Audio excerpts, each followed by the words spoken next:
13. Escape to Green. Once again I have let this account fall behind events. I am back in Blanko, and staying once more with my friends Tenno, the stationer, and his wife. He has let me refill this little ink bottle and given me a great deal of paper, more surely than I will ever need. My task here is to raise enough money to pay our mercenaries, and I am finding it far from easy. But before I get into that, I should explain how we came to have them, although I can scarcely expect anyone who reads this to believe me. They had no tent for father and me, the only tent in their whole encampment being the one Sephido had brought. The snow, which I had borne easily at first, became a sort of torture after sunset, wetting and chilling everyone. I huddled under some thorn bushes with father, and although she may have gotten some warmth from me, I got none from her. For hours I lay there shivering, while 4 troopers with slug guns stood guard over us, my freezing fingers grasping one another inside my robe. But eventually I fell asleep. Or woke. I was lying upon stone instead of stones, a level stone floor that felt blessedly cool, although the steaming air I breathed might have come from a bathhouse. A man with a cloth around his head in the Guyanese fashion crouched beside me. He shook my shoulder, saying softly, "Rajan, Rajan." I sat up, sensing somehow that the perspiring girl who lay at my side was a human being, although the light was so dim that I could only just make out the face of the man who had shaken my shoulder. "Yes, Jocko, I'm awake. What do you want with me?" "Rajan, where are we?" I had no idea, but I held my finger to my lips, fearing that he would wake father. One of the troopers who had been set to guard us stepped over to stand next to Chaku. His name was Shriner, and he asked, "Have you done this to us?" in a voice that trembled with fear. "Done what to you?" When I do not have the answer, I find it best to ask another question. Chaku turned to him. "Am I dreaming?" When Shriner did not answer him, I asked, "Do you usually ask others whether you're dreaming in your dreams, Chaku?" "Never."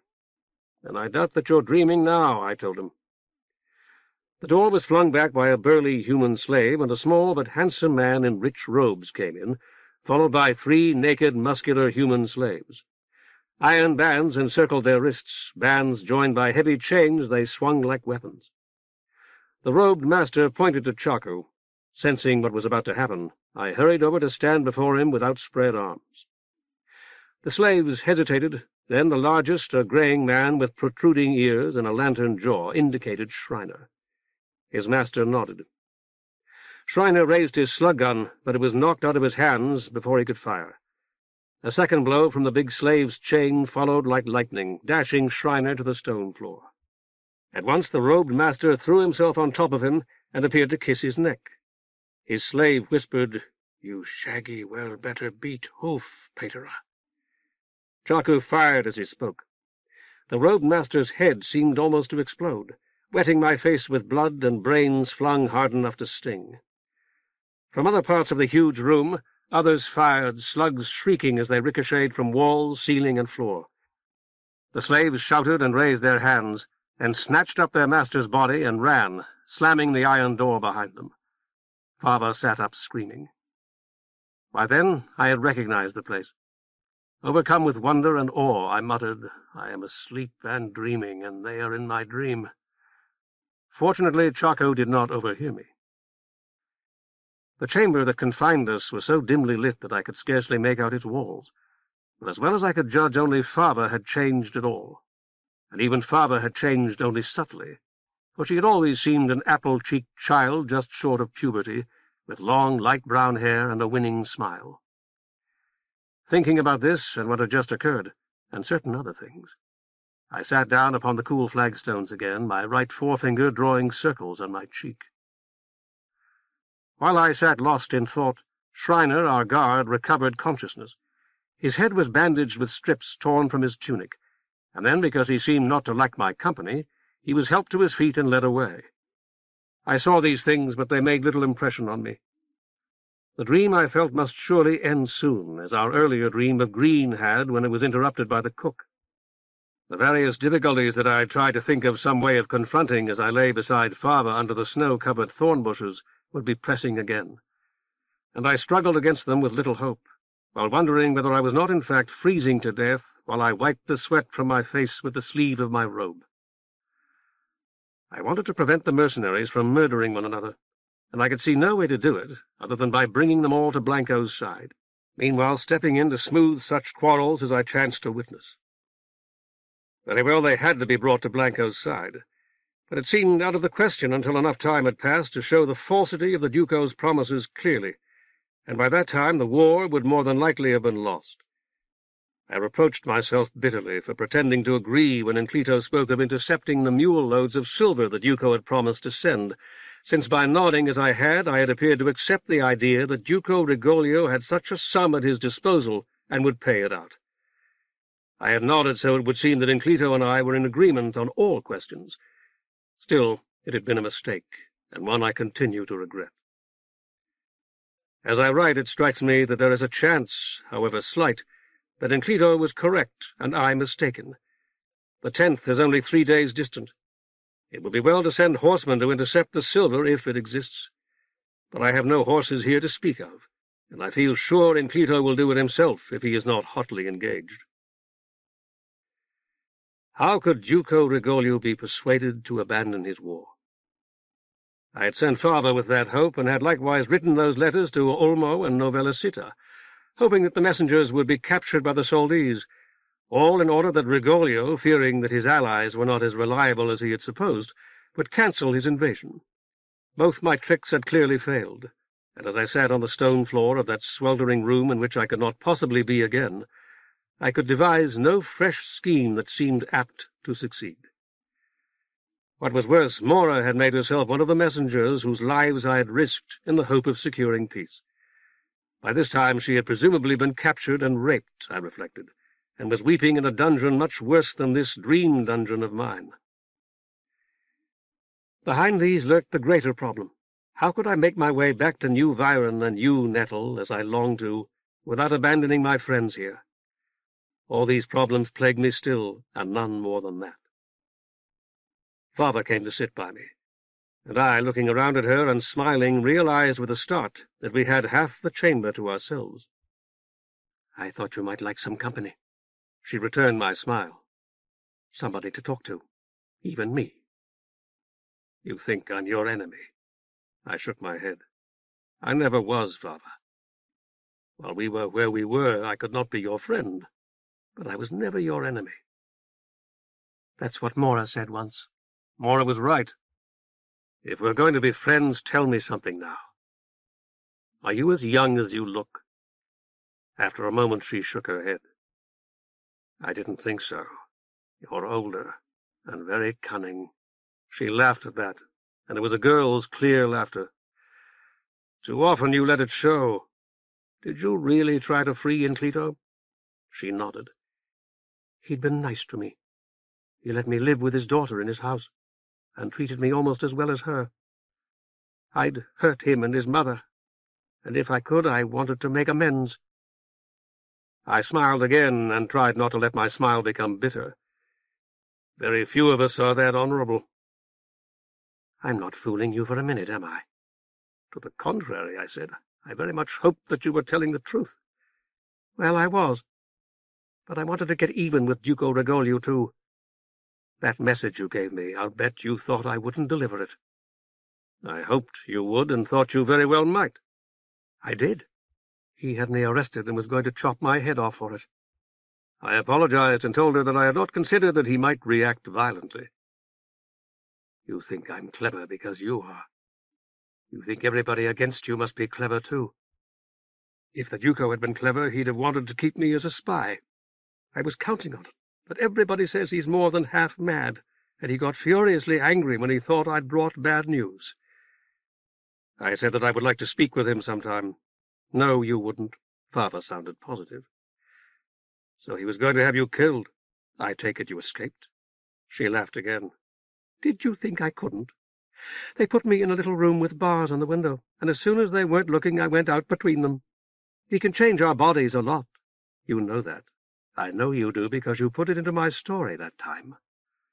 I nodded. "I know you can lengthen your legs and widen your arms into wings." We can do lots of other things, too. Remember how Flosser tied my hands? I could have pulled them right out. Don't think I wasn't tempted to, either, just to see his face. We could even slip under doors if there's a big crack there. Want to see me make my neck long and open my hood? It's something we do here to make animals think we're bigger than we are.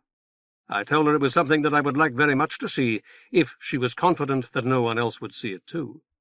They're afraid even to look at you, and my hair will cover it. I'll only do it a little bit. She turned to face me squarely, raised her head, and grinned. Nothing happened, and I told her we need not worry about their seeing that. I can't. Neither can you fly, I said. I was guessing, but I was quite certain my guess was correct. You can run and jump now, however, and if there were horses here, you might even learn to ride like Mora. She stared. What's happened? I have fallen asleep, that's all. You and I sit talking in my dream, and you are as I think of you. She threw her arms around my neck and kissed me. When I had freed myself again and said that Crate had told me once that his life was a nightmare in which he was trapped in the body of a blood-drinking reptile. That's it exactly. I don't think so, but I am not your judge. What you must realize, what we both need to realize, is that this really is a nightmare, whether it is mine alone or ours. Your mind has joined my own to produce it. I thought of you as a girl often, though I knew what you really were. And you must think of yourself as a girl frequently as well. Thus, in our shared nightmare, you actually— She had leaped to her feet and raced away, her long hair streaming behind her like a banner. I watched her, recalling how Mamelta had run in the Hall of Sleepers, possessed by a girl locked in a small and stinking bedroom, a girl far too starved and sick to run even if she had been free. A second more, and Father had disappeared into the dim, farther reaches of the chamber. Another, and she was returning. I had said that she could no longer fly, but she seemed to fly as she raced back to me. Some men, she dropped breathless to the floor, are coming. They saw me kiss you. The soldiers. She pointed. I looked. Captain Saffido and Captain Kupus and another officer. Zepter, she gasped. He doesn't like us. Zepter was the burly officer with the blonde mustache. I muttered that under the circumstances I could hardly blame him, but I am not sure Father heard me. Saffido called, May we speak to you, Rajan? You may speak with me, of course, but I would rather you didn't address me like that. What should we call you? He was advancing hesitantly. Even so, he was well in front of the other two. In Blanko, the people call me Encanto. They halted, the three of them looking at one another. Call him Dervis, Father suggested impishly. It's a good name, and I don't think he'll mind. We, Kupus began and started over. The men— He cleared his throat. Sit down, Father told him. He doesn't like your standing over him like that. They were still half a dozen strides away. Neither do I. Papa's just the same, and I'm sure he hasn't forgotten all those times you made us sit on the cold ground and yelled down at us. No insult was intended, Saffido told her smoothly. I let you sit as a gesture of respect. You made us sit because you were afraid he'd kick you again. He would have, too. I rose. These brave troopers haven't come to quarrel with us, I'm sure. All three nodded, Saffido vigorously. Father declared these brave troopers wouldn't have come at all if I hadn't shown them you didn't bite. Kupus said, We want to make a bargain. You'll have to trust us, Father snorted. And you can. You came during a truce, and no one tried to harm you. You exchanged yourself for a prisoner we held legitimately. You proposed the exchange yourself. I came voluntarily too, Father told him, and Encanto wanted to exchange for Papa and me. I motioned her to silence. At that time I didn't know you could escape whenever you wanted, thus it made no real difference whether you stayed behind with me or left with Enclito. Let's not argue about that. Captain Kupus, what is your bargain? Zepter interposed. The men are saying you carried us here by magic. Did you? No, I told him. Father stamped her foot. "In Canto!" "I didn't. Would you want me to lie?" "You—" Her face was flushed with rage. I spoke to Kupus. "Now that we have settled that point, what is your bargain?" "Can you carry us back where we were?"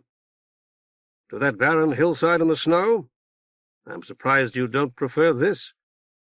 Angry as she was, Father giggled. "He was an Inhumu, wasn't he? The man whose servant knocked down Shriner." I nodded. "Do you know where we are?" "I believe so," I said. "Do you, Captain? Tell me, what quarrel is this?" Kupus shook his head. "Are you saying we're actually on Green?" "I don't believe it, magic or not." After a moment, Zepter asked, "Do they really have human servants here? I didn't know." "They have human servants on our world, too," I told him. "You're a mercenary, Captain?" "Lieutenant." He drew himself up. "Yes, I enjoy that honor." "You serve Duko Rigoglio for a silver card every—" "3, Kupus told me. 2 cards per month for a sergeant and 3 for a lieutenant." Father told him, "4 for you," and he nodded. I asked Zepter, "How many would it take to persuade you to serve the Inhumi?" "I wouldn't." "You insist I'm a Strago, a male witch. So let me turn those silver cards to gold. 3 cards of gold every month, Lieutenant Zepter. Wouldn't that be sufficient?" Safito said, "It would. More than enough. Don't deny it, Zepter. I saw your face." He turned to me. "Do you really believe the Inhumi may have human servants on where we came from?" I shrugged.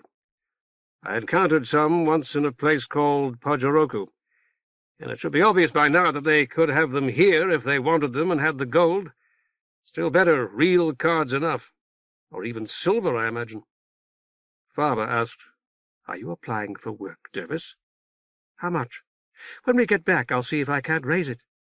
Zepter said angrily, "You're no Inhuma, you dirty little sprat, and—" "Mora. My name's Mora, and it's a better name than yours."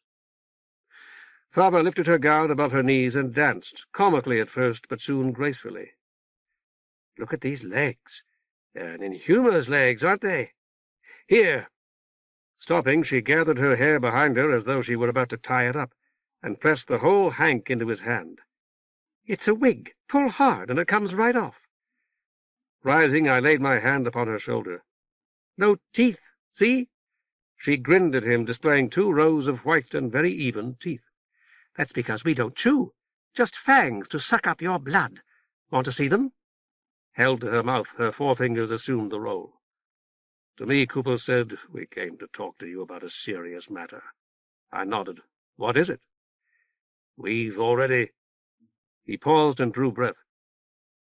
"We would like to return to the barren hillside you reproach us with." He looked at Safito and Zepter, and both nodded. "If you can do that—" I shook my head, and Father crowed in triumph. "You can't." "No," I said. "Not now, at least." Safito stepped nearer me. "Later you might be able to?" "Conceivably." "How?" Zepter asked. "You are trying to bargain with me," I told them, "so you can scarcely blame me if I bargain with you." Coopers nodded. "Go ahead. Let's hear it." "If you will return my staff, my own property taken from me for no good reason, and if all 3 of you will concede that we are in fact on Green, a world that to most of us has never been more than a colored disk of light in the sky, I will tell you how we may be able to return to Blue." Safito nodded.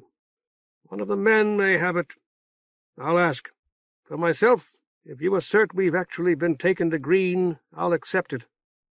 Do you, Rajan?" Seeing my face, he gulped and hurried away. Cooper said slowly, "It's hot in here. Very warm." "We Inhumas love it," Father announced. He ignored her. "But we're in a room in a building, after all. I'm old enough to remember the long sun whorl in Canto. So are you, as anyone can see. I don't know how it was in your city, but ours had buildings that were kept warm by a big furnace in the cellar." I nodded. I think the Procurator's palace in Viren may have been heated in that fashion, although the Chaldees was not. The floors of the Procurator's palace were always warm in cool weather. Grunting, Kupus bent to touch the floor on which I had been sitting earlier, and I assured him that it was cool in comparison to the air of the room. "Are you saying that it's this warm outside?" "No," Zepter asked. "Then why are you insisting that we're on green?" "I'm not," I told him. "But I remember this room, and it was on green. I think it more likely that we are there than that it has been carried to blue, don't you?" Kupus began. "A duplicate." I sat down again. "Father said it won't be as hot as this outside because it will be a lot hotter. That's what he means. This is the cellar. Can't you see that?" "It looks like one," Kupus admitted grudgingly. "It is. We're underground, and so it's cooler here. It should be very nice outside." Zepter crouched to speak to me. "I'm sorry about your staff, Dervis. Captain Safito ordered it, and he represents our patron. The rest of us were merely following orders." "I understand." Heavily and rather awkwardly, Kupus sat down beside me. "Do you need it to bring us back?" I shook my head. "It won't help in that way. A slug gun might be more useful." Zepter began. "Without Safito's—" Kupus silenced him. "I don't actually want one," I told them. "Or at least I don't think I do, and especially not on those terms. I haven't quite made up my mind about it. I was hoping you'd return my staff because I miss Oreb. He likes to perch on it." Zepter raised his eyebrows. "Your bird?" "Yes." I closed my eyes. "You chased him away, some of you back there. I think the staff might make it easier." I tried to visualize the staff and Oreb fluttering down to land with a thump upon its T-shaped handle, as he had so often during the past few days. Father said, "Here comes that Soldees officer again, but he hasn't got it." "Once in a while," I whispered, "when I'm nearly awake." At times, Safito had an oily, almost feminine way of speaking that reminded me of one of the augurs at our schola. In it he said, "I'm terribly sorry, but your staff doesn't seem to have come with us, Rajan. I talked to Private Gavar. He was the one who actually took it from you. He told me where he put it, but it doesn't seem to have been taken when we were." I was thinking of the sun on Oreb's black wings, of Oreb as he had looked when he flew up in alarm from Scylla's shrine of twisting pillars on the cliffs above Lake Limna, and did not reply. Father asked someone, "Where did he put it?" And Pater Grig replied, "What difference does that make?" A rougher voice with an undertone of cruelty in it. "Is he asleep?" "No," the girl told him. "Yes," I said, but I was not sure they heard me. Oreb fluttering up and away over blue water, a hint of blue upon one black wing.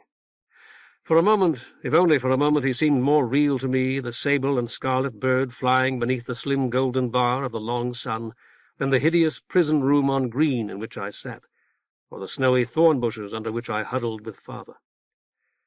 I may have heard the creaking of the hinges. Now that all that horror is over and we have returned to blue, I cannot be sure. Certainly I heard the girl Father's shout of surprise and Kupus's incredulous, "God's doom!" Then, "Bird back!" I opened my eyes. Oreb was about the size of a child of 4, with wings that seemed almost feathered arms, but he cocked his head at me as he always has, regarding me through one jet-black eye. "Good bird?" "Good bird, Oreb. I'm very glad to see you." "Good Silk." "He frequently calls me Silk," I explained to Kupus. "I believe it must have been the name of his former master, the man I set out to bring to my town of New Viren, but failed to bring. Silk is an aspect of Pos now." Father began. "He looks so different." "So do you," I told her. Zepter asked, "Is that another Inhumi?" "I'm sure it isn't. Come over here, Oreb. You're too big to perch on my staff at present, I'm afraid. You'll have to walk for yourself or fly. Can you still fly?" "Bird fly." "I doubt it, but we'll soon see." "Fish heads?" Nodding, I stood up. "Certainly we'll need food if we're going to stay here indefinitely, and I doubt very much that the Inhumi will feed us." Father rubbed her hands. "I'd like to eat right now. A small salad with some of that thick white dressing that Dessina makes from eggs and olive oil, and maybe a slice of roast beef and some bread and butter." All that she was in her smile, the girl and the artful intelligence behind the girls, and the torpid in humour dressed as dolls of painted wood are, who froze with me beneath leafless branches covered with snow through which there protruded here and there needle-sharp points of black. "Girl thing?" Oreb was clearly puzzled. "I would take that, too," I told Father. "But if you're expecting me to conjure it out of the air for you, you'll be disappointed." "Oh, no, I just wondered what you thought about the roast beef. Not terribly large and not too rare, if you please." Zepter nodded, the nod of a man who takes food seriously. "I'm with you on that last one, Mora." "I hope you'll be with her on a good many other things as well," I told him. "She supports Blanko and Enclito." "Papa? I certainly do." "To begin with, you oppose both, Lieutenant Zepter, or at least you have been opposing them up until now. Safito, I don't think it's wise for you to let your hands stray to your needler like that." The burly lieutenant turned on him with a low growl that might have come from the throat of a large and suspicious dog. "Your own loyalty to Duko Rigoglio does you credit," I told Safito. "But you cannot keep these troopers loyal to him by force." I spoke to Kupus. "When we had our meeting yesterday, Captain, there were 4 of your officers present. Lieutenant Zepter is here with us, which leaves 3 unaccounted for." I indicated the other side of the room by a gesture. "Are they over there?" He nodded. "Then call them." "No. Call everyone." Kupus raised his left arm, moving his hand in circles. "On me." "We will reconvene that meeting," I told Safito. "Has it occurred to you yet that this girl and I and all the mercenaries of Captain Kupus's company might go back to Blue in some fashion, leaving you here?" He stared at me without speaking, and at last shook his head. "It will. You have seen nothing of Green yet, Captain, nothing beyond this room. When you have slept in her swamps and jungles and seen the city of the Inhumi, it will occur to you at every breath." "I will not betray Soldo," Safito declared. "I would not ask you to," I told him. Oreb sprang into the air, his clumsy wings flailing. "Men, come!" I waved to them. "Lieutenant Caravan? I don't know the names of your brother officers. Perhaps you could introduce them." Cooper said, "I should have myself. Go ahead, Caravan." "Yes, sir." Like Zepter, he had a bristling mustache, but he was tall and rather slender, and his was black. "You and I haven't met formally yet, Rogen." He offered his hand, and I shook it. "This is Lieutenant Warren, and this is Lieutenant White. They're from the same town. We don't have 2 officers from the same town very often." I shook hands with both. "May I ask, without offense, how a mercenary becomes an officer?" White said, "We're elected by our men, Rogen. We formed my platoon, and then we elected sergeants and a lieutenant." "You?" Father asked, and he nodded. Cooper said, "We elected me captain once the lieutenants had been decided on. After that, the first platoon had to elect one of the sergeants lieutenant and choose a new sergeant."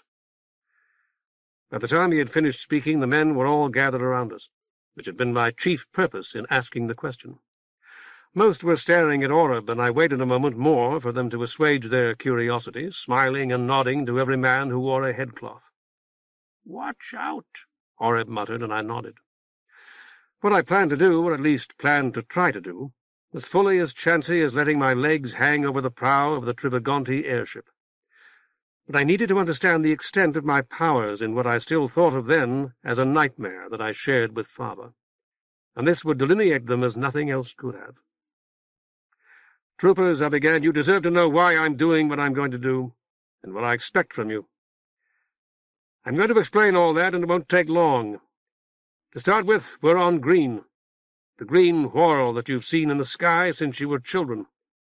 Green is the breeder of storms and the breeding grounds of the Inhumi." There was a rattle of excited talk. "Some of you may doubt that we're really here. I won't argue the point.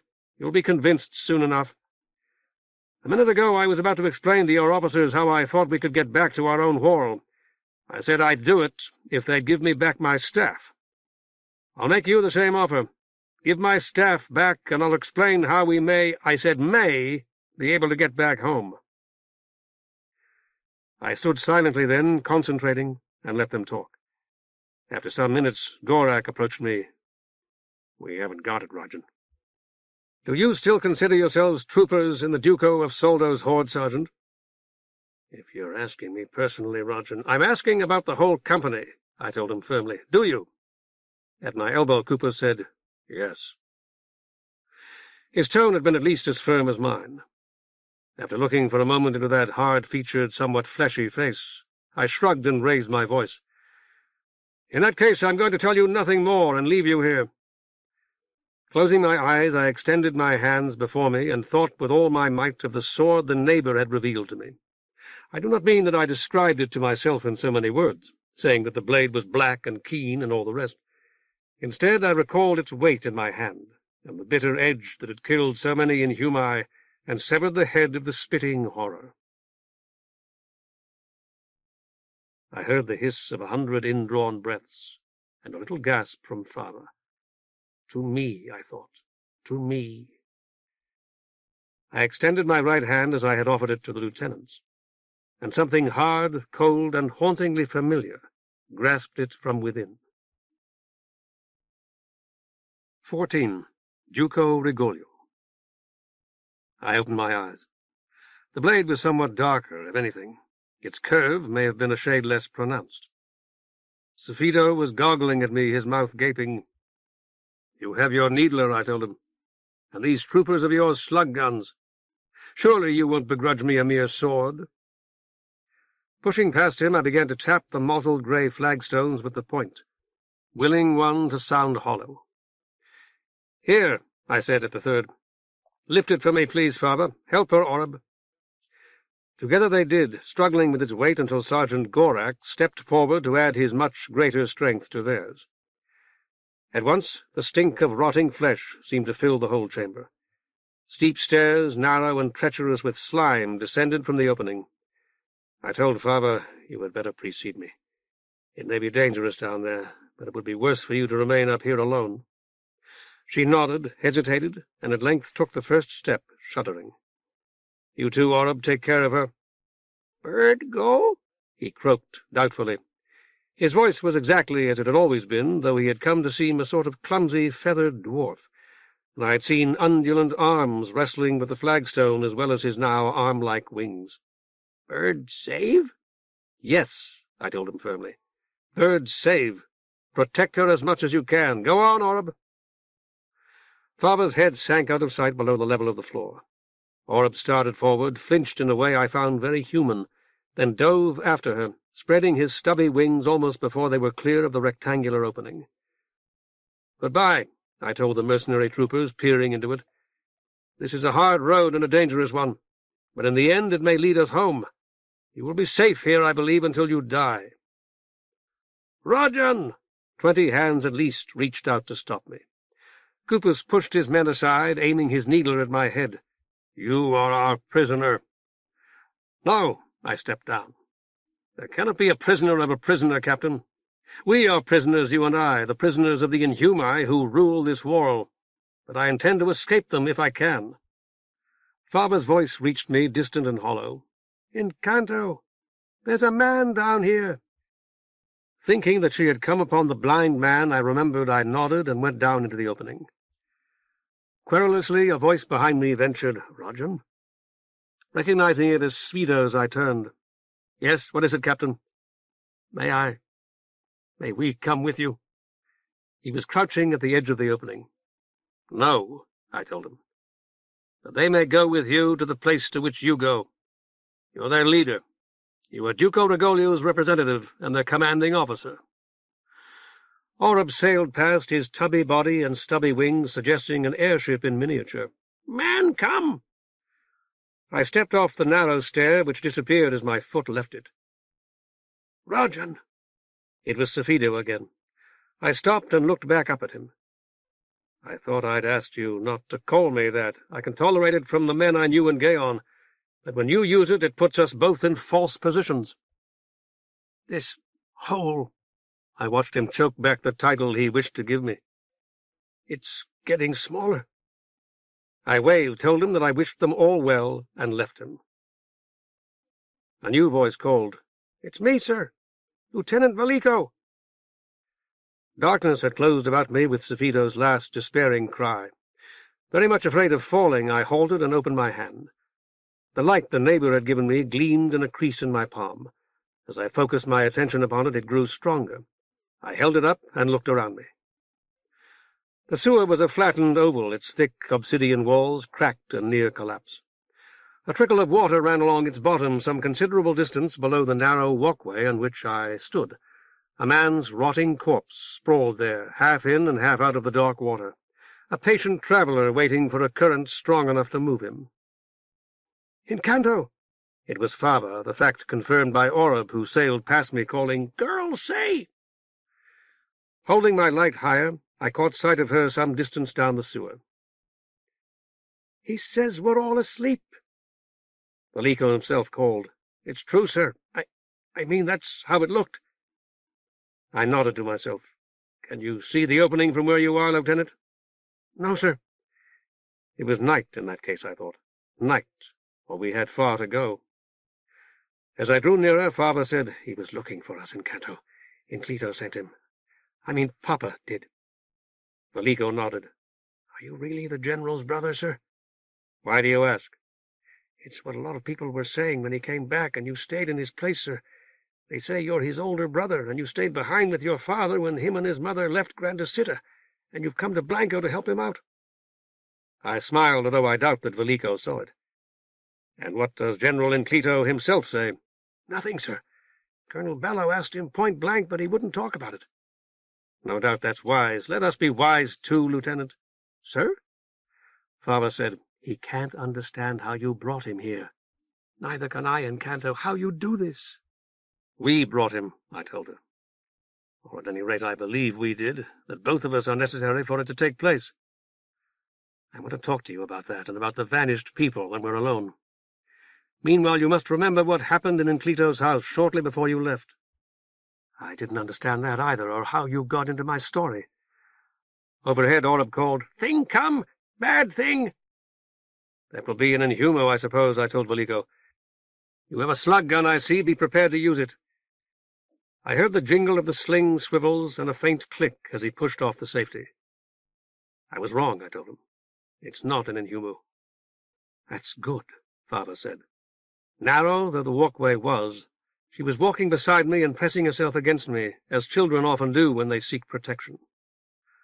Veliko ventured, "You'd better let me go first, sir." "So that you can have a clear shot." "Yes, sir." I shook my head. "Fava said you didn't understand how you came to be here."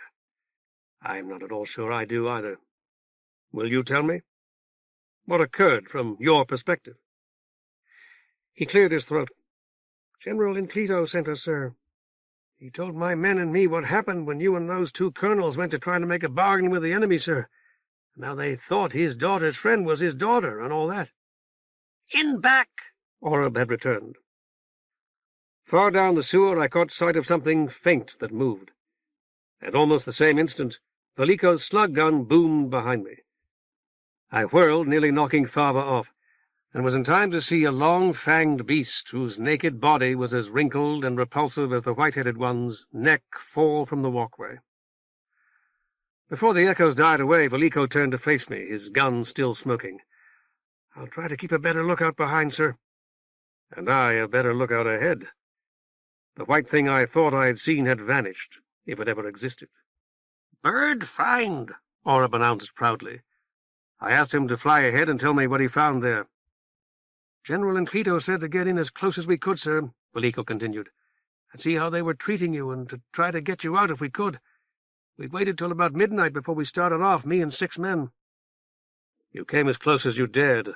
Then you yourself went forward alone. Isn't that how it was?" "Yes, sir. They had sentries out, sir, just like you'd expect." "But you slipped past them and got in among the sleepers?" "Yes, sir." Veliko paused. "The sentry I came closest to was asleep too, sir. That was the first thing that surprised me." "What was the second?" "Everybody was asleep, sir, just like the sentry." Oreb returned to report. "No see." When it's cold, sir, you've just about always got a few that can't sleep, and unless you make them, there's some that won't even try. But these mercenaries the General told us about were all asleep, and their fires died down to just about nothing, sir, some just ashes and smoke." "I understand.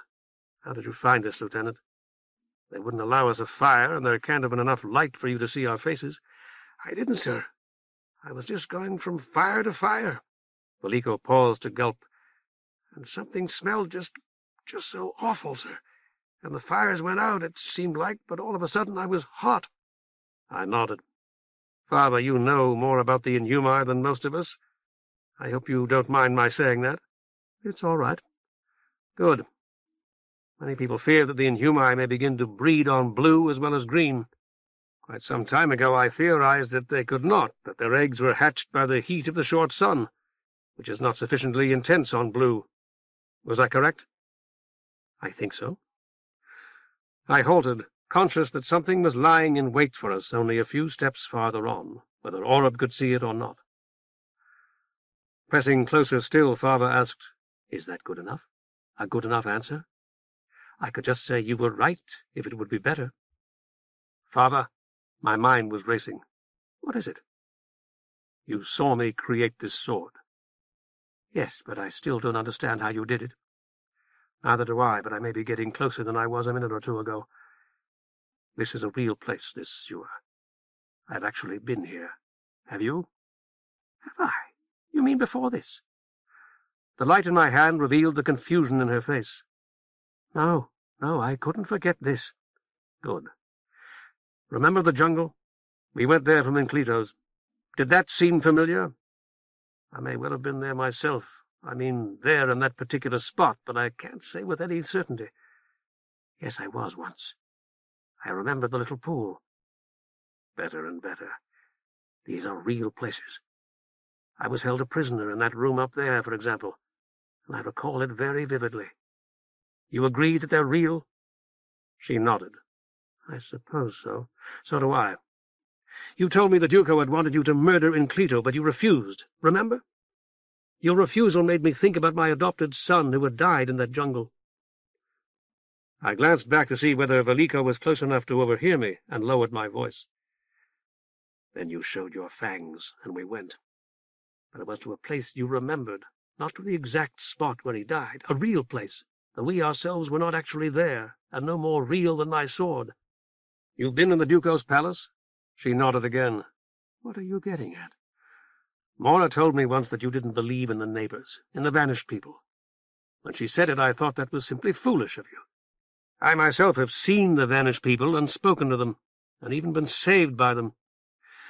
Later, when I'd had time to think about it, I realized that it wasn't nearly so foolish as it looked, that the vanished people I'd seen and spoke to here and on Blue were no more physically present than you and I in that jungle on Green." "Do you think they might help us now in Kanto?" "I doubt it very much. For one thing, I no longer have the rings Sirak gave me. Fortunately, I'm not at all sure we need them." Again I glanced behind me. Never mind. The Inhumi preyed upon the vanished people once. You must know it.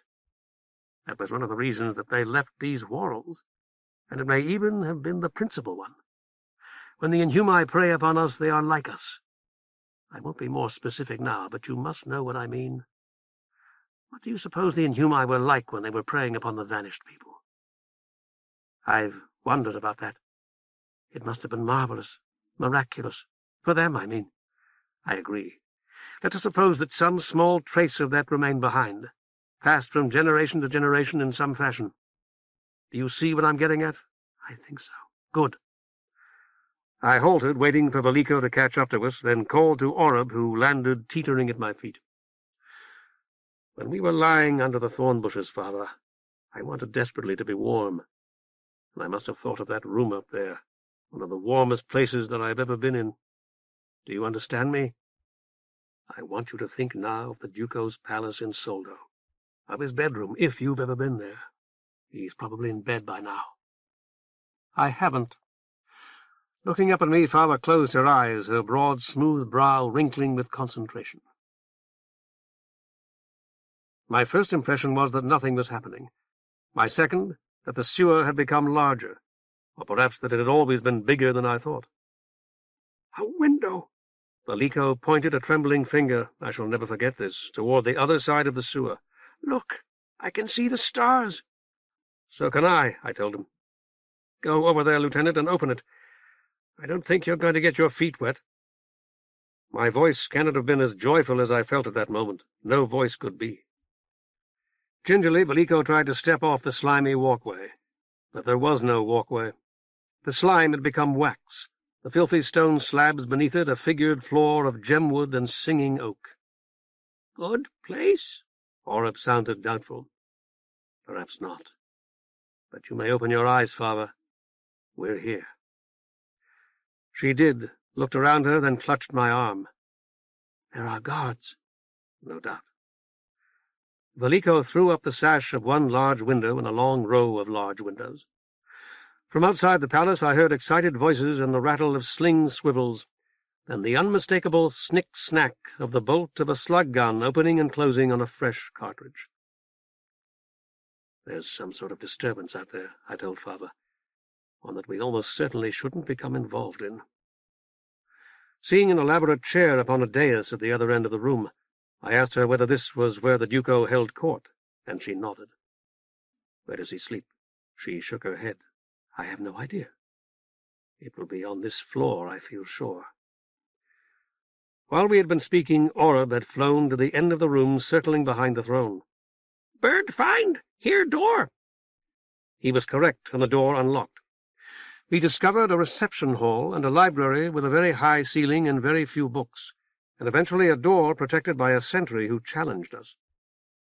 I stepped forward and offered him my sword, which he had no way to take since he was holding his slug gun, hilt first. We are from Blanko, I explained. We have come at the request of the Duko to sue for peace. His grandeur is sleeping. I'm Father said. You must remember me, Marzo? Duko Rigoglio charged me strictly to report to him as soon as I got here, day or night.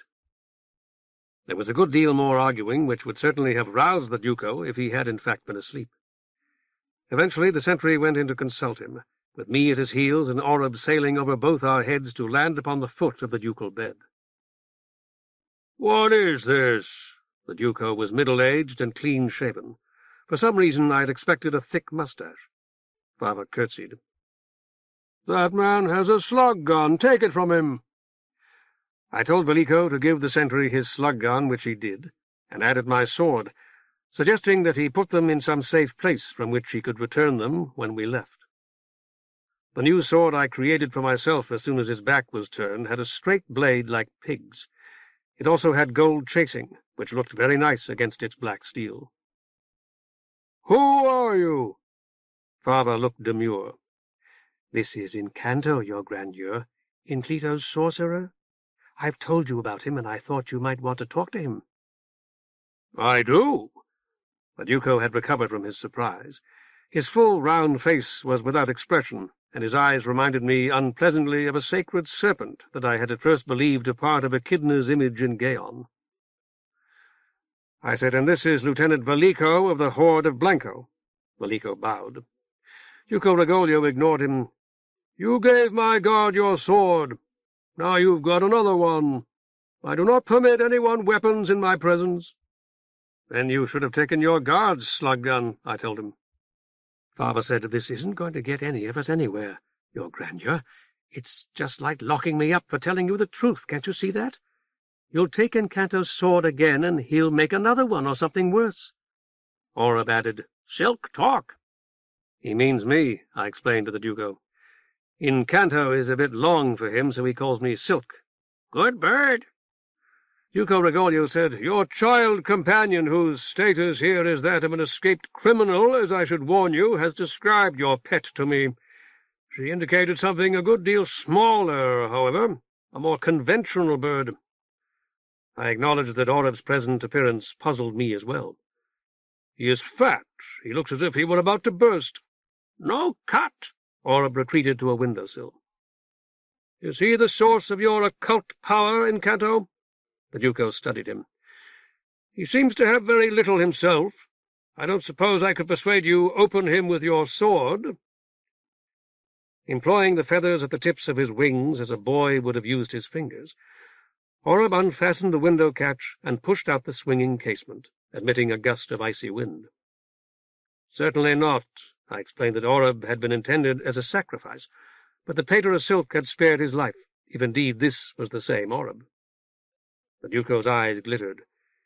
You failed repeatedly to honor the gods as is their right. No doubt.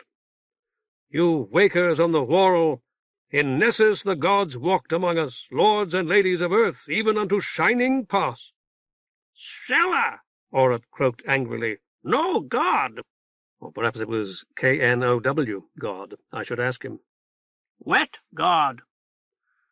I said that if he meant that the gods and goddesses we had known in the whorl were figures of clay, I quite agreed with him, and father wanted to know whether Nessus had been the same as the short sun whorl. Nessus is our city, he fixed her with that glassy, unblinking gaze. A city larger than the whorl on which it stands. He's mad, father told me matter-of-factly. No, never. He sprang from his bed with agility surprising in so massive a man of middle age. My child, hear me! Startled, Oreb fled through the window. Hear me!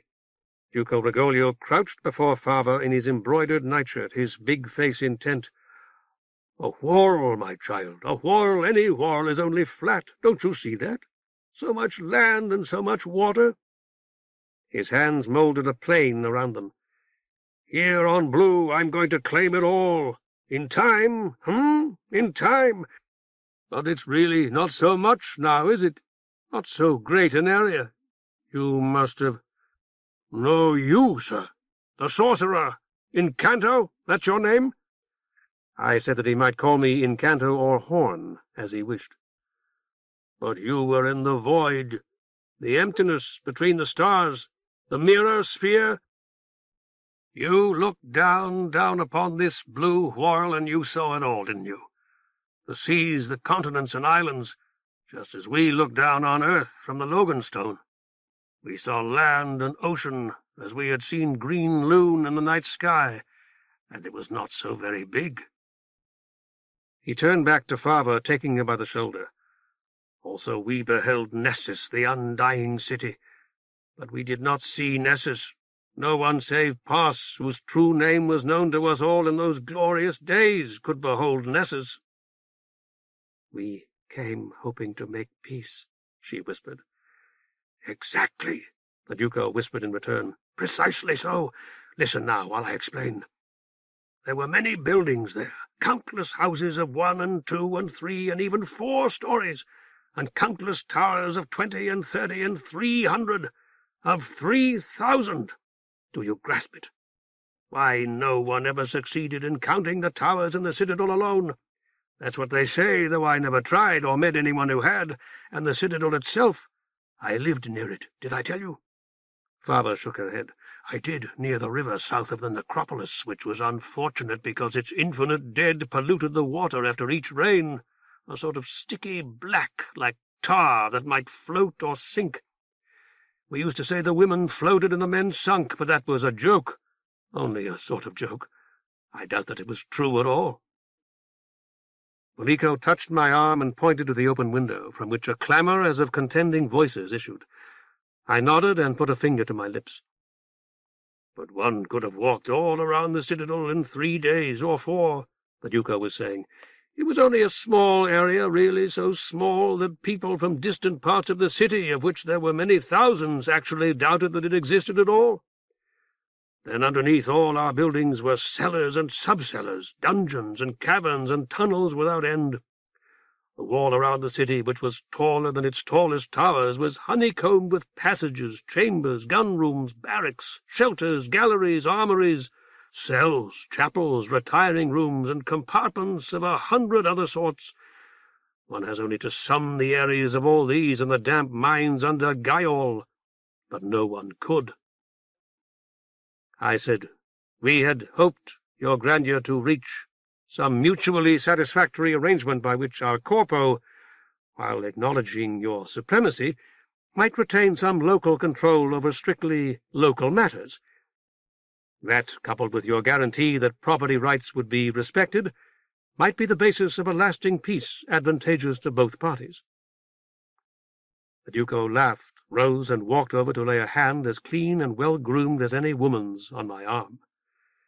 "Do you know the definition of peace, my friend?" "Not the one you are about to quote, I'm sure."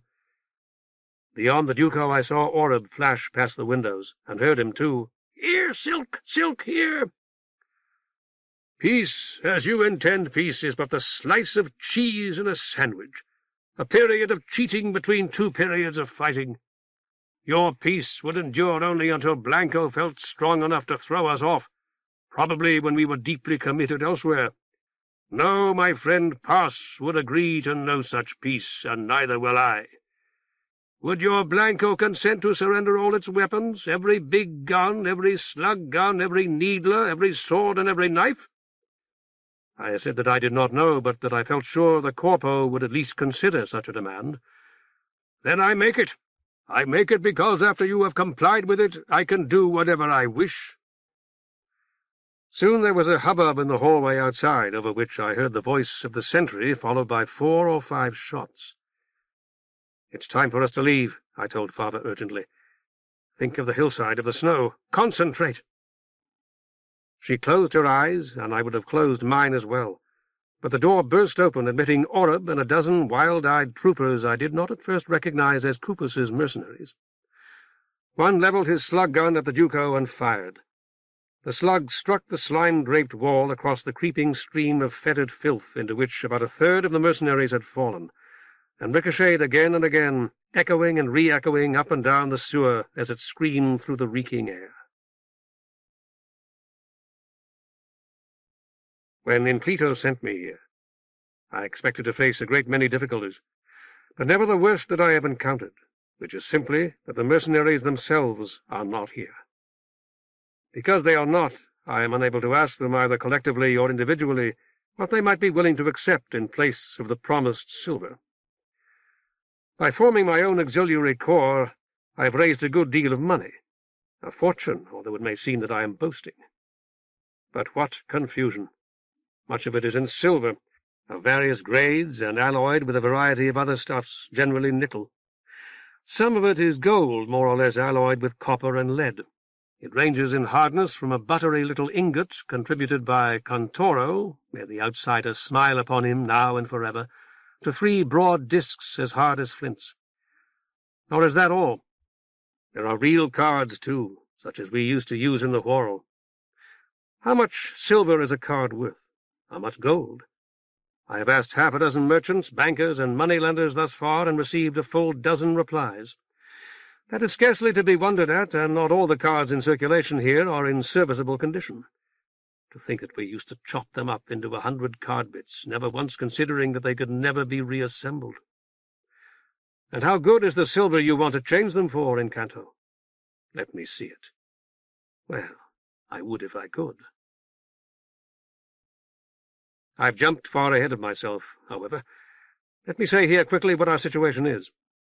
Then I will write more about all that befell Father, Oreb, and me on Green, and how Kupus's mercenaries discovered the corpse hatch and followed us to Soldo. I still do not understand why they did not disappear into some dream of their own when Father and I left, or why all of us returned to the sewer we hoped to have left behind us forever. But I find so many other mysteries there that I am scarcely troubled by that one. Why did not the Duco accompany us? And was he shot? And what was the result of that shot? A visionary slug fired by an unreal trooper from an equally chimerical slug gun. It is only too easy to ask whether we were actually on Green. I should know, since I've been asking it ever since I returned. But what is meant by actually? Our physical bodies were not there. Belico saw them asleep in the snow. Equally, something else was, or imagined it was. Our minds? Our spirits? Both, and some third and fourth things as well. At what point did Father, I will not write poor Father, die? When I arrived, I had little idea how I might raise the large sum we require. Inclito had suggested that I assemble the leading men of the town and provided me with a list. I did. But the topic of our deliberations was quickly changed to how we might best cheat the mercenaries of the money Inclito and I had promised them, in spite of all that I could do to prevent it. At last I rose and slammed the table with my staff. "You are thieves," I told them. "I had thought you worthy of respect. The more fool I. You have made yourselves rich by robbing your fellow citizens." They protested this so loudly that it was a full minute at least until I could continue. Doubtless that was for the best. I felt my hot rage turn icy cold while they shouted and pounded the table. "You think you have escaped the gods and the punishments gods mete out to such as you. You are mistaken. The outsider is sitting among you unseen, and he has given his judgment. He has appointed a scourge fit for you.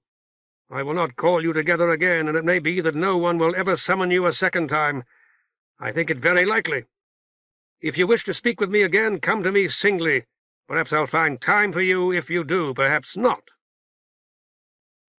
I went out of Ugolo's house then without a thought in my head, and saw 5 boys in the street playing trooper, and 2 old men laughing and advising them.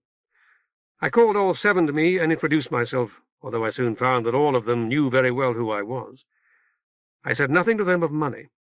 It was clear enough that none had much. But I told them in some detail how desperate the battles in the hills were liable to be, and spoke as eloquently as I could of the need to defend Blanko should the enemy break through. Then I showed them the keys to the armory and ordered them to come with me. The people laughed at us at first, a straggling company of boys and old men, and they laughed louder still when I enlisted women. There came a moment, however, when I had to order my troops not to fire upon a jeering crowd unless they offered us violence. That quieted them, and I was able to arrest the ringleaders. "We have driven spikes into the walls of the dry sewer Inclito told me of, a much more comfortable place, certainly, than the sewer I opened for the neighbors, and chained them to the spikes. Ugolo is there now with a few of the others." In the Long Sun Whorl bio-troopers were called auxiliaries because the fighting forces there had originally been composed of soldiers alone. They were the army, which is to say the arm of the city. The armed bios enlisted to assist and augment them were designated auxiliaries, and their assembled strength, which in Viren included my guard, the horde. Together the army and the horde composed the host. Even there hordes increased in importance, while armies dwindled as their soldiers perished. Here the horde, in Clito's, for example, is the entire force. Surely, then, I can take that term auxiliary for my old men, women, and boys, as I have. Only the largest boys are of use to us, as I soon found. The smaller ones cannot manage a slug gun, not even with the lightly loaded cartridges.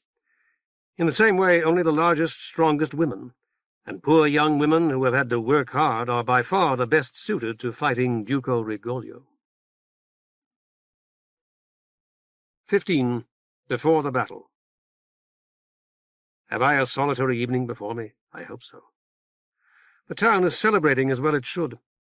This is not a night for speeches, especially speeches from me. Perhaps I'll be able to get some writing done. If I were to speak to these citizens of Blanko, I am afraid I would talk mostly about Chaku and Terrace, who perished in the sewer fighting the white worm, yet were alive again and walked, speechless and dazed, among us when we woke. Who can plumb the mind of the outsider or search out all his ways? Our riches are his dross, and our gods his toys. The townspeople are shooting off fireworks, and I am sorry to say that a few of my troopers seem to be firing their slug guns into the air. The sky over Blanko is no place for Orb tonight, and he knows it. All this because a courier from Olmo arrived at Shadelow, a tired man on a blown horse. I cannot help wondering whether either are getting any rest. Perhaps they are. They seemed fatigued enough to sleep through anything. The news, and it is wonderful news indeed, is that the Duko has turned against Olmo, and that Olmo has turned to us in its extremity. We are offered an alliance. Olmo will fight against Soldo and Duko Rigoglio.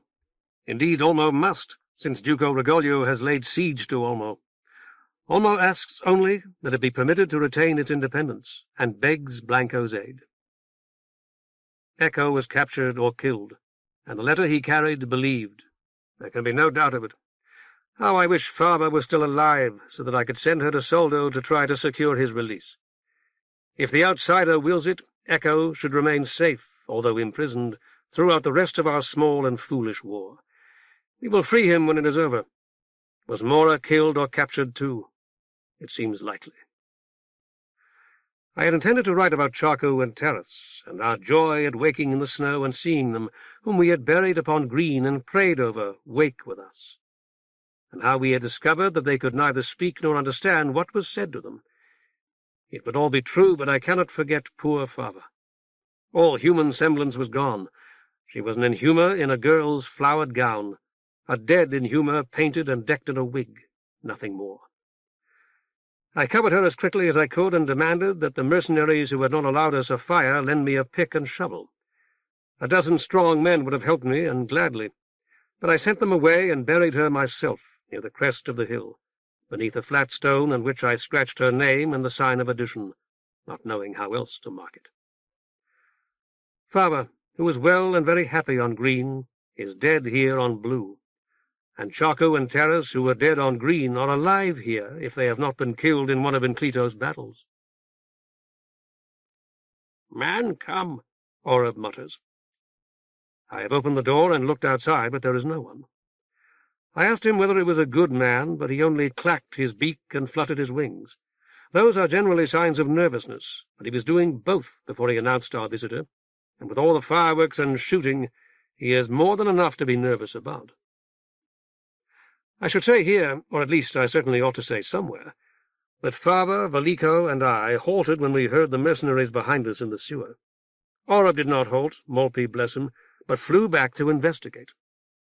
Several prostrated themselves, which was embarrassing. I told them that I would not talk to them until they bound Savido and gave me his needler, which they did at once. "We lifted the stone," Kupus explained to me. "There was a sheer drop under it. One by one we jumped, and found ourselves on a dark street in Soldo." I nodded. Fava, I intend the human girl whom I have been calling Fava, laughed at him. "Incanto is a strago, didn't I tell you? The best any of us have ever seen." "I never believed in any of that raff," Kupus said. "It's you women that believe it mostly.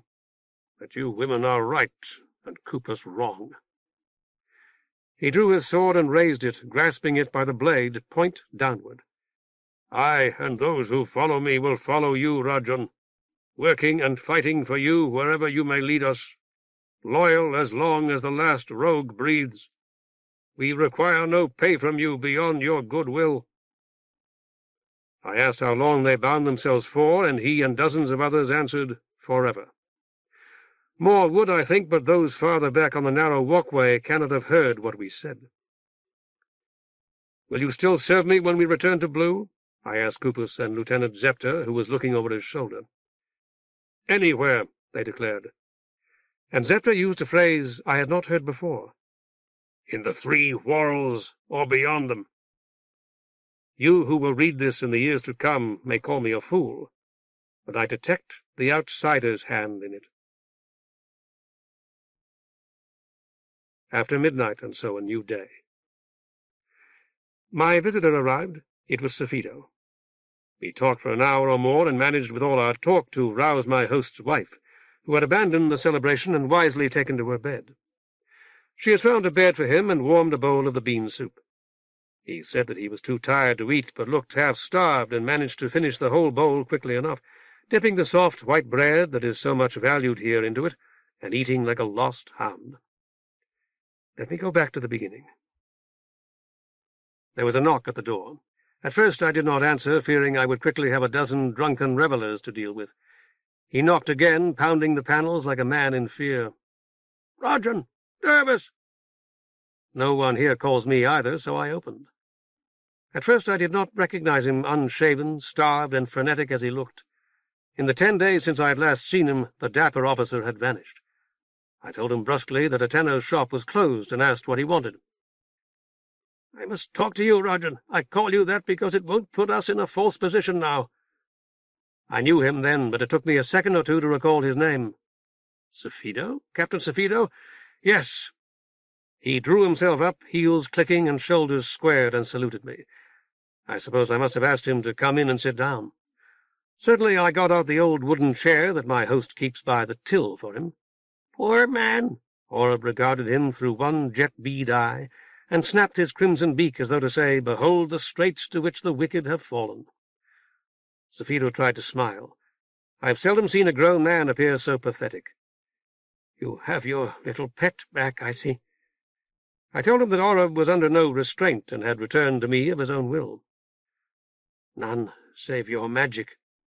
"I have none, but if I had any, I surely would not use it for that." "None at all." It was not a question. "No, none." "You transported us to Green in the twinkling of an eye, then to Soldo, then to Green again, and brought us back as soon as it suited your purpose to do so." He sighed. "That sounds as if I'm arguing with you. I suppose I am, but I didn't seek you out to argue. Have you ever heard of a man called Gallardo, Rajan? He's a citizen of my own Soldo." "I don't believe so." "He's rich and can live on his rents, so he studies the stars, which interest him, and he's had some strange instruments built for that purpose. You gave me a horse and sent me home, remember? I was to inform our Duco that Kupus and his troopers had turned coat." "Certainly." "I tried to see Duko Rigoglio at once, but he was too busy. So I went to see Gallardo and asked how far it is to Green. And it's as close as it ever comes. It's 35,000 leagues. I can't understand how anybody can measure a distance that great. And Gallardo admits he may be in error by 1,000 leagues or so, but that's what he said." I thanked him, adding, "I've wondered about that from time to time, and I'm glad to get the information." "Talk, Oreb commented dryly. I said, "It's astonishing that anybody should be able to make such a measurement, I agree.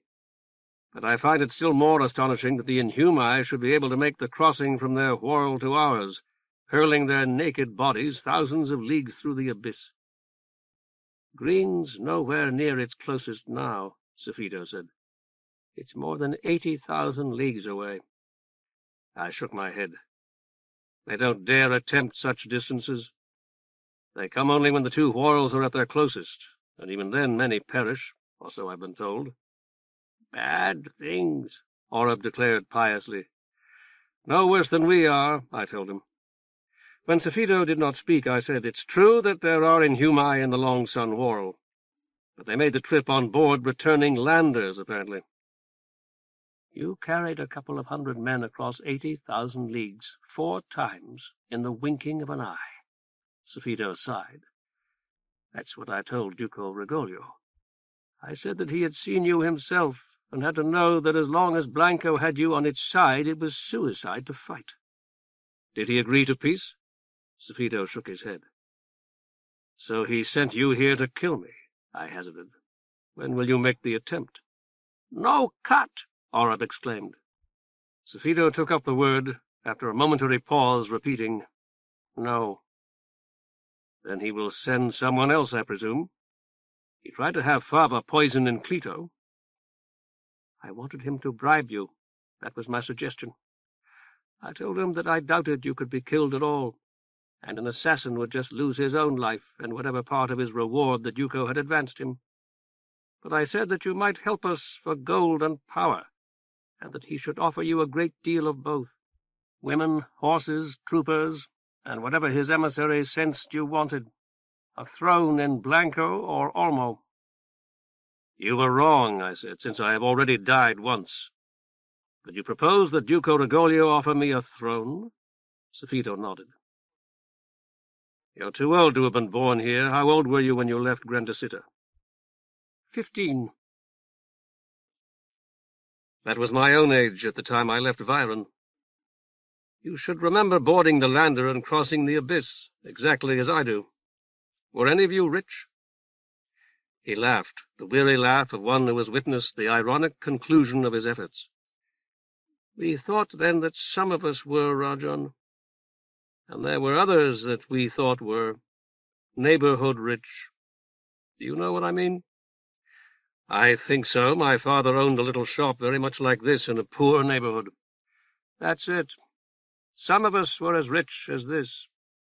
"How long ago, Captain Safito? 20 years?" not quite. And now we, who complained so bitterly about the rich when we were poor, have taken up every practice and custom we hated in them. Thrones. One for Duko Rigoglio and another for me. I can't begin to tell you how many complaints I heard about the rich when I was growing up, Captain. Don't call me that any more, Rajan. He smiled bitterly. It puts us in a false position. I smiled back at him while laughing to myself at myself. Certainly I put myself in the reprehensible position of keeping a tired man talking because I wanted to. You've come to me for help, obviously, and I'll give it to you if I can. How can I help you? He squared his shoulders again and threw his head back. Sufito needs no one's help. I'm here to help you. I said that it was good of him, and waited. General Enclito will be defeated. You may deny it, but it's true. I believe it's true that you believe it. Can we leave it at that? No. I've been in the hills and watched the fighting. I have no supernatural powers, but I've an eye for war. It was not for nothing that I was chosen to command our advance guard. I said truthfully that I had never supposed it was. He sat in silence for a moment, struck by a new thought. You, with all your magic, Rajan. You should be at the front with the troops. Why are you here? To raise the money I promised the mercenaries. I have enough now, or nearly enough. For 1 month's pay, that is.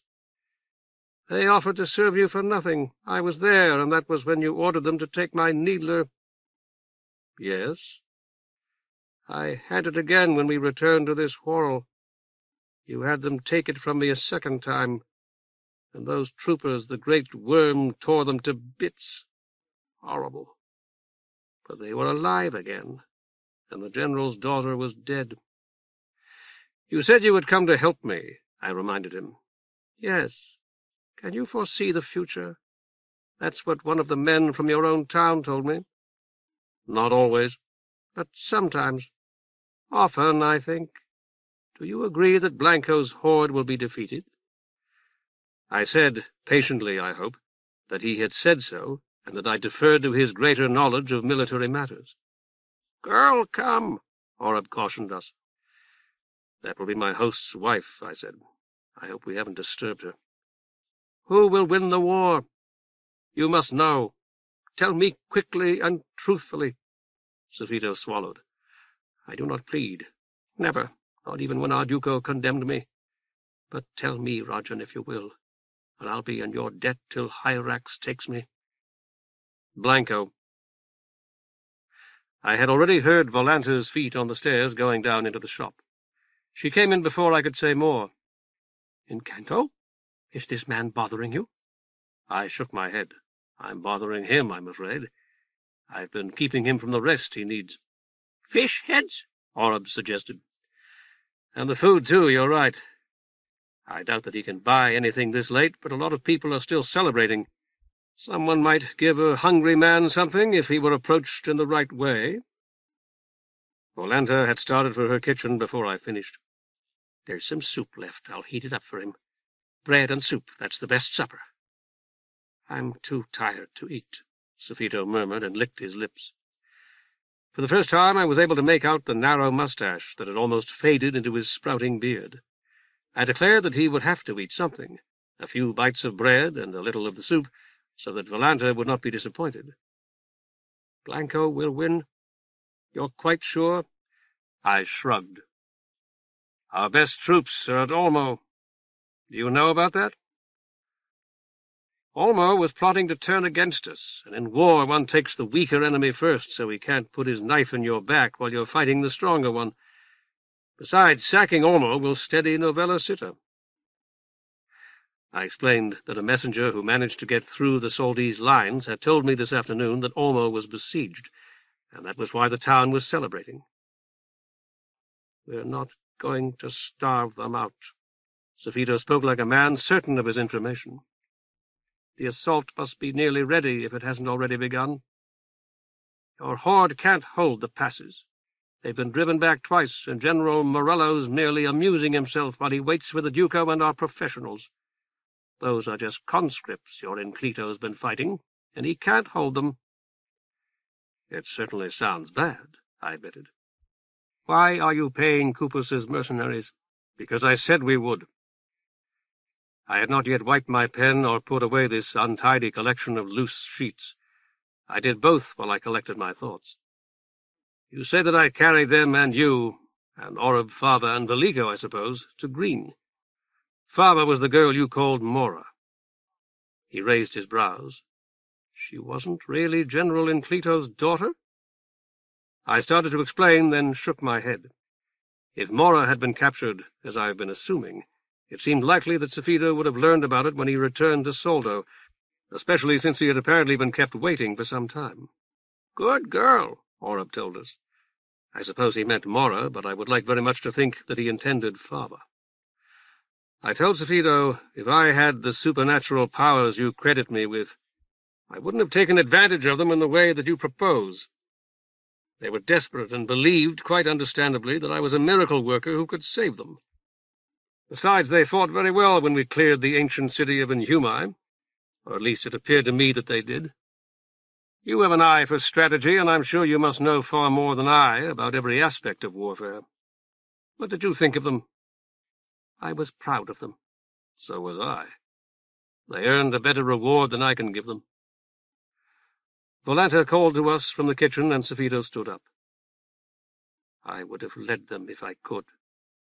Thanks to you, I had to watch them with my hands bound behind my back. But I told myself that whatever might happen to me for a few days, Sfigs had given me some of the best troopers who ever squeezed the trigger." We went into the kitchen and seated ourselves at the little table there. "I'd carry my soup into the store for Encanto," Volanta informed Safedo severely, "but not for anybody else." "He won't be staying here," I muttered. "Well, it would be too great a burden on you and your husband, on you particularly. He may not wish to remain in Blanko at all." As Volanta set his soup before him, Safedo murmured, "You are an employer of mercenaries, Rajan. Blanko is." The steaming bowl was followed by a loaf of new bread, a big curved knife, and a chipped blue plate nearly filled by an immense pat of butter. "Technically, I act for the town." He nodded, sipping the smoking soup, then dipped his spoon back into the bowl. "You're collecting funds to pay them, you say. And since General Enclito has sent you to do that, it's an operation of considerable difficulty. Getting money always is." "I supposed not. But there have been a few setbacks here, I admit." "Knowing no trade but the troopers, I am a mercenary now myself." Safedo indicated his own chest with the butter knife. "Will you employ me?" "Are you serious, Captain?" "Entirely, Rajan. Also brave, loyal, and experienced." I smiled. "I'll certainly consider it. Your Duko is going to execute you?" He nodded again while he chewed his bread and swallowed. "He did not say so. He merely imprisoned me. But that would have been the upshot. You fear that I am a spy?" "I have to consider the possibility." "Good man," Oreb remarked conversationally. "Fish eggs?" Safedo held out what was left of the slice, and Oreb swooped to snatch it from his fingers. "What do your arts say, Rajan? Wouldn't they reveal it if I were?" "I have none," I told him, "and I'm getting weary of saying so. I doubt that you're a spy, but I can't be absolutely certain that you're not." "Then keep me with you, under your eye. I've seen men my father's age with slug guns here, women even. Couldn't you use a good officer?" I admitted I could. "As a mercenary colonel." He spooned up soup that looked too hot to swallow, and swallowed it. "I will be entitled to 5 times the pay of one of your private troopers. I'm going to ask you for much more than that, but you won't have to give it to me until the war's over." I waited, watching him eat. "My house and my lands. Our Duko will confiscate them. He probably has already. I'll drill your troops and fight for you as long as this war continues, on your promise to restore them to me when Soldo surrenders." It was my turn to raise my eyebrows. "Nothing more, Colonel Safedo?" Such loot as may fall my way, and that's all." He grinned, white teeth flashing in his dark beard. "I've lost everything, Roger. All that I worked and fought for here. It didn't seem like a lot when I had it, but I find that it was riches beyond counting now that it's gone. I had a house in town and 3 farms. May I rely upon you to deal with me as honorably as you are with your other mercenaries?" I nodded, and we clasped hands. "I need sleep, if I can't stay here." "Urbanita will take you," Volanta volunteered, pointing. "Right next door. I'll go over and talk to her about it if you want me to." I said, "Please do." "I'll tell her Encanto said so," Volanta added as she bustled out. "She'll be getting the poor woman out of bed, I'm afraid," I remarked to Sofito. He grinned and spooned up more soup. "Everyone must make sacrifices in war, Rajan. Can you get us troops from your town, by the way?" "From Gaon, you mean? It's not my home, though I guided its people for a while. I suppose I probably could, but I won't." "Because you don't think we need them?" I shook my head. "We do, and badly. Because they don't need us. I could ask them to come here and risk their lives, and I believe that at least a few might come willingly. But 1 in 10 or 1 in 20 would be killed, and many more wounded. Killed and wounded for what? For my thanks when the war was over? When that woman comes back, I'm going to let her take me next door and sleep." Sofita was buttering another slice of bread. "When I wake up, I want to look over the defenses of this town of yours, if you'll let me." I said I would, but that this was not my town either, that it was Inclito's, if anyone's. "After that I'll tell you what we ought to do. You probably think the town's well fortified already, and it may be. Just the same, there's always something more that can be done." I myself must go to bed now. It is very late. Good night, Nettle. A good night to all of you. 16. A young man from the south. When we had gained the jungle at last, and the mercenaries had seen our human dead scattered all along the sewer and crushed in the streaming jaws of huge and deadly river beasts, I called them together. "Once I tried to destroy the city of the Inhumi," I told them. "I had fewer than 100 men, braggarts and cowards for the most part, untrained, badly disciplined, and worse armed. I dreamed then of leading troopers like you against it, and I'm going to do it now." To my surprise, they cheered. "I'm not going to try to tell you how to fight. You and your officers know far more about that than I. But Lieutenant Vallico and I will fight beside you and help you however we can. Father, if you'd like to leave us and warn the city, this is the time." "I'm no Inhuma. Look at me." "As you wish," I told her, and turned back to Kupus's troopers. "The Inhumi have human slaves, as you have seen. Don't kill them unless they resist you." Several nodded. "When the last Inhumo is dead," I promised them, "we'll go home." Father Vallico and I went with Kupus and the other mercenary officers when they reconnoitered the city. "We'll have to fight from building to building," Kupus told me. "It will be an ugly business. Are you in a hurry?" I shook my head.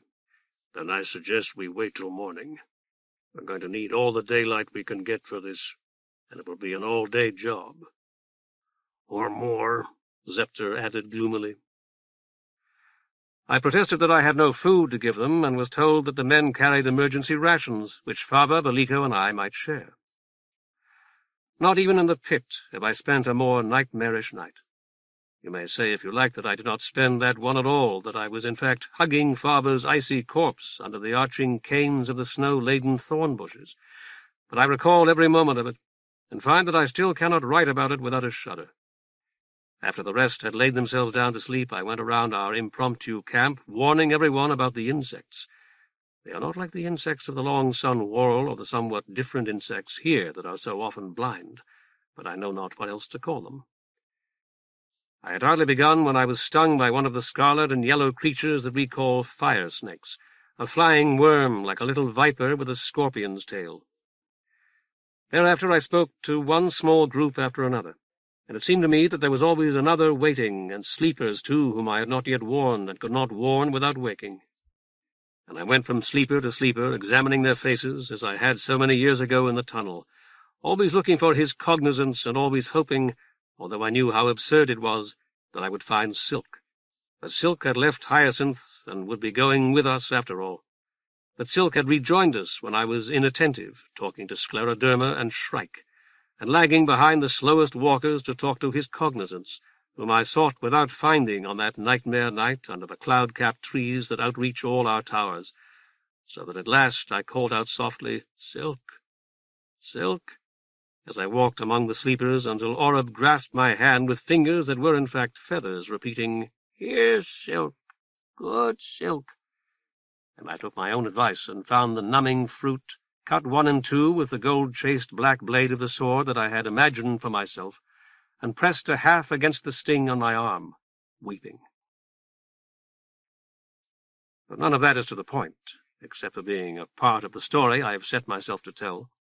My own long story of the tangled paths by which I failed to find the hero Marrow and the others sent me to find.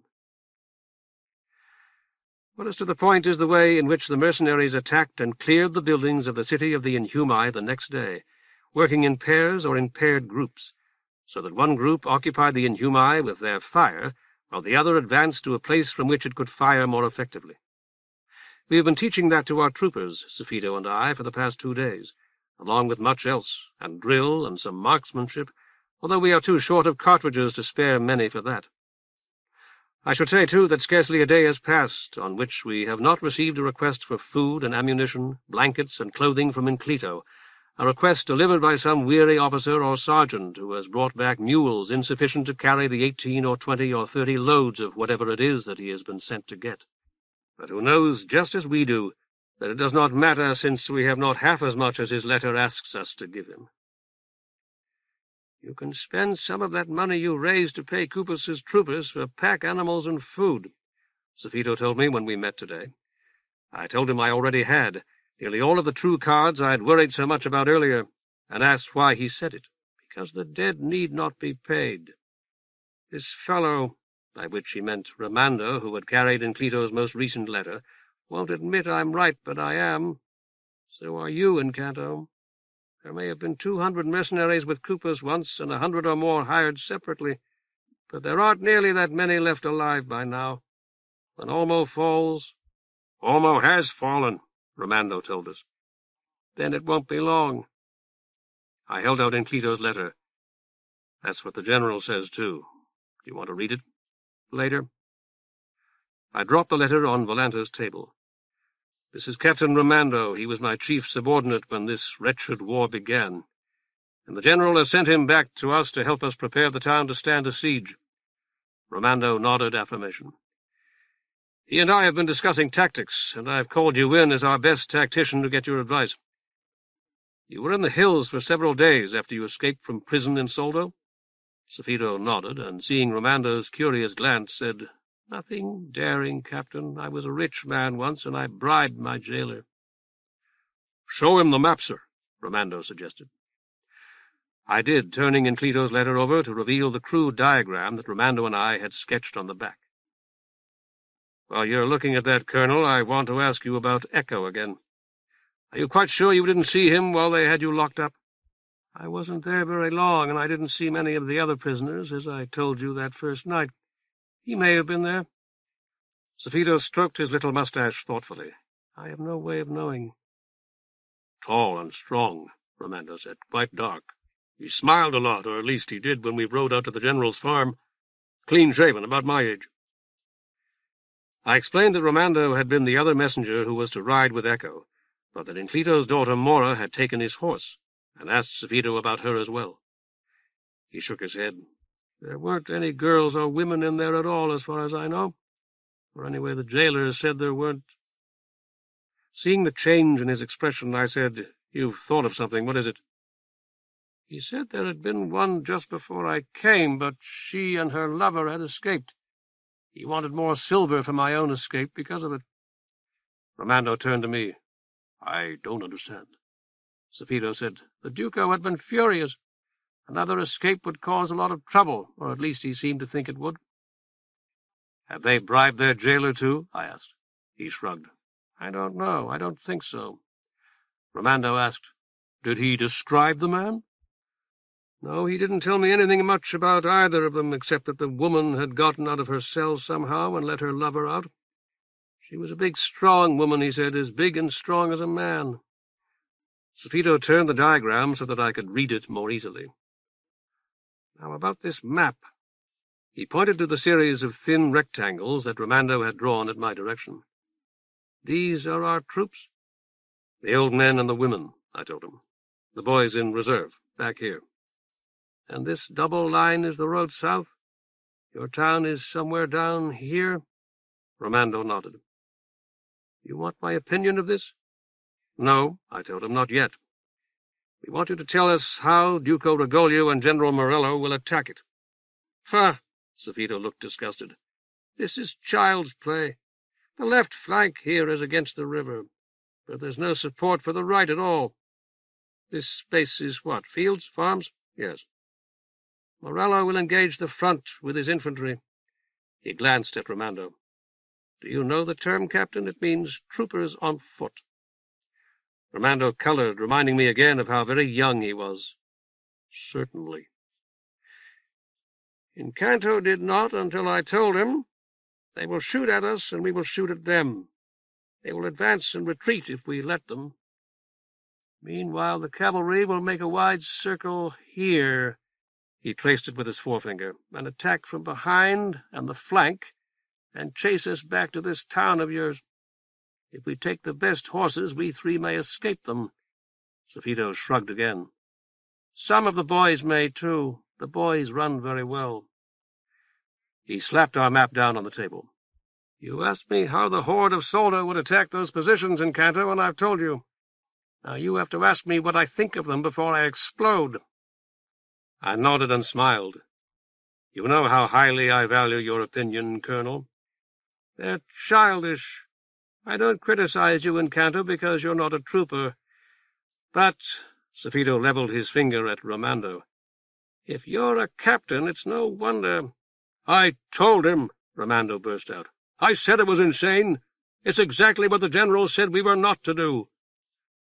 I explained what I planned then, and thanked Romando for the pack mules and mule drivers he had brought us, which we needed so badly to carry our cloth and rope and the fireworks, and explained that we would have to scour the nearby farms tomorrow for oxen to pull the guns, and women and children to drive the oxen. I have no more time to write.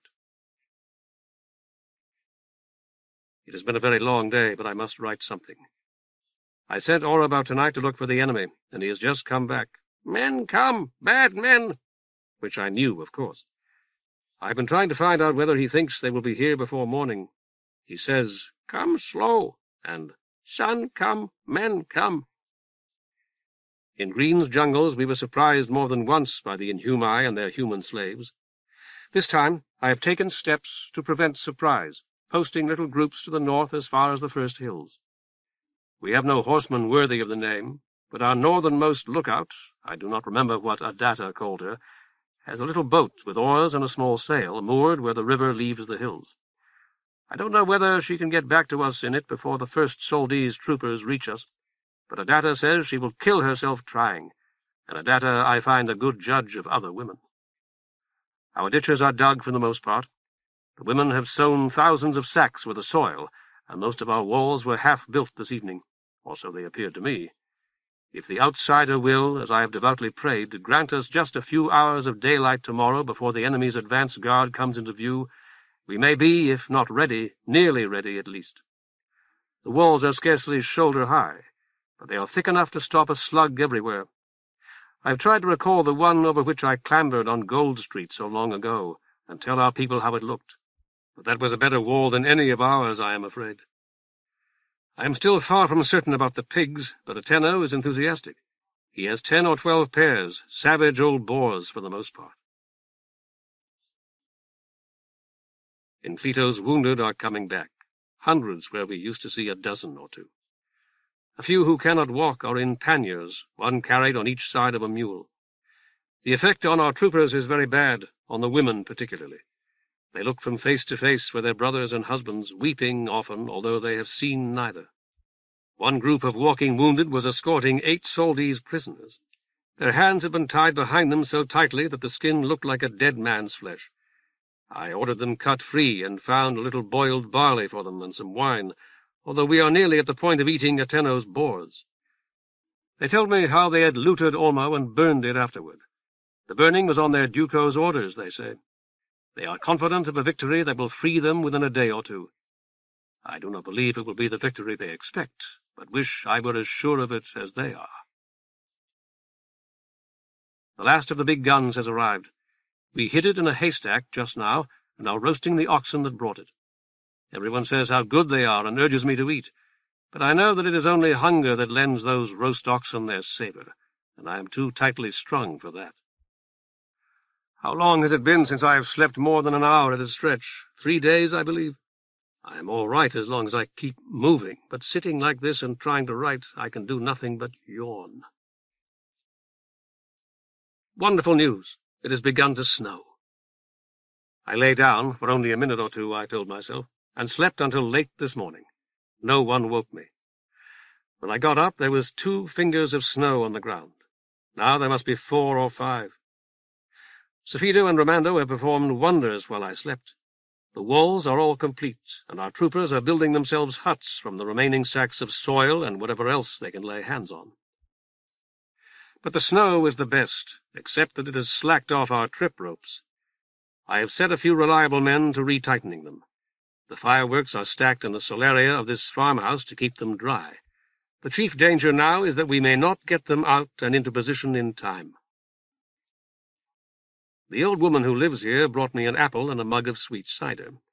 Apples and cider are about all she has left, she says. Our troopers have taken her chickens, ducks, and geese. Her husband is dead, her son's in the hills within Clito. She said she felt sorry for me, but I feel sorrier for her. I've told Uskita I want as good a supper as she can find me tonight, and I intend to share it with my hostess. We are seeing unwounded troopers now. So many have thrown their slug guns away that I sent a party up the road to salvage what they can. I got a group of about 20 of these beaten men together this afternoon and talked with them for nearly an hour, and asked them to stay with us voluntarily and defend their town. Not a hand went up. In Clito would have had half of them swearing they would fight to the death, I'm sure, but I am a poor speaker. It is interesting to walk up the rutted, snow-covered road a few chains and approach our defences as the enemy will. Our walls do not appear very formidable, and the ditches in front of them, which are filling with snow, can easily be overlooked. I've been telling our troopers that the enemy will be here tomorrow afternoon, speaking as though I knew it. In a day, I tell them, it will be over. It is always a matter of hanging on for one more day, after all. The old woman refused to share my dinner, swearing that she had just eaten. There is something familiar about that thin, wrinkled face. For a time I told myself that I must have seen her at Cugino's, but I spotted him among the new men called Bako brought up from the south, and although I described her carefully, Cugino could not identify her. He had only his axe to fight with, but I have gotten him a slug gun. He was happy to see my staff, and surprised that I still have it. A regular formation of unwounded men has passed through our line a little after dawn, still under discipline and making an orderly retreat. I had no opportunity to count them, but I would guess there were between 50 and 100. They would have been a valuable addition to our strength, but the officer in charge had been ordered to march to Blanko and rejected my authority, which is scant enough, I must admit. He said that Clito is with the rear guard. I asked how many, and he told me 300, but he was lying. I knew it, and he knew that I did. Clito is here. He has been making a fighting retreat with his horsemen. I've seen his coachman and Perita, one of the other men who worked for him. I asked about Kupas's men. They should join us here within an hour. It is over. Over. Midnight, I suppose, but I cannot sleep. The woman in the boat arrived just after I wrote about Perita. I knew it could not be long then, and supposed that it would be under an hour. That hour passed, and I sent Oreb, who returned so quickly that I knew the enemy was almost in sight. Before continuing, I should tell you who will read this, whoever you may be, that we had posted small parties along the road, in most cases 3 boys commanded by a man. Their orders were to fire as soon as the first Saldese troops came in sight, and retire to our lines. Most seemed to have remained at their posts longer than we intended. There had been scattered shooting for some time before I sent Oreb to scout. I should tell you, too, about something else, although it probably means nothing at all. The fireworks party came, and there was a young man there who reminded me poignantly of Hoof and Hyde. I called their corporal to me and asked who he was. "I don't know, Master Encanto, sir. I saw him wandering around and asked whose squad he belonged to. He couldn't tell me, so I put him to work." "You did the right thing, I'm sure. What is his name?"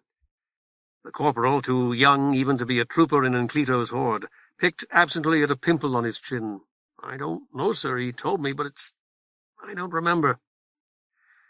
"Find out for me, please, and bring him to me whenever you have the time and can spare him. I'd like to talk to him."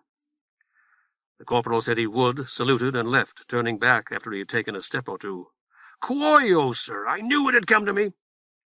But Kuoyo and his corporal have not come to me as I asked, and it may be that one or both are dead, although I dare to hope it is not so. Tomorrow, perhaps. No doubt they are exhausted, just as I am. Tomorrow night, I suppose, I will write all about the battle, giving it an entire evening. By that time I will be rested and will have received the reports of others. I should be able to offer a rational account.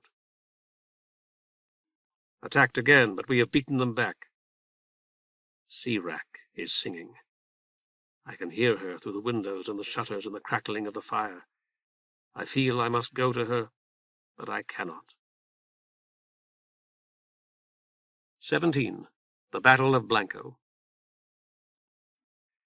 I was so tired last night that I actually believed I would be back in my snug bedroom in the old farmhouse tonight, writing at the little deal table by lamplight while Sofito snored on his pallet. In reality I am, as I should have foreseen, in these barren snow-covered hills again, hunting down stragglers from the Duko's horde, a defeated and broken horde that crashed like a wave upon the small, hard rock of Novella Citta after the battle, and appears to have shattered into spray. But more about that at the proper time. We still have not found Mora and Echo, but I have high hopes for tomorrow. It is possible, of course, that they are already within Clito. I pray that is the case. And now I would like to launch into my account of the battle, which had interest, excitement, and heroism enough for every quill in both Oreb's wings. But first I must mention, and truthfully, although it is difficult to be truthful here, what happened just before I went to bed last night. I had promised you a rational account of the battle, and risen, and was corking the ink bottle, and wiping my pen, when the old woman knocked as she did every night that I stayed in that house, to ask whether we wanted anything, and announced that she was about to retire. I told her we were fine, much better off than those who had fought so gallantly and lacked the comfort of her roof. She thanked me and began moving about the room, straightening small items as women will, snuffling to herself and coughing much as I do, but moving, although it did not strike me at the time, gracefully none the less, so that I was reminded vaguely of you, Nettle, and then more vaguely still of Evensong, Tansy, Sirak, Hyacinth, and various others, or perhaps simply of all the women, or of all the young women at least, that I have known at various times in diverse places, and fell to thinking as I pulled off my boots and removed my robe, that it was a pity, a great pity, that we had no daughter. Although it was so often all that we could do to feed the children we had. Boys, but good boys, all of them, at least until Sinew was older. All that we could do, and more. And then I thought about Sinew and Crate, and the time, I hesitate to mention it, knowing it will pain you, when the house was building and the Inhumu got into our little tent and drank blood from our child. The Inhuma, I really ought to say, although at the time you and I assumed it had been male. "I'm keeping you from undressing," the old woman said when I had washed and dried my feet. I slid between the sheets and closed my eyes, seeing at once the flashes of Soldi's slug guns. "I've been going to bed in my trousers and tunic every night," I told her, yawning, "and spreading my robe over me for additional warmth. I'd given all my bedclothes except one old quilt to others who were forced to sleep outdoors or in unheated sheds, and needed them much more than I did.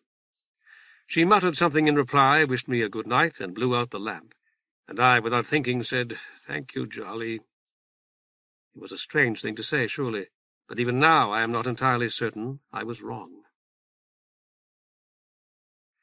For 2 hours that seemed whole years, the new advance guard of the horde of Soldo ranged up and down the wide U of our walls and ditches, firing from time to time and taking our measure.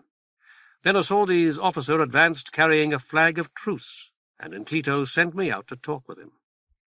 He smiled and offered me his hand, saying, "I'm Colonel Terzo." I accepted it, and we shook hands. I introduced myself and explained that I was not formally a member of the horde of Blanko, merely a friend of its commander trying to give him what help I could.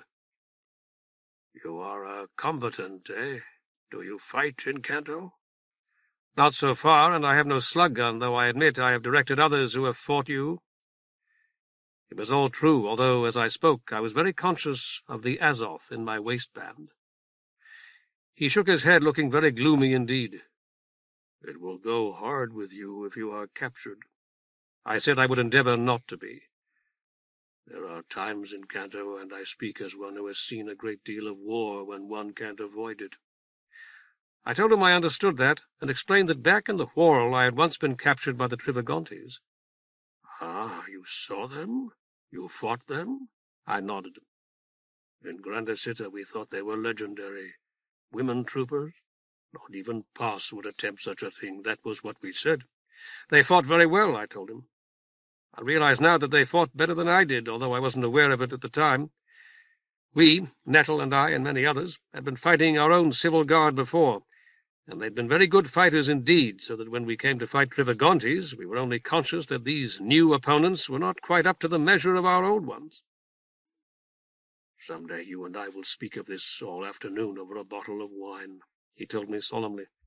"I have a place on the Bacciarosolo and grow good grapes there, south-facing hillsides, eh? But at present it is my unpleasant duty to require your surrender upon the authority of the Duco." I pointed out that since I was not in Soldo and was not a citizen of Soldo, its Duco had no authority over me. "Not only you," Terzo shook his head sadly. "Not just you in Kanto, but those pitiful grandfathers I see, and those unlucky women. The boys, too. You have boys?" "We dislodged a few on our march." I confessed that our reserve was made up largely of those boys. "Then you have no reserve." He spread his hands, appalled at our weakness, but unable to help us. "Your women will run screaming as soon as the fighting is serious. I have never seen women cut down with the saber, and do not wish to see it. There will be sickening bloodshed. In Kanto—" He attempted to put his arm over my shoulders, but I shook it off. "I like you in Kanto, and I'll try to do what I can for you. You have a horse?" I confessed that I did not. "I see a few country louts on horseback behind your line. 6, 7, how many?" "We are short of cavalry," I admitted. "Borrow a horse from one anyway. Surrender and ride off as soon as we begin disarming the poor women that scoundrel General Enclito has forced out of their kitchens. I will see to it that you escape." I thanked him for his good wishes, but repeated that we had no intention of surrendering. "In Kanto, you are unfamiliar with the rules of war." "Yes, but I have 2 friends, one a very experienced officer, who advise me." "You have 3. I am the 3rd, and you need all of us more than you know. It is one of the rules of war that untenable positions may not be held. Do you understand? Suppose, and I saw this only today, that some grey-beard fool and 3 children attempt to hold a little mud-brick shed against an army. That is an untenable position, since the 4 greatest heroes mankind has ever seen could not maintain such a place against 100 ordinary troopers. Do you understand me, Incanto?" "Very well," I said. "But they are stubborn, eh?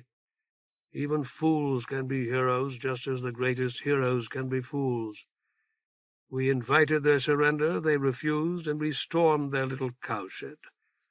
Soon I was handed 2 little boys of 12 or 13, which is about the age of my younger son, bleeding and weeping. You would have bandaged their wounds, eh? Waved your hands through the air and recited spells of healing?" "Prayed over them, perhaps," I told him. "Exactly.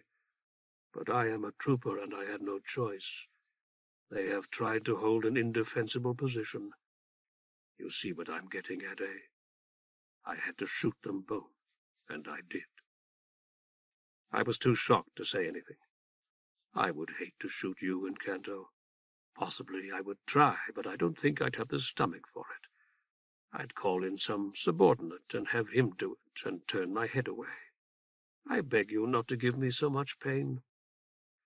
I shook my head. You're not completely serious in what you say, Colonel, but I am, and I am too. You must know our Colonel Cefido. His face froze. He is one of the two friends I mentioned.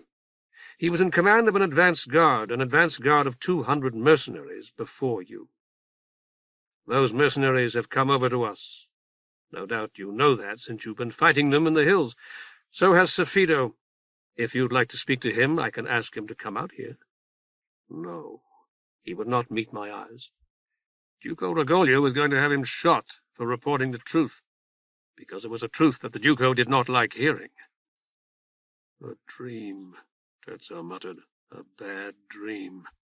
He came to us, and we fed him and found him a place to stay, and gave him employment. When Soldo falls, we will give him his property back, so that he may live in his own house with his wife and children as he did before. I sincerely hope that nothing of the kind will ever happen to you. It isn't likely, since your Duco will be deposed soon. But if it does, don't be afraid to come to us. You'll receive a fair trial, I promise. He drew himself up. You will not surrender.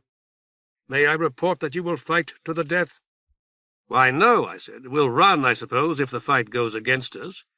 But we're not going to run now, when it has hardly begun. I had thought that he would order an attack as soon as he returned to his own line, but he did not. We waited tensely for a time, and I had what little food was available passed out to the troopers along our walls. This better work, Encanto, Enclito said, studying them as they leaned against the earth-filled bags or crouched in the snow to eat. Will Pass drive us from this wall if it doesn't? He looked around at me, surprised. I don't think he's even here. We left him up there with the long sun. In one sense he wasn't there either. In another, he is here with us at this moment, because I am. Enclito said nothing for a time, but I'm not at all sure how long a time it was. I was lost in thought. At last, because you pray to him, that's what you mean. He hears you praying. I nodded. I hope so, at least. Me too. You think they'll attack soon? I told him I did not know, that a few minutes before I had felt certain that they would attack at once, but that I felt almost equally certain now that they were going to wait for the main body of their horde. Colonel Terzo spoke so contemptuously of us that I thought he believed what he was saying, and would rush at us when we refused to surrender. It seems he will not. It was Enclito's turn to nod. Would you? No, but if I governed Soldo, I wouldn't try to conquer Blanko either. Colonel Terzo doesn't govern Soldo, but that's a good answer just the same. Encanto? Yes? Usually when I ask what you're thinking about, Men, come! Overhead, Oreb sounded the alarm. Bad men, come fast! I lifted my staff for him, and he dropped down onto its handle. On horseback? Come, horse! Bird, see! That's what he's waiting for. Enclito nodded to himself. They're cavalry, and somebody else to give the order. You scared him, Encanto, just like you scare me. What did you really mean when you said that about Pass making us go? Only that he wouldn't, or at least that I don't believe that he will. I've been asking myself what will occur if we lose. He chuckled dryly. If she's still alive, my Mora will be an orphan, for one thing. They're supposed to ask you nicely if you want a rag tied over your eyes, and you're supposed to say you don't. But I don't think it matters much by then what you say. I could not help thinking then of Pig, and of everything that had befallen Viren while I had been away. Soldo will dominate Blanko for a generation or two, I told Enclito, and Blanko will throw off its domination, and more people will be killed. After that, something else will happen, and still more people will die, and the Inhumi will come in the night to drink our blood, carousing upon our hates and fears and lusts. after which still more people will die for other reasons, and no one will be even a little bit wiser. I took a deep breath. In Cleto, our mercenaries have been with us almost half a month. You have them in back with the reserve, the ones who are still alive? He nodded. 137. That's the number I remember, anyhow. Could be a few less. I want to pay them.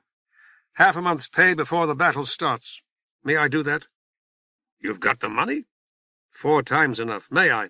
Sure, go ahead. You think it'll make them fight better? They've been fighting real good already. It will make me fight better, I said, because I won't dislike myself quite so much for fighting. Good man, Oreb assured Cleto. I try. I want to promise those who are attempting to earn enough to buy land that will try to provide farms for them after the war. The rich in Soldo own a great deal of land.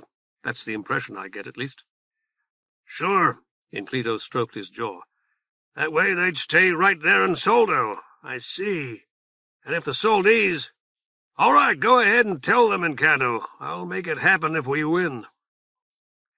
We were going to, I knew, although I did not say so then. I found Safido, and the 2 of us brought out the chest that we had hidden when we arrived. I gave every mercenary 30 silver bits, half of the 60 that we had paid every 4 weeks in Gaon, and told them about the farms Cleto had promised them. Captain Kupus took me aside. You're giving every man 1? Enough land for a man to feed a family? That's correct, I told him.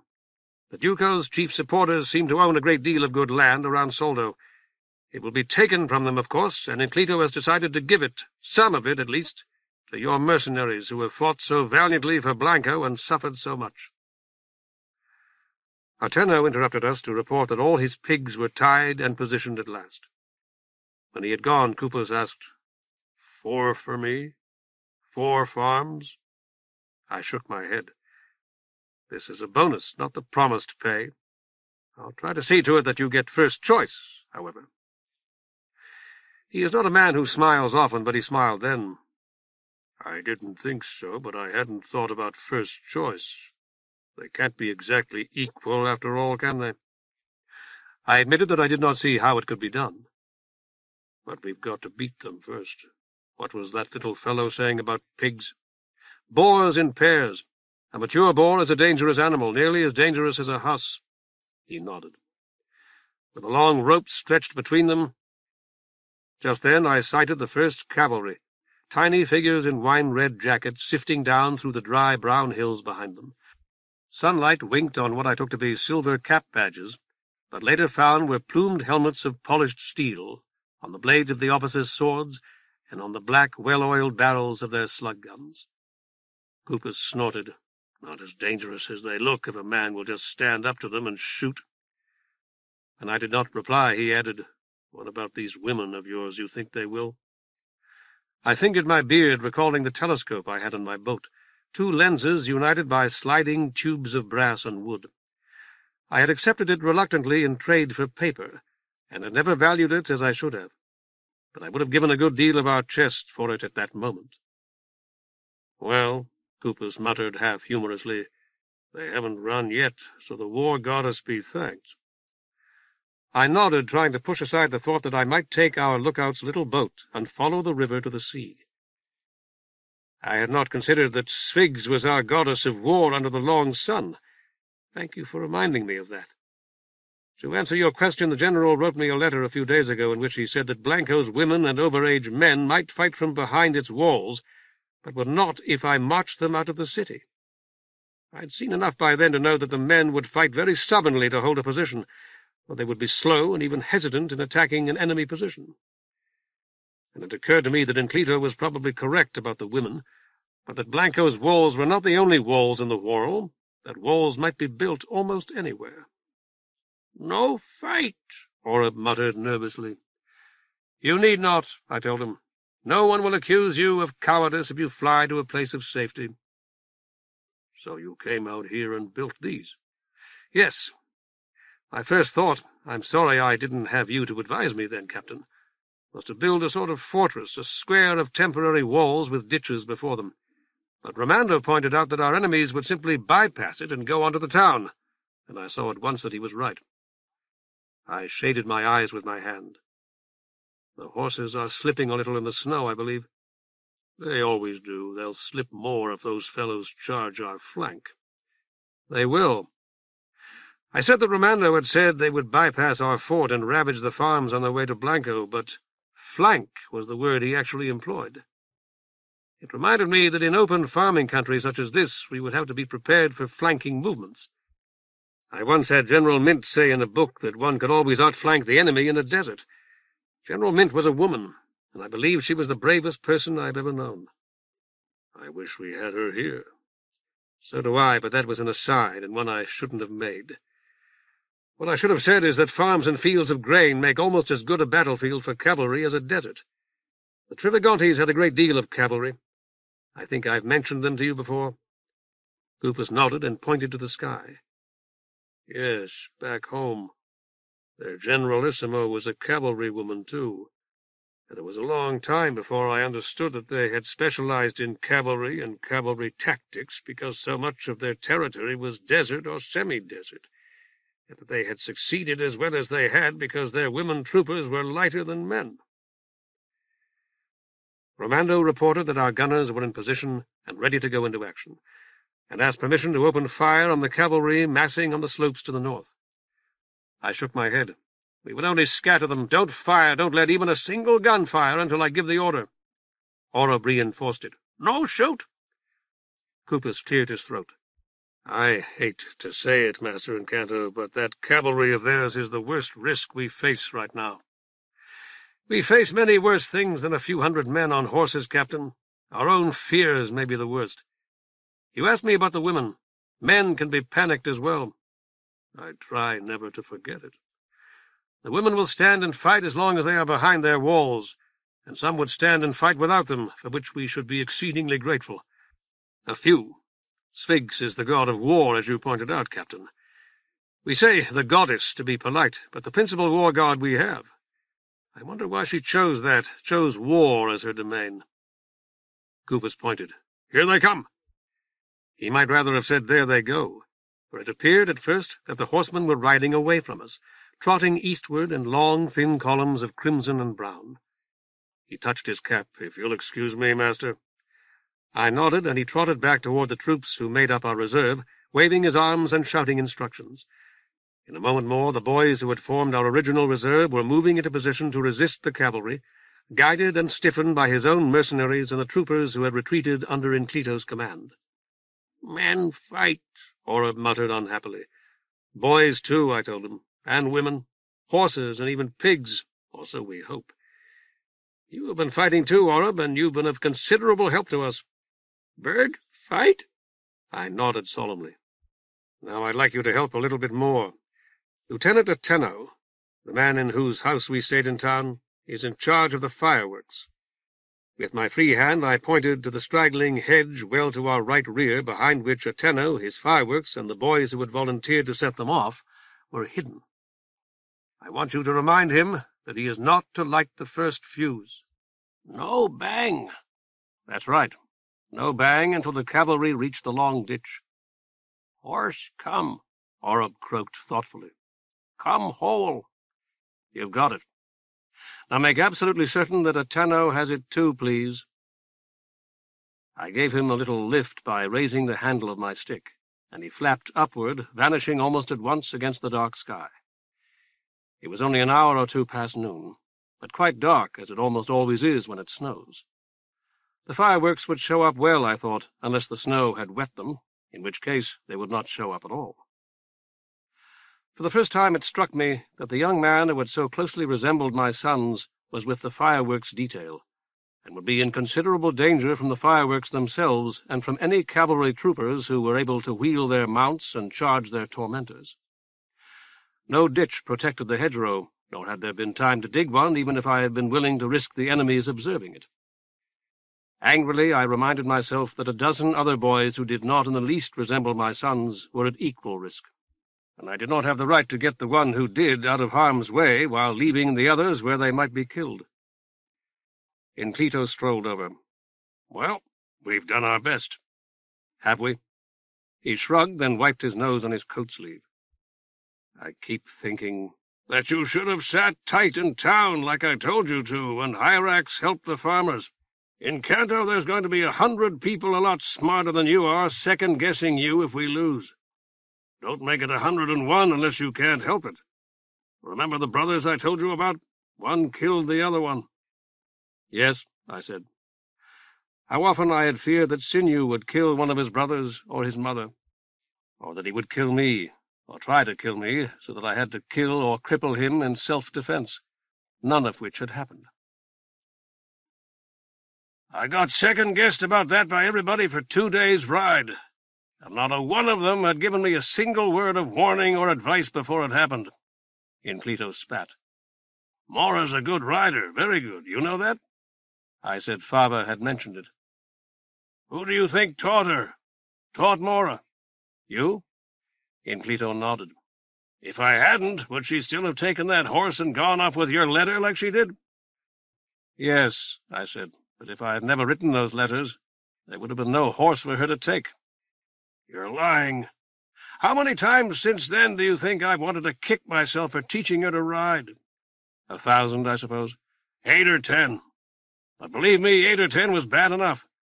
I never commanded our troops in a war before. Did you know that? I shook my head. I was always under somebody trying to carry out his orders.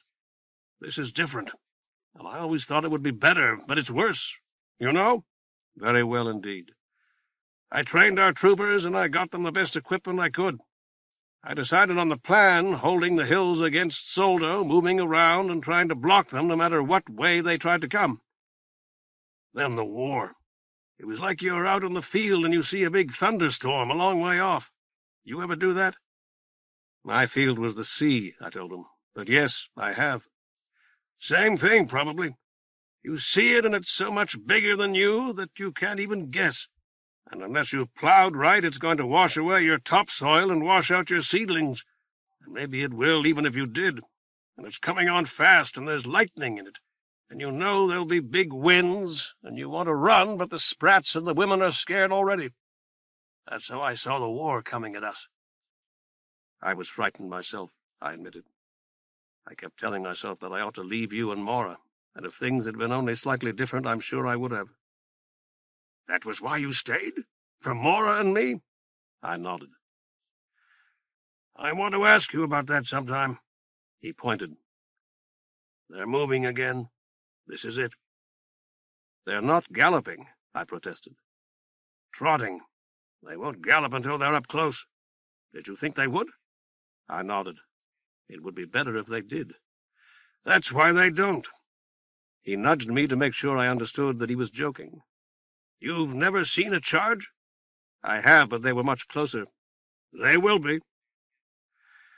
I started for Kupus's uneven line of men and boys with slug guns, but Inclito caught my elbow. The women and sprats are scared already, remember? The men are too, and I mean you and me. So walk. He was right, of course. I walked slowly toward our right flank, and even permitted myself to limp a little.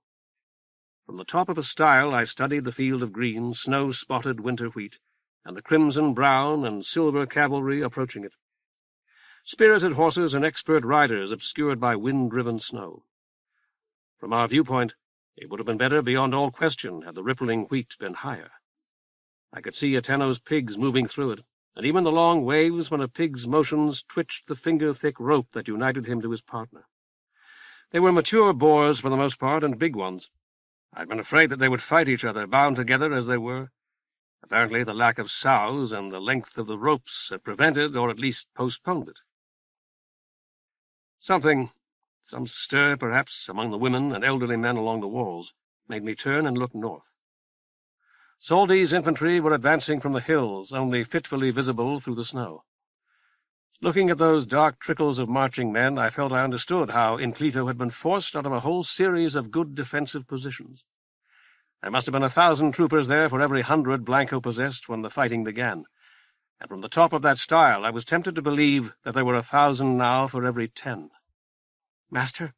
It was Adetta, with snow in her hair and on the lashes of her remarkable eyes. "Colonel Safito sent me. He'll send some of our people to strengthen this flank if you want them." I pointed to the hills. "Yes, sir, I know. So does he, I'm sure. I've been studying them, Adatta, and wondering where you people in Blanko ever found the courage to defy them and their Duko.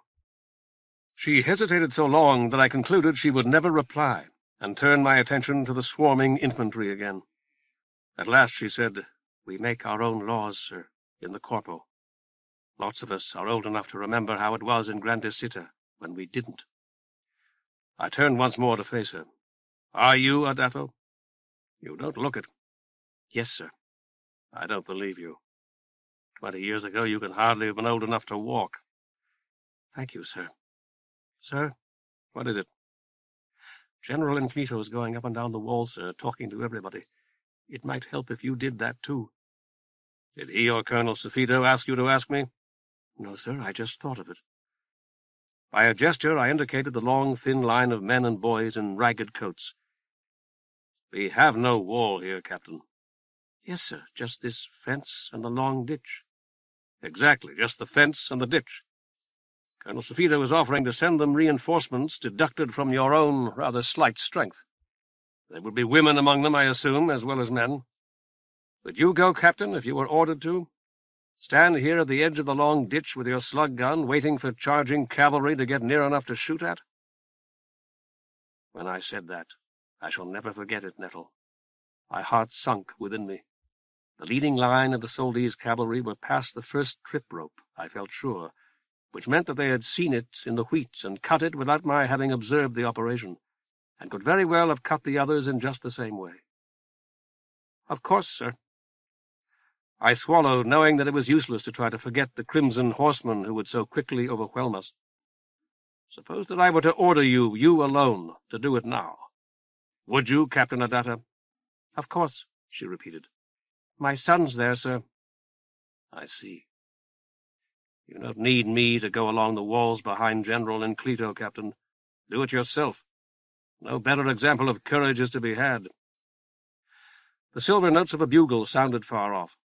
Adatta unslung her slug gun. "Here they come, master. You'd better get down." The cavalry surged forward, and almost at once a score of horses fell. Romando was waving to me frantically, but I shook my head while sympathizing with what he must have felt. I heard Adatta say, "Shoot, why don't they shoot?" under her breath. The first trip rope had been cut or broken. More crimson and purple horsemen surged forward. Some were slashing at the winter wheat with their swords, and I saw one horse leap a fallen horse and rider magnificently. Two fell together almost at once. The indignant squeals of Atenno's pigs carried across the wheat field to us as clearly as the bugle. The boys fired, a ragged crash, followed by the rasping rattle of hundreds of fore-ends pulled back to expel hundreds of empty cartridges, and pushed forward again to bring hundreds of fresh rounds into hundreds of chambers. Adatta tugged at the leg of my trousers to get my attention. "Can I now, sir?" I nodded, meaning that she should return to the walls, but before I could stop her she was running down the line of boys, shouting encouragement and patting shoulders. For a minute or more it seemed that the cavalry might never actually reach our long ditch. The trip ropes delayed it, as I had intended, and in fact broke the legs of scores of horses. Against the greater charge of the Soldier's cavalry, Atenno's boars made their own lesser charges again and again, working one another into a foaming fury that had many of the horsemen reining up to shoot at them even as their fellow troopers fell from our fire. Then a valiant trooper, virtually alone, broke from the rest and charged our line at full gallop. His horse jumped the last of our trip ropes, only to plunge headlong into the snow-filled long ditch. As it did, the hedgerow seemed to explode. Stars flew from it, and devils of red and blue, orange and yellow fire careened among the horses, whining, whizzing, shrieking, and howling, lurching and swerving before detonating in clouds of colored smoke and flying sparks. "Make bang," Orem announced self-importantly as he settled upon my staff. "Horse come whole." Or at least that is what I think he said. It was hard to hear him over the noise of the fireworks. Nor did I greatly care what he had said just then. Grateful for its new warmth, I pushed Hyacinth's Azoth back into my waistband, and seeing Romando running toward me, climbed down from the stile and walked calmly, I hope, toward him, careful to swing my staff and plant it solidly with every step, so that Oreb fidgeted and flapped on the handle, and at last abandoned it for my shoulder. "May we open fire, sir?" Romando called. I waited until we were nearer, then said in a low tone, "Lieutenants may run, Captain. Captains walk." "Yes, sir." He halted, drew himself up, and saluted. "Shall we open fire, sir?" "You are sighted on the area behind the line of infantry facing us, as I instructed you?" "Yes, sir." "In that case, you may open fire as soon as the enemy's cavalry has been stampeded well into that area, Captain." "They're in there now, sir," he pointed. "Then you may open fire." He spun about and dashed back toward the haystack gun, shouting. Even so, it seemed to me a very long time before it spoke, and its first shot set the hay on fire so that half the crew had to fight the fire before it reached the ammunition, leaving only 2 men to load and fire. The gun in the barn fired soon afterward. I got the impression that its crew had heard the first shot and verified its elevation and direction one final time before pulling the lanyard. Almost at once, the gun in the wood by the river, the largest and most distantly sighted of all, thundered forth so deeply that it seemed to me that I could feel it shake the ground. After that, I paid little attention to which gun happened to fire at which time, or which was having the greatest effect on our enemy's troops. Inclito had an officer in the tree in front of the farmhouse, from which he was signaling about such matters with a yellow and black flag on a stick, and although I had been told what the 2 waves overhead meant, and the 4 waves down, and the rest of it, I had forgotten most of the code already. Whatever signals were sent, our shells were bursting among the enemy, striking stony ground and throwing up geysers of ochre dust and flying rock that only looked small to me as I hurried forward to our walls of earth-filled bags lined with women and elderly men. They were enormous and very dangerous, I knew, to thousands of terrified Soldese troopers, and to hundreds of horses already frantic with fear. "More bang," Orib muttered, and a young woman with brawny arms and a broad grin said, "Looks pretty good, don't it, Master Incato?" I nodded and told her, "We have to destroy that cavalry before it can make a second attempt," speaking as seriously as I might have to Inclito. "They know our tricks now, I guess?" "That's so, and there can't be many fireworks left." As I spoke, I was looking for a way to climb over her wall as I had climbed Mattock's on Gold Street, but there was no helpful, murderous sergeant on the other side of this one to give me a hand up, only a deeper ditch full of snow. Another woman exclaimed, "We've won!" I shook my head and frowned at her. "Not yet, though we will win." Like ghosts, I could see their corpses at the foot of the wall, dead women with open, staring eyes, and dead men, their grey beards, their white beards, dyed with their own blood. Orc had taken off his undershirt to hang it out of the window of the Juzgado. But that undershirt had been as red as the old men's beards, and I had none, red or white, although a woolen undershirt would have been a comfort that day in that wind. Another woman said, "They'll still come at us, won't they?" And this woman had her hair bound up in a white cloth and stood beside a wooden case of slug-gun cartridges. I got her to give me her cloth and tied it around my staff, and went to the end of the wall where, at Safito's insistence, we had left a narrow space between walls and between ditches.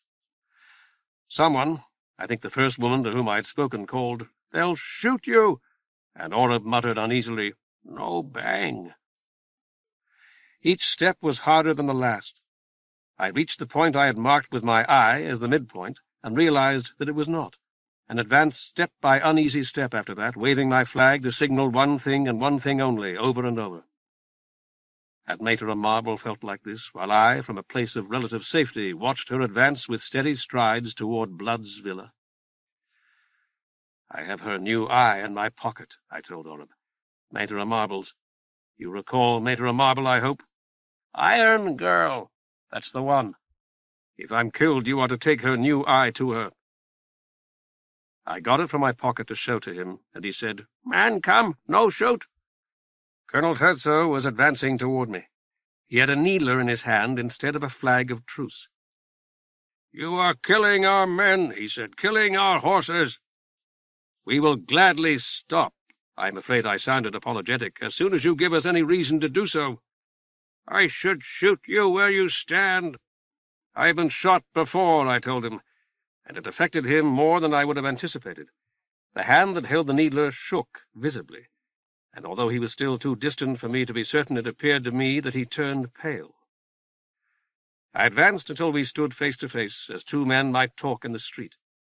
The sound of the bursting shells was louder there, and reports of the big guns that fired them hardly more than distant thunder. I cocked my head, hearkening to sea-wrack's sea-song in that field of stubble, smoke, and death.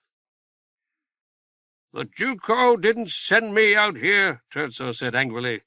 "Neither did General Morello. I came out of friendship for you." I nodded my thanks. "You've brought your artillery outside your town in violation of the laws of war. If you're captured, you'll be shot, and I thought I should tell you." "I didn't know that there was any such law," I said. "Where are these laws written, and by what courts are they enforced?" "Everyone knows." "You mean that you make some excuse to shoot those prisoners you wish to kill. No doubt you always have." "We're going to attack you within an hour, Encanto. You'll be—" He fell silent, staring at me. "Can you hear something I don't?" "Sing song," Oreb suggested. And I did, following sea-wrack's own intonation and pronunciation to the best of my very limited ability. The lapping of the waves was in her song, and the eerie cries of seabirds, and the lonely whistling of the wind. "That is in the language of the neighbors, whom you call the vanished people," I said, when I could no longer sing for weeping. "I can," Terzo began, then again, "I can almost hear it myself." He fell silent. I put my hand upon his shoulder. "Listen, and you will hear her. Those who truly listen do." He heard the music then, I know. He stared at me with bulging eyes. "Sea-wrack is singing in the place that lies beyond this place. Listen there, and you cannot help but hear her." With her I sang a few more words in the language of those whom Mora had once called the people of that town. "In our small house with shining windows, I waited till the tide brought your wreck through. Lie here beside me in the darkness. I'll wake to life the corpse I say is you." That isn't exactly right, but it's as close as I can come in the common tongue. I spoke the final words to his back as he sprinted for his own lines. A representative from Novella Citta has reached us. The news is so good that I hesitate to record it.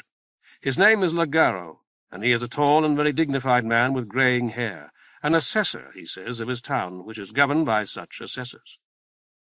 "So you're Master Encanto," he ventured when we had been introduced, and seemed almost afraid to accept my hand. "Donna Mora and her consort have told us a great deal about you." "You have her?" I asked. "I know she's still alive, but is she well?"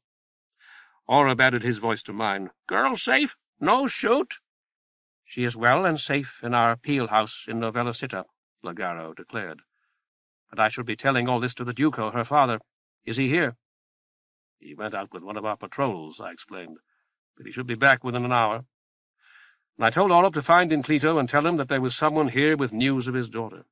"You're his brother, Donna Mora's uncle?"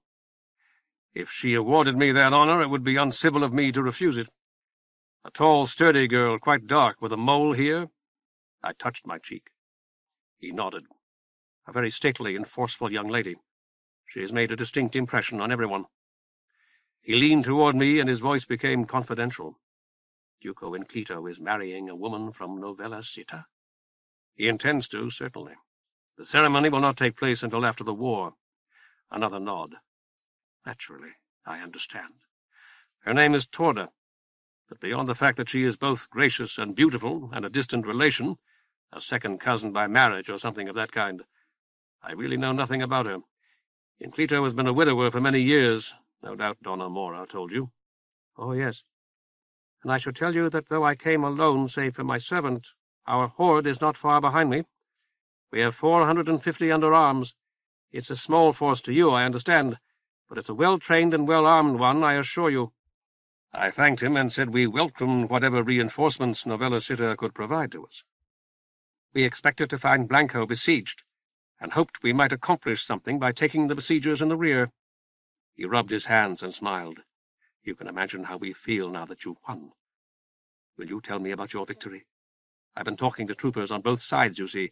I had to convince every party we encountered that I wasn't a Soldese or a Blankonian, and in the course of our conversations I've picked up a good deal of information.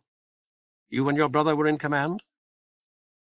I tried to explain that Inclito was our commander, and that I had merely deployed the fresh troops I had brought up from Blanko and endeavored to assist him. The guns, too. You brought out your guns?" "I have been told that it is contrary to the usages of war, but it's too dangerous. I mean that it's usually judged to be. No one can argue with victory, of course.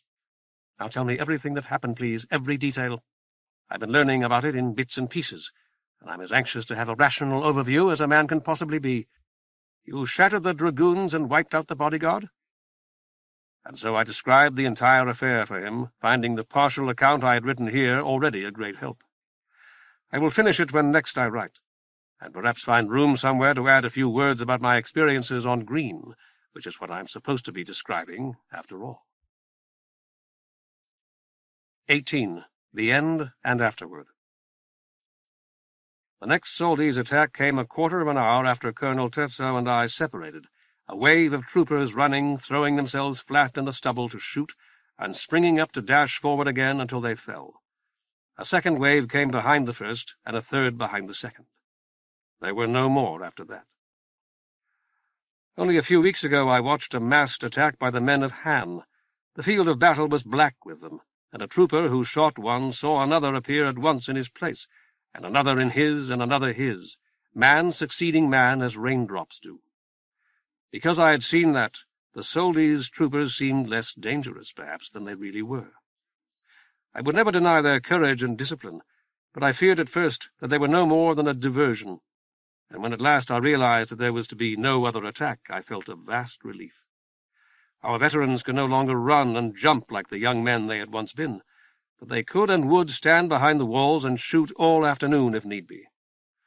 Some of our women still shut their eyes when they drew the trigger, as I saw, but it hardly mattered at that point, and although I saw tears here and there, I saw them through my own. The second wave got as far as the deep ditches before our walls, and a few men leaped into them and tried to climb up the other side, but a more hopeless enterprise could not be imagined. I struck one on the head with my staff, and so saved him from having his brains blown out, which would have happened in another half-second. The third and final wave got no nearer than half a chain, I believe.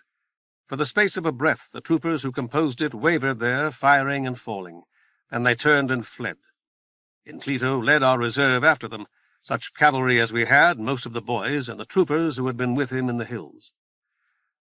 I watched them then, climbing up onto one of our walls as I had stood upon the stile and wishing again for the clumsy wood and brass telescope I had left behind on Lizard. The horde that had sifted through the hills was melting into them again, pursued not so much by our reserve as by striding shell-bursts from our big guns, distant dots of sullen black smoke and short-lived fountains of what at that distance seemed a yellowish water like urine. After that there was nothing more to do except clean up. A few uninjured Soldi's surrendered. They had to be herded together and searched for weapons. Our own wounded had to be bandaged and given what comfort and treatment we could muster. Two of the elderly men who had agreed to fight for their town one more time were physicians. The one who had examined and rebandaged my own wound the day before the battle had been wounded himself. His right arm smashed so badly by a Soldi's slug that it had to be taken off just below the shoulder. When that had been done, he helped with the rest, doing what he could with his left hand, and directing a woman he found who had an aptitude for the work. If our own plight was bad, that of the Soldi's wounded was far worse, but we could give them little attention until our own wounded were taken care of. Our wounds were to the head, arms, and shoulders almost entirely. That was fortunate, since many of our wounded women objected, in the most pathetic and ingrained fashion imaginable, to having their gowns and camisoles cut away, as often had to be done. Our dead we laid out as decently as we could, and since we could not spare blankets for the task, we covered them with straw, hay, and brush. By that time the short, dark day had ended, and the snow had ceased to fall. It was cold. The wounded, the Soldi's wounded particularly, were dying with every breath, and we were all too tired almost to move. A few of us built little fires and ate rations taken from the Soldi's dead. Most, and I was one of them, wanted only to lie down anywhere and sleep. I was about to go into the farmhouse when the first party from the town arrived. It was made up of men who had been with Inclito in the hills, mostly. Of men, in other words, who had run, had in 9 cases out of 10 thrown away their weapons, and had taken refuge behind the walls of Blanko. Many, I do not doubt, had passed through our position or skirted it only a day or two before. There were a few officers among them, and I placed them under arrest, had their hands bound, and made them sit in the snow under guard with our soldiers prisoners. The rest I told to take slug guns, we had come into a plentiful supply, and join us. No sooner was one group thus disposed of than another arrived, and by that time it had been disposed of as well, a third had come. Safito and I went to the farmhouse at last, too weary almost to speak, and discovered to our great pleasure that the old woman had built a fire in our room. He slept at once. But I, finding that as tired as I was I could not sleep, sat up for a time and wrote about noticing the boy who looks like hoof and hide, then rose and went to the door of the old woman's bedroom, and knocked when I could not hear her breathing inside, but got no reply. I was returning to our room, stepping as softly as I could manage across the bodies of the many sleepers who had thrown down their blankets and themselves upon her floors, when I heard distant shots, screams, and shouts. I gave the alarm and ran myself, when I had thought myself too tired to walk, and in that desperate fight in the dark wood by the river did what I could with my voice and the Azoth. As we learned later from our prisoners, fewer than 100 men of the ducal bodyguard had found a point at which they could ford the river, wading in freezing water up to their necks while holding their slug guns and ammunition pouches over their heads. I cannot help thinking that if the leaders of the horde of Soldo had employed that sort of enterprise and imagination against us while their horde was still intact, things might have gone very badly indeed for us. During the battle I was constantly afraid that a second flanking attack would be attempted on our right, either by fresh cavalry, I could not be sure the Soldis had none, or by foot soldiers. 200 men there would have made things difficult indeed for us, and there must have been far more than that in each of the 3 waves that attacked our front. I lay down a moment ago to look at the stars. How cold they are, how lovely and how remote. Green, which is just setting, looks as cold as any and almost as distant. But I can never forget its steaming heat. Our wounded here were in danger of dying from shock and the cold, but wounds there are attacked at once by strange diseases. I remember far too vividly rotting wounds and dead men whose rotting wounds still lived, seething with blue and yellow slugs, and striped creatures that resembled tiny squid. Drinking rainwater from cupped leaves and finding it alive already with the thread-like green worms. The whorl is high in the sky, yet another cold whorl of stifling heat, one in which I wandered through nights that lasted for days, nights in which neither these beckoning stars nor the skylands shone. Nettle will never read this, I know. Indeed, I would keep it from her if she were sitting at my right hand. But might I not communicate with Nettle if I chose, giving Oreb some message to carry to her? It is a thought I have had and pushed aside ever since he sought Sirac for me. If I were to speak to her, I would not say that I was still alive, which can only fill her with false hope. Rather, I would say to her that the outsider, the god who brought our race into being on some unthinkable short-sun whorl circling one of the myriad stars that I have been staring at, is no less present for her or for me tonight. The neighbors must have worshipped him here under whatever name. When I sacrificed for Enclito's sake and was told that Mora was still alive, which Logaro now confirms, I was as eager for information and divine favors as Enclito himself. Tomorrow, or if not tomorrow, some day soon, I hope to learn of an altar of theirs in these hills. If not, I will build one and sacrifice to him there, or merely worship him without offering any sacrifice, which I know that Oreb will greatly prefer. I have news good beyond hope. But before I write about it, I should say, as I had planned to last night, that I faced some hard decisions on the morning after the battle. Whether I decided well or ill, I still cannot say. You may judge, Nettle, or whoever reads this may. Safito urged me to follow Enclito with our entire force. He argued, I think rightly, that a war is never really won until the enemy's ability to wage war no longer exists.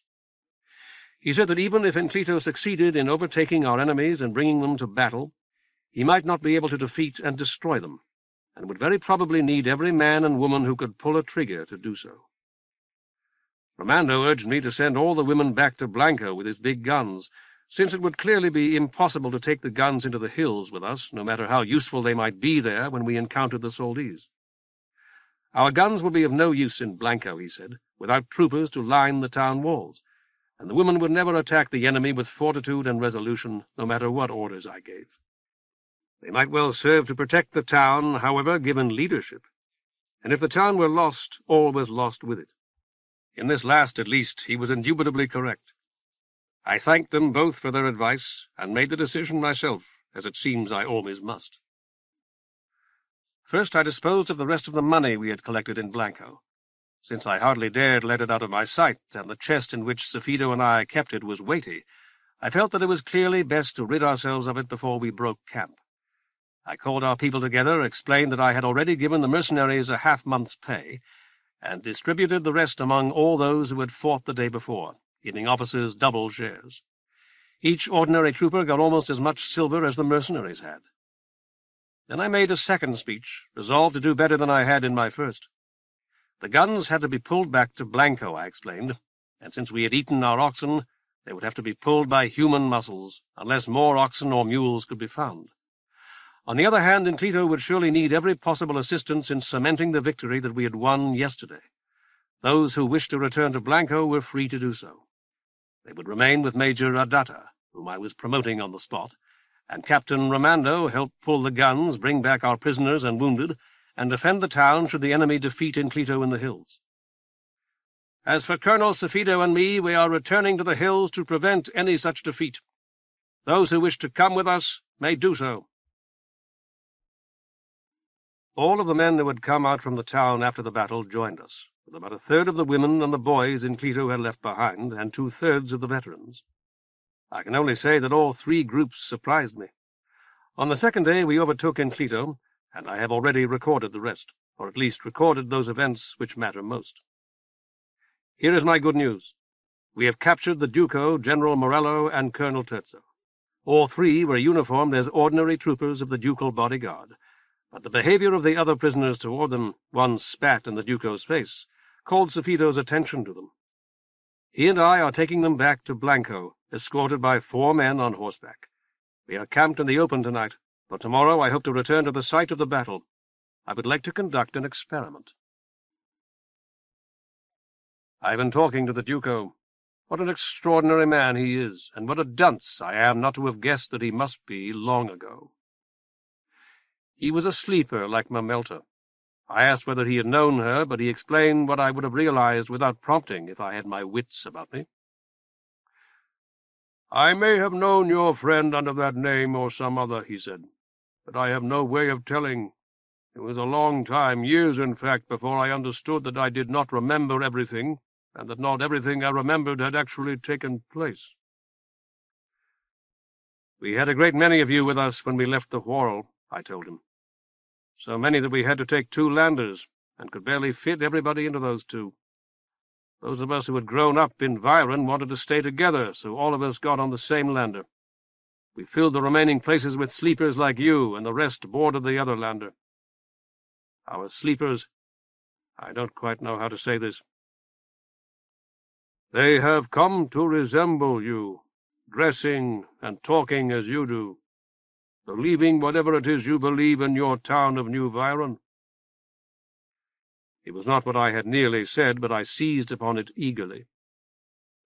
"I have seen it myself, and in fact I have done it myself," the Duco declared. "Our memories are less trustworthy even than yours. At first we try to live in accordance with them, but sooner or later we learn very painfully that they lead us astray." He paused to look at his fellow prisoners, General Morello and Colonel Terzo, who certainly appeared to be asleep, and probably were. "I wouldn't want them to hear this," he said. "There is no good reason for it. All such things have ceased to matter. Yet I retain my pride, though I'd like to rid myself of it once and for all." Oreb sympathized. "Poor man." The Duco pointed to him. "There is the chief reason that everyone thinks you're a powerful magician, Master Incanto. That and your power to appear in dreams as you did in mine, and to take him with you. They had no such talking birds on the Whorl, and there cannot be many here." I explained that Oreb had come from there exactly as I had myself. All right, but they can't have been known in Grandisita. Before your bird entertained us, I was about to say that the false memories Pass gave me had one final defeat stored up for me. But it's time that I stopped laying my own shortcomings at his door. He sat in silence for some while after that, rubbing his big chin. With his noble head and broad shoulders, and the pronounced ridge of bone beneath his thick black brows, he seems the last person in the world to try to shift the blame for his own failures to an external cause. I trusted Morello. He'd been here all the time I'd been pacifying Olmo. He said he knew you people, that he understood your capabilities. They have clever leaders, he told me, and if we try to outmaneuver them, we'll be doing what they want. Fence with them, and you fence all day. But if we go straight at them, hammer and tongs and the anvil, they'll break, he said. The Duco laughed bitterly. You didn't break, and I should have known better. I pointed out that General Morello had tried to outflank us, but openly. He let you watch us do it, thinking it would frighten you. Pass alone knows what he thought when your troopers met our horse in a long, thin line that stood its ground shooting, that you'd put a spell on them. He laughed again. Tetsuo's terrified of you. He's in agony of every time you speak to him. You must have noticed it. Poor man, Oreb muttered sympathetically. There, did you hear that? For a moment I thought that Duko Rigoglio was about to smile. You have a percipient bird master in Kanto. Someone always wins, so someone else always loses. He repeats, poor man, and doesn't need to bother his head about our conversation. Say, poor man again, bird. No, no. More words of universal utility. What were we talking about?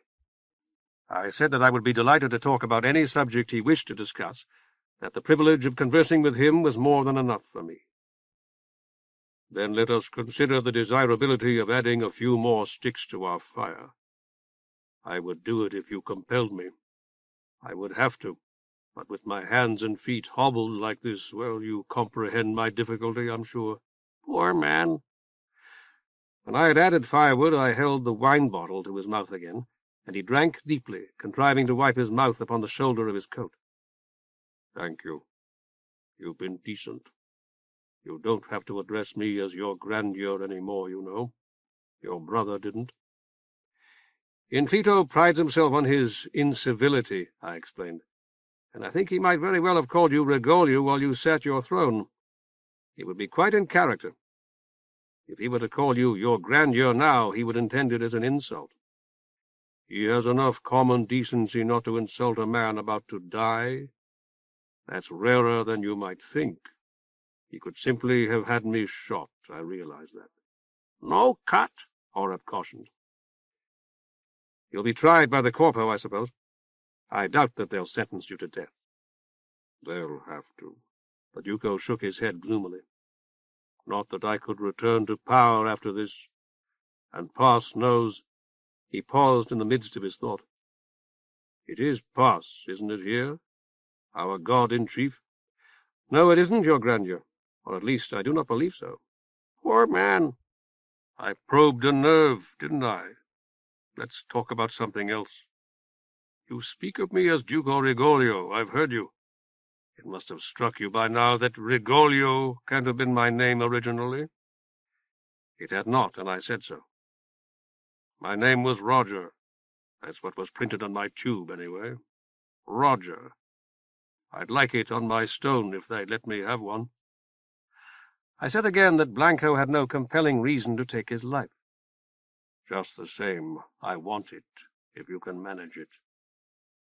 I'll put Duko Rigoglio on there, and that's all right. But I'd like for it to say Roger someplace, too, if that's possible. The Duco sat silent again for a time, clearly lost in thought. He shook himself. A woman I knew called me Rigoglio, and other people took it up. Do you know how I made myself Duco? I said, I've been assuming that you were chosen by your people in some fashion, your grandeur. They'd gotten used to having a Duko back on the whorl, the Duko of Grandecita. They were glad to get out from under his thumb here, or said they were. The facts were that they didn't know how to run things for themselves, or even how to try. I didn't like being called Rigoglio, so I started calling myself Duko. A man objected, and I knocked him down. In a day or so I had half a dozen young fellows hanging around me, anxious to do the knocking down for me. I see. After that I settled quarrels. If you were a friend of mine, you won. If you weren't, I gave the nod to the weaker party and chopped off your head if I could find an excuse. A couple of months of that, and everybody in town was a loyal supporter. I nodded while making a mental note. I remembered Pass, or whatever his name was. It was pretty much what he'd done, only on a larger scale. He came in on the side of his friends, and when there was a war with one country stronger than the other, he was generally for the weak one, and you only lost a war to him once. The Duco rubbed his eyes. What did you put in your wine, Master Encanto? Nothing, your grandeur, I said. I've been drinking it myself. It's not down in the fire. Watch out! Oreb spread his wings in alarm. It's up over it. I looked where he had indicated, and saw Mucor's shadowy figure coalesce there as if seated upon the smoke. Babby's come back, she told me matter-of-factly. I wondered if you still wanted him. Why, yes. Yes, I do, if I may have him. That's good. He misses you. I'll send him. The smoke swirled as she vanished, and just as it had been in the old days beneath the long sun, I thought, too late, of a dozen things I ought to have asked her. Girl gone? Oreb inquired. He clacked his bill and rustled his feathers. Ghost girl? I told him she was, and made the mistake of adding that I wished she would come back. Bird gone? He took wing and vanished into the night. He's a night chuff, I explained to the Duco. Don't worry about him. He can see in the dark much better than you and I can at noon. I wasn't worried about him, the Duco muttered. 19. Say Father. I wrote late last night, too late to admit the truth, and still did not set down everything I had intended. Now here I sit, writing once more while everyone else is asleep. And even though I have not gotten to make my little experiment, I have far more to write about than patience to write it, or paper for that matter. Oreb came back this morning, and remembering how I had boasted to the Duco about his acuity of vision, I told him to find me a stone table. Soon he was back, quite elated by his success. Big table, stone table, white table, bird find, on hill, watch bird. With much more. I promised to watch, and off he flew, due north. I told Duco Sifido that I was going to retrace our journey for an hour's ride, or about that, and instructed him to continue toward Blanko. This is a good horse, I said, and I should be able to catch up to you tonight. Certainly there was nothing to worry about, but whether he was really worried or not, he seemed very worried indeed. If this is absolutely necessary, I'd like to send a couple of troopers with you. Oreb returned, flying in circles overhead and calling, See God! Watch bird! See God! I said, Its necessity is not the question, your grandeur. I'm going to do it. It is a private matter, a matter of my private devotions. And I'm not going to take away 2 of the troopers Inclito gave us to help guard his prisoners, or 1 or any other number. With that I turned and rode away before Sifido could stop me. I had said an hour's ride because I had told Oreb that I was interested only in tables not far from us. To give him his due, the altar he found for me would have been less than an hour distant if the ride had been over level ground.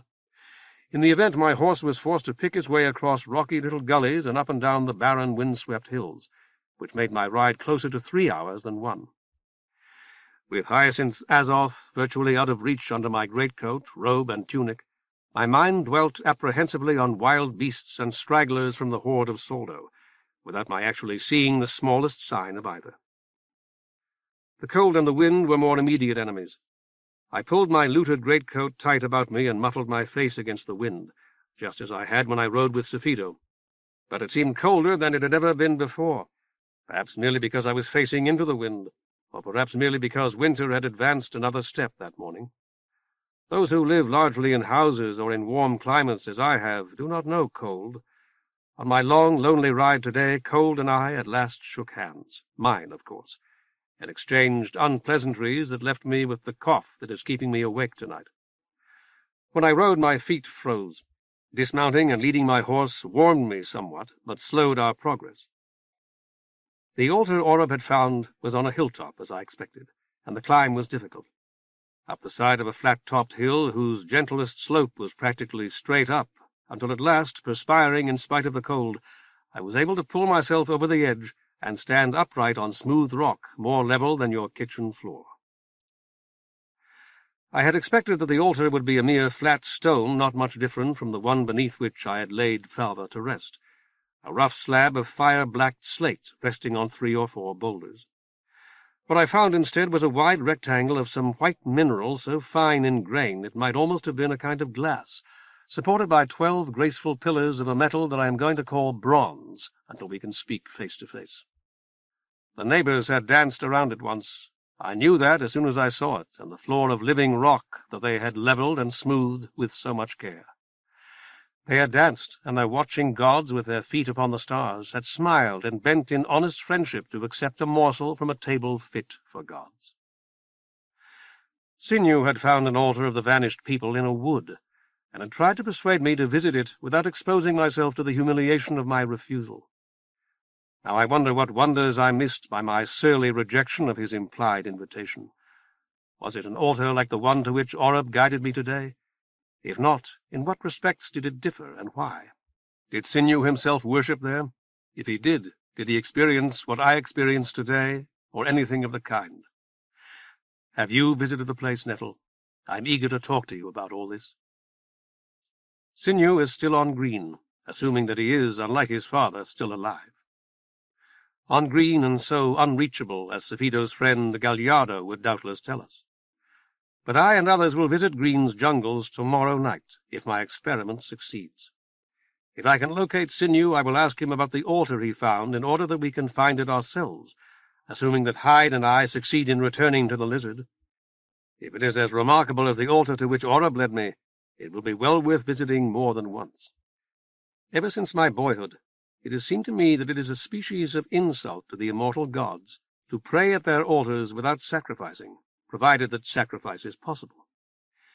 If I still had the long, straight, single-edged knife I used to carry when I was Rajan of Gaon, I would have thought seriously about sacrificing Oreb. I do not believe that I could have nerved myself to do it, but I cannot help wondering what the result would have been. My horse would have made a sacrifice worthy of the Grand Mantian, to be sure. But I could not spare him, and I had no knife other than the Azoth, as I said, and no means of getting him onto the hilltop. There will be a barn for him tomorrow, poor creature. A barn and hay, corn or oats if I can find them, though I have little hope of that.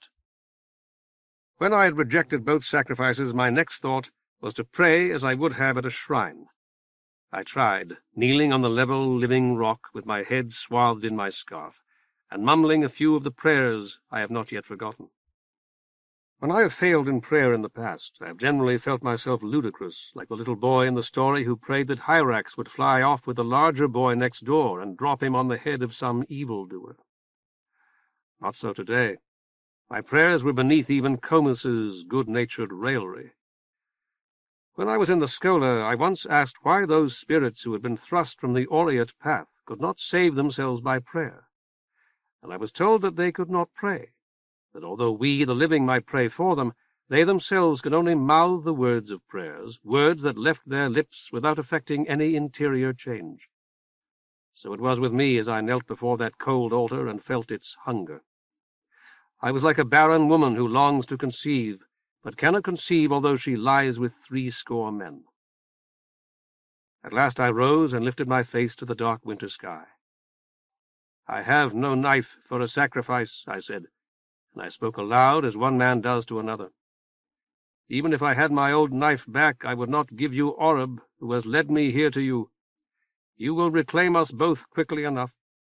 But you did not condemn me, or at least I dare to hope that you did not, when I sacrificed for Olivine. I opened the leather purse that Volanta gave me when we left Blanko, found the piece of Soldi's flatbread I had put there before setting out, and, struck by the idea of sharing the simple meal we shared with our prisoners at midday, climbed down and fetched the last of my wine from my saddlebag. The second climb should have been worse than the first, yet it was not. I was tired, my ankle pained me, and my fingers, which had been cold from the beginning, were colder than ever. But all the emptiness I had felt when I had tried to pray had vanished so completely I could almost believe they had never been. I was happy and more, and if an old instructor had appeared and demanded to know the reason for my joy, I would only have laughed at him for needing causes and explanations in so simple a matter. I was alive, and the outsider, who knows very well what sort of creature I am, cared about me in spite of all. "This is what I have," I told him, and raised my bread and my bottle, displaying them to the low grey clouds. "I beseech you to share them with me, and I pray that you will not object to me and my animals sharing them with you." Then I broke the bread in two, laid half of it upon his altar, and poured wine over it, cautioning Oreb not to touch it. After that I wet a bit with a little wine, and gave it to Oreb, ate a bite myself, drank deeply from the bottle, and recorked it, and put away what remained of the bread. He came and stood behind me on the hilltop. "I've been preparing myself to describe that the whole time I have been writing, and now that the moment has come, I am as wordless as my horse. I knew that he was there, that if I turned I would see them. I also knew that it was not permitted me, that it would be an act of disobedience for which I would be forgiven, but whose consequences I would suffer. Just now I got up to think, walking around our camp. Oreb is off looking for something to eat. "Bird hunt," he said. It recalled Crate flying away from our boat after Sirac and I had gone to bed. Both Dukos are sleeping. So are Privates Cuoyo, General Morello, and the coachman and the rest of the troopers. Only Colonel Terzo was awake, staring at me with frightened eyes before pretending to sleep. None of which matters. That, I believe, is what I ought to tell you, although it is by no means exact. In the presence of the outsider, I was conscious of another whirl, not a remote one like Green or the Long Sun whirl that you and I grew up in, but a whirl that is as present to us as this one, a place all around us that we cannot see into. Many would say that it is not real, but that is almost the reverse of truth. It is the things of this whirl that are unreal by the standards of that one. Think of a picture. Do you remember the wonderful pictures in the Chaldees' palace, and how we went through all those empty rooms, taking off dust covers and looking wide-eyed at the rich furniture and the pictures? Surely you must. We are still there, Nettle, as Silk and Hyacinth still kneel by the pool in ermines. There was a picture of a worried man writing at a little table while his wife crocheted. Remember that one? Was the man actually present? He was present in the picture, there can be no doubt of that. If he had not been, he would have seen a picture of a young, unhappy-looking woman crocheting alone. That is how it is for us. The hill on which I found the altar was really there, in the whirl that we are so prone to believe is the only whirl. But it is no more real than the table at which that man wrote, and for as long as the outsider remained with me, I knew that. No, I know it now. I was directly aware of it then. Think of a man who sees a picture and thinks it is real. Here on the wall is a painted door, open, and beyond it another room, in which a ragged child stands weeping. He goes to the child to comfort it, stops, and reaches out until his fingers brush the painted plaster. So it was with me while the outsider was with me. My fingers touched the plaster, and the illusion lost its power over me. I cannot explain it better than that. I have tried to think of something more, of some way in which I can tell you what it is to walk with a god and know that the god loves you, as Orc did, and as I did there upon the hill. Perhaps something will come to me later. If so, I will set it down. Before I proceed, I should tell you that although my horse was where I had tied him and unharmed, I saw the tracks of some great beast all around him in the snow. I was not huntsman enough to identify it, but it was very large and had big soft feet with 7 toes. A bale tiger?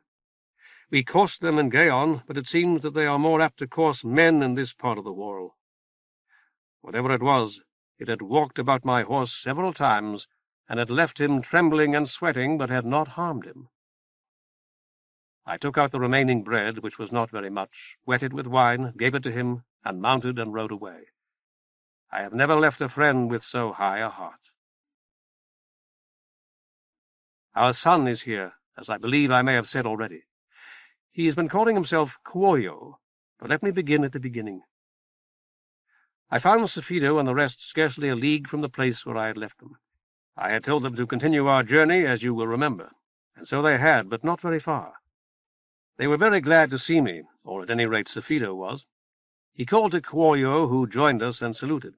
Safido said, "Enclito's given this young fellow a horse and sent him to us. He says you wanted to see him." I acknowledged that I did, and invited him to come with me. "I'm sorry to take you from the fire," I told him as we walked away from it, "but I want to ask you various questions. They are innocent things, but it isn't wise to let other people overhear conversations that do not concern them. You were one of the young troopers behind the hedgerow, weren't you? You set off the fireworks?" "Yes, sir." "And shot at the cavalry attacking us after the fireworks were gone?" "No, sir, I didn't have this." He indicated his slug gun, "until after the battle." "I see. You came out here from Blanko?" "Yes, sir." "Were you born in Blanko?" "No, sir." "In Grande Città?" "No, sir." "In Olmo, then, or in Novella Città? Were you born in Soldo, by any chance?" "Duko Safido wasn't either. He was born in Grande Città, I believe. He has lived most of his life in Soldo, however, although he's been fighting against it." "I didn't know he was Duko Safido, sir. I've been calling him Colonel Safido. That's what General Enclito called him." "I feel sure he doesn't object. He would have corrected you if he did. Where were you born, Private Kuoyo?" "A long way away, sir." His voice was so soft that I could barely hear him. I turned and looked back at the fire. Safido and the rest were huddled about it so closely that it could scarcely be seen.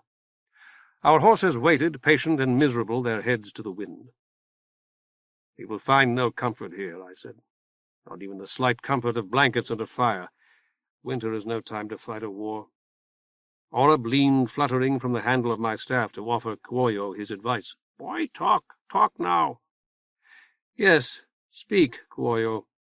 You can dodge my questions for a long time, no doubt." I coughed. "But not all night." "Would it help to know that I am not your enemy? Sinew thought I was his." Kuoyo looked at me sharply. "But we were friends at the end, even when we fought. What was your name before you came to Blanko? What name were you born with?" "Hyde, sir." "Thank you, Hyde. That seems a good enough name. Why did you change it?" "Nobody would tell me anything, sir. I mean, before I got into town. There was a place, a little village-like, and when I said my name was Hyde, they sent me to talk to the shoemaker. I mean, they told me to talk to this certain man, and he could probably tell me. So I went around looking for him, and he was a shoemaker. He laughed at me, but he helped me anyway. He said to say my name was Kuoyo, and showed me how to eat the way they do, and these people were a lot friendlier after that." "Good, good." Oreb bobbed on the handle of my staff. "They told you what you wanted to know?" He nodded with his head cocked, listening. "Did you hear that, sir?" "I didn't hear anything except the wind. What did you hear?" "A big animal, I think, sir. Not a horse." "It's a bale tiger, I believe, though it seems almost too large for one. I saw its tracks this afternoon, or at least I saw the tracks of a similar animal. You said that the people told you what you wanted to know after you changed your name. What was it you wanted to know?"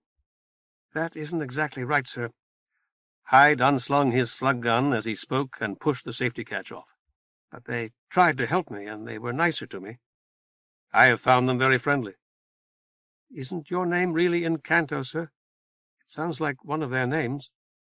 I ignored the question. "What was it you asked them?"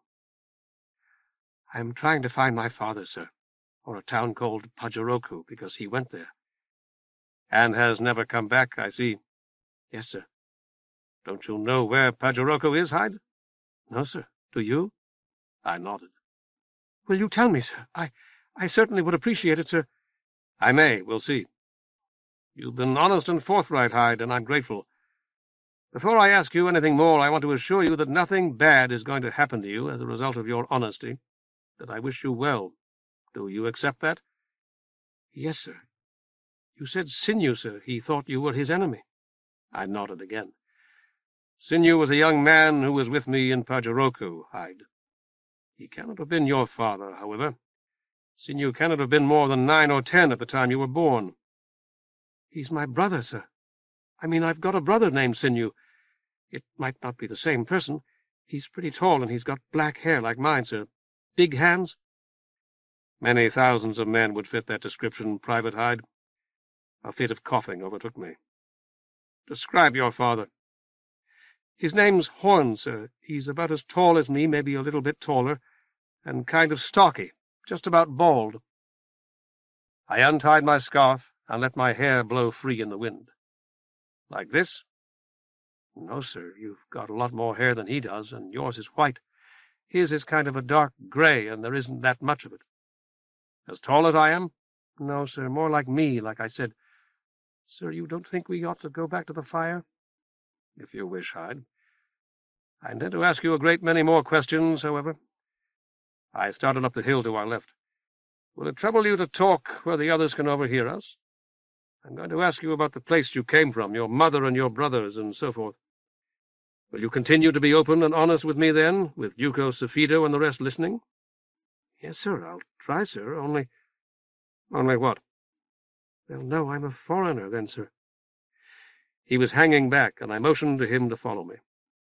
"They will. But if I call you Kuoyo, and you continue to eat as they do and speak as they do— You didn't mention that, but it's the most important thing of all. It will make very little difference. Besides, I'm going to adopt you. You've searched here for your father without finding him. Will it trouble you to call me father?"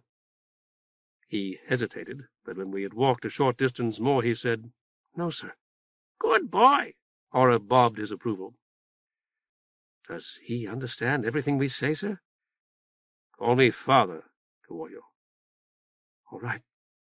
Father, the camp's back that way. Why are we going up here?" I slipped on a snow-covered stone, saved by my staff. "Because it's shorter. That's one reason, at least.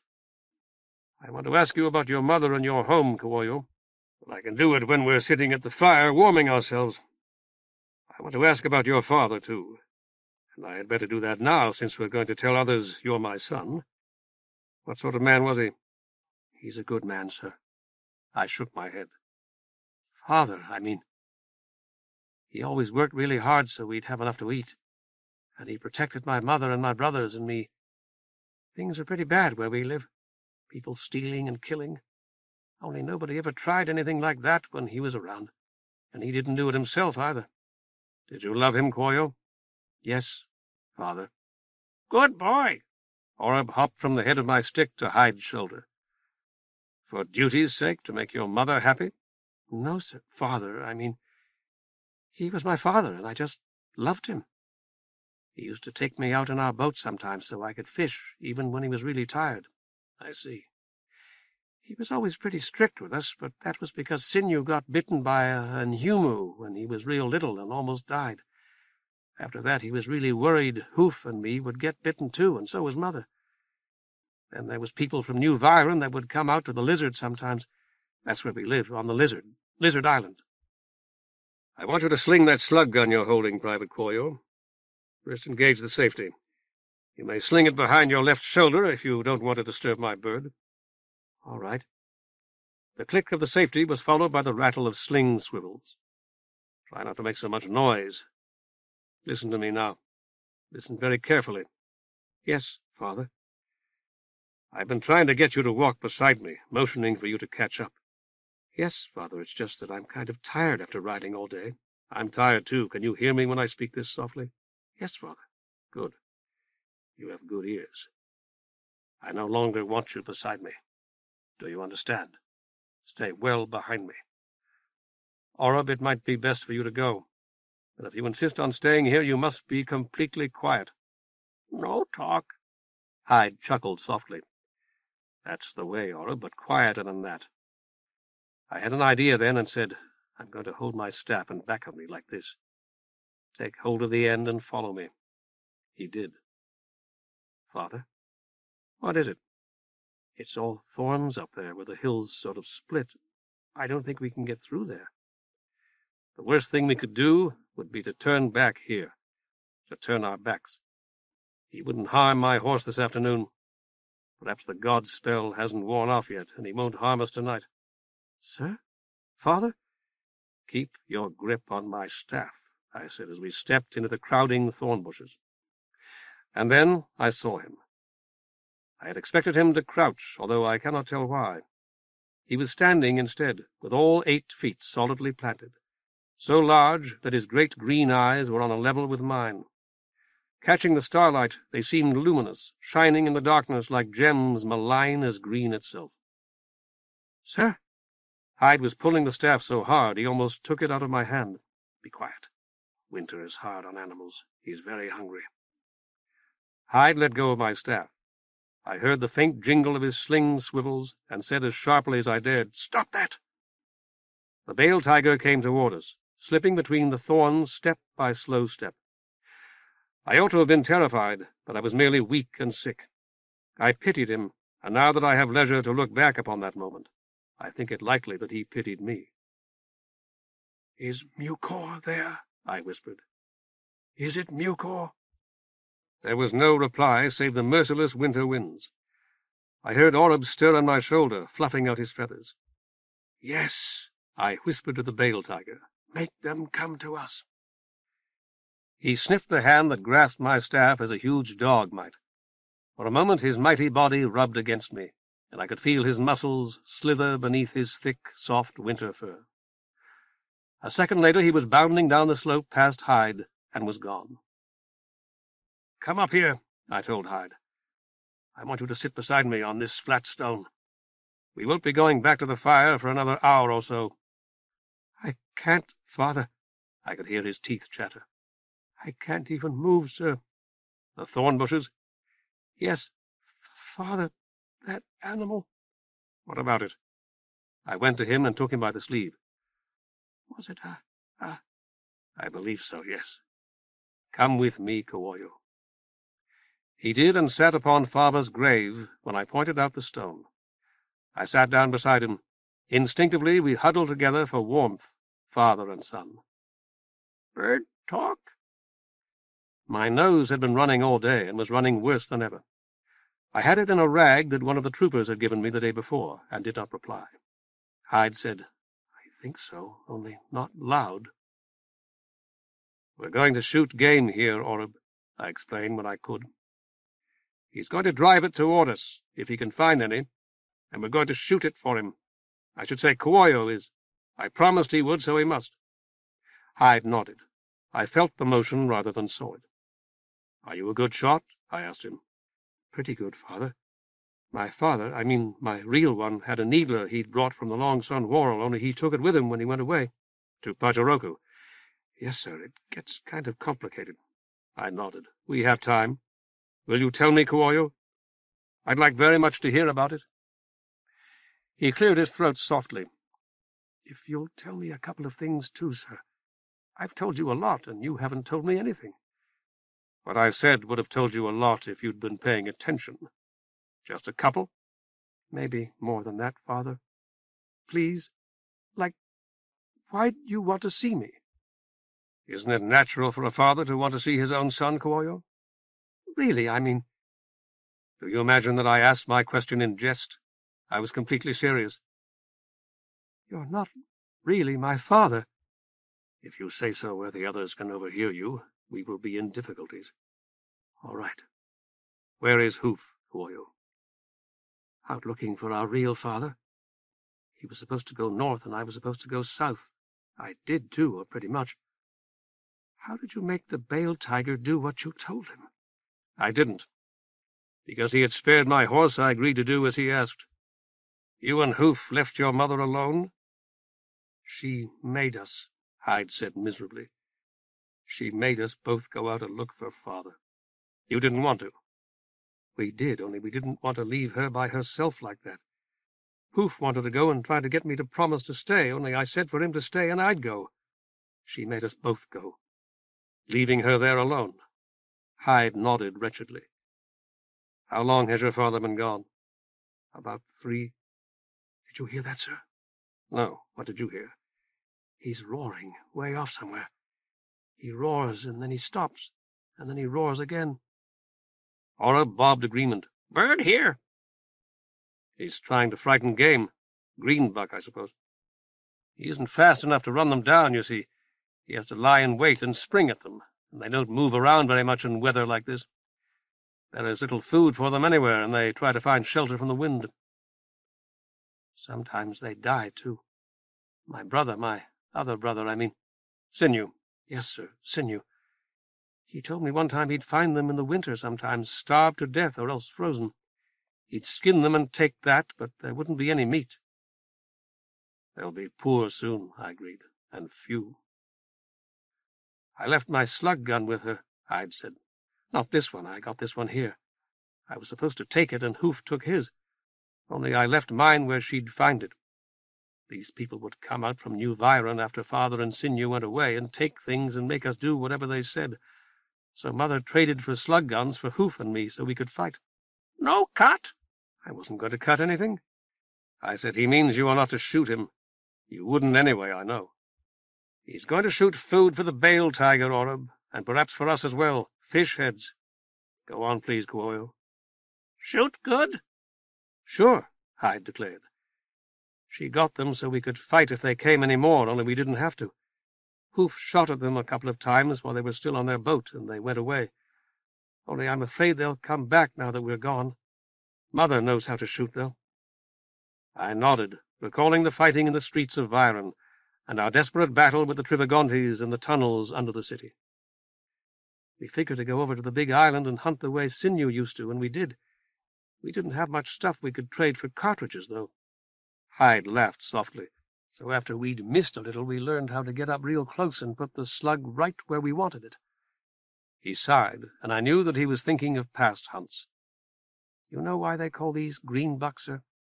Say, Father, you must learn to do that, just as I must learn to call you Kuoyo. All right, Father. Now I, too, heard the bale tiger. Do you think he'll give us some, Father? There's not much to eat back of the fire, and I didn't bring much. He raised his slug gun to his shoulder as he spoke. If you can get enough for him and us, too. Orab croaked softly, wordlessly, as the first game came in sight. I told Hyde, not now, my son. Wait until they're closer. He nodded, his head scarcely moving as he squinted down the barrel. 20. Back at the battlefield. I am writing this in bed, in the little bedroom with a fireplace and one brick wall and one window that I shared with Speedo. I have just spoken with Jolly. Orab is hopping about the little table they put beside my bed and eyeing the breakfast on my tray. I told him to take whatever he wanted, and he seems to be trying to decide. He would like a fish head better than any of it, I feel sure. Hyde has gone to fish through the ice in the river, which is what everyone seems to be doing at present, except for our prisoners and Enclito's coachman, who is guarding them. And Jolly, Orab, and me. I must rest. I have been ill. Perhaps I can begin there. A strange sort of sickness. No pain, just very tired. We brought the foregoat back to camp, Hyde going ahead to be sure no one fired. It was very welcome and was skinned and eaten at once. I ate some of the meat, much less than the others, but they were not sick. No matter. I was ill, I feel quite certain, before we reached the fire. Jolly came in again to chide me for not eating. You can't live as we do, you know. I asked whether she had been feeding from my veins. She denied it, but conceded that another might have, and examined me for the punctures of fangs, finding none. Or so she said. We don't bring all sickness. Besides, you have a fever. We don't do that. I agreed, recalling Teasel, how cold her skin was. I should have written down our earlier talk as well. I see that I did not. In summary, she asked why I had not betrayed her. I tried to explain. But you hate us. As a group, I said, because you nearly killed my son, and for the hideous conditions on Green where my son is. She pointed out that I could have told my troopers, who would have shot and killed her and burned her body. I conceded that it was so. Would you rather see me the way I looked in Gaon? She began to change as she spoke, taller, her face lengthening, and so on. I said it might be hazardous for her. Somebody might try to rape me, you mean? It's been tried before. I am surprised. That lean, wicked, famished, thin-lipped face would not have appealed to me even when I was Hyde's age. My head aches.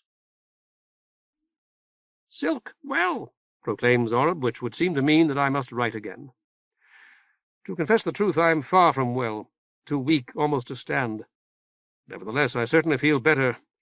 I have an appetite again. I wanted no food at all while I was so ill, and for some time before I realized I was. I ate a little of the foregoat, I remember that. Hyde would have been hurt if I had not. I feel better now than I did when I conducted my experiment, and I thought myself much better then. No doubt I was. First, I should explain that I was eager to see whether I could make use of another Inhumer to visit Sinew on Green. With Jolly present, and as friendly as these creatures ever are, it seemed too good an opportunity to miss. Naturally, I could not tell anyone else what I intended.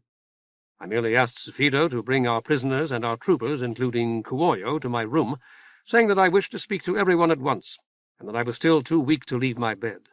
It was quite true, as such things are ordinarily judged, but what irony! He brought them all, filling the room almost to bursting. I asked him to fetch the old woman then. He was surprised, but went for her. He had hardly left the room, however, when we heard the clatter of horses' hoofs. Oreb flew to the window at once. "Girl, come! Boy! Good girl!" There was a knock at the front door a moment afterward, followed by Jolly's hurrying footsteps. "We have company," the Duko remarked dryly, to which Hyde added, "A man and a pretty big lady." The Duko said, "You can't know that." "She has a pretty deep voice. I never saw a little lady with a deep voice like that." I had a presentiment then, but kept it to myself. Crowded though he was, Morello managed to bow. "I want to ask you something, Master Encanto. I've already asked this boy who was with you, but he won't tell me anything." I warned him that I might not tell him anything either, and was applauded for it by Oreb. "Wise man." "On the night before we came here, the boy—" "Kuoyo," I said. "He has a name, General, and there's no reason why we shouldn't use it." "Private Kuoyo came back to the place where we were sleeping. Everyone was asleep except the sentry and me. He warned the sentry not to shoot, no matter what he saw, and tried to persuade him to take the cartridges out of his slug gun, which he would not do." Remo protested. "It's against regulations, sir." I nodded. "I understand." Morello said, "He challenged you, and you told him who you were, and then he and Private Kuoyo helped you drag the foregoat. Who was it that Private Kuoyo thought the sentry might shoot?" "We didn't want him to shoot anyone," I said, "very much including me." For the time being, at least, I was saved by Jolly, who looked in at that moment. "A nobleman and a noblewoman to see you. She says she's—" "In Cleto's daughter."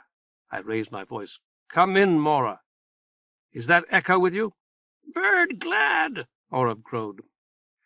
They joined us, Mora in furs, boots, and trousers, and Echo gleaming with gems and wearing a big saber with a golden hilt under his greatcoat.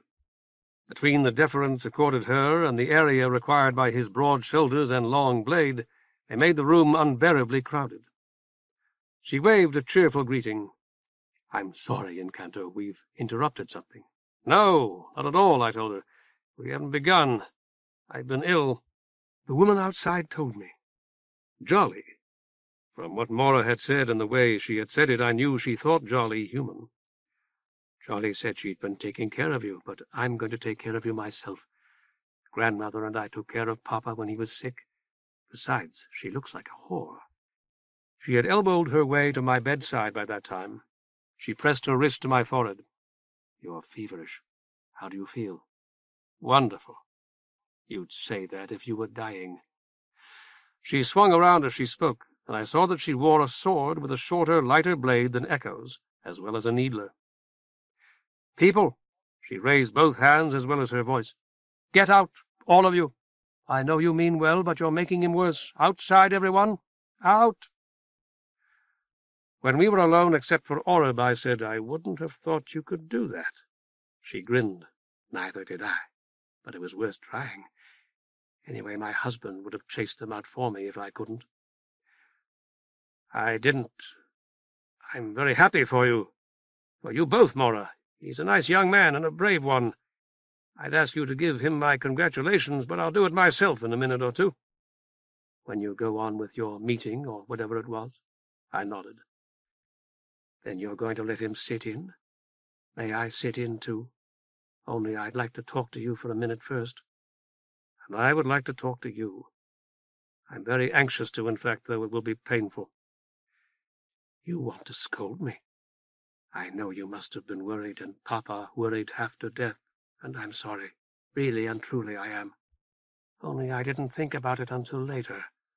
All I thought about was— I raised my hand. I know what you thought about, and I excoriated myself again and again.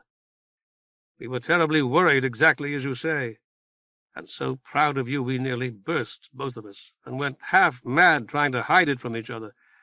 No, I'm not going to scold you, Mora. That's your husband's task, if it is anyone's. You said it would be painful.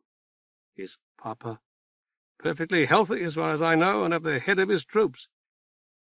Then let me go first. All right? She found the spindly chair Safito and I had sat in to pull off our boots, and sat down. You're going to want to know a lot about where I went and what I did, so I'll say something about that before the other. You know I took the short messenger's horse? I forget his name. Yes, Romando. That's it. I took it because I knew Papa's letter was in the saddlebag. I didn't want to start changing tack. You always have to adjust something for the new horse, and sometimes it takes a while to find out. I wanted to die like a hero. She smiled. I kept thinking how I'd be wounded, and I'd come galloping up to Novella Città, dripping blood, and find out who was in charge, and hand over Papa's letter and fall dead. Only it was the horse, Romando's. They shot it, and it died under me. There were a few seconds there when I was riding a dead horse. They didn't hit you? No. I had Papa's needler. Did they tell you? I shook my head. I did. I knew he slept with it under his pillow. I went in and got it without waking him up. Only I never used it. I thought I'd shoot a lot of them, and they'd shoot me, and I'd ride through their ranks, and off I'd go. But my horse was dead, and I'd have been dead too. I held up my hands instead, and I yelled, "Don't shoot!" I wasn't brave at all. You were sensible. I hope so. So they got me, and about an hour later they got Echo too. They'd been watching the road, I think. Verdugo and General Morello are both here. You can ask them. Those men with their hands tied? I saw them. That's great. We think so. They took you and Echo back to Soldo and imprisoned you there. Isn't that correct? She nodded. They took Papa's needler and sent our letters to their Duco, that's what they said. And they locked Echo up in a cell with some other men. I got a cell of my own because I was the only woman there. Do you mind if I call myself a woman? Why should I? You are a woman. She nodded again solemnly. My tits are starting. Want to see? I shook my head. Mostly I was just in the cell at night. During the day they let me out to work. I scrubbed floors and emptied slops and a lot of other stuff I'd done before we got honorifica. I could have gotten away from them pretty easily, but I wanted to get Echo out too, and it was a while before I could get hold of the keys. I said that was very brave, and she blushed like the girl she had been. May I ask where you were married? In Novella Città. They had, they did it to me when they caught me. And then they caught Echo, and then they did it again that night. 4 of them. I'm sorry, Mora. I'm deeply, terribly sorry. She shrugged. You know how it is when you get thrown. You jump right up if you can, and you jump right back on. Because if you don't, if you let yourself have time to think, you'll never be any good. So I kept thinking, I've got to get back on. I've got to get back on. This was after the first time. In Canto, this isn't even what I came here to tell you about. Orab commiserated with her. Poor girl. I think it is very probable that this is more important than whatever matter you originally wished to confide to me. Yes, but I don't need advice about this. They caught him too, and he was so brave. When they did it to me again, he called them names and tried to get loose, and they hit him with their slug guns. They hit me too, but only with their hands. They will be found and punished. I realize that won't help you, but it may save someone else. Mora nodded, although I do not believe she had been listening. He was so nice while we were going to Soldo, and then when he was locked up there. And I said to myself, that can't have been what grandmother got married over and over again for. And I've got to get back on. I could imagine what it was like when it was love. They hated me. That wasn't love, what they did. No, it was not. So I stole food for him in the jail, and he kept telling me not to worry about him, to get away if I could. But I opened his cell, and we stole horses. Only there was no way we could get Papa's letters back or his needler. We rode a lot slower the second time, being a lot more careful, and we got through, and I told them I was our Duko's daughter, and Echo said I was too. And I talked about how we were going to win. They knew they had to give us to the Duko fast or come in on our side, and that's what they did. They gave us cards and jewelry and swords and needlers and new horses.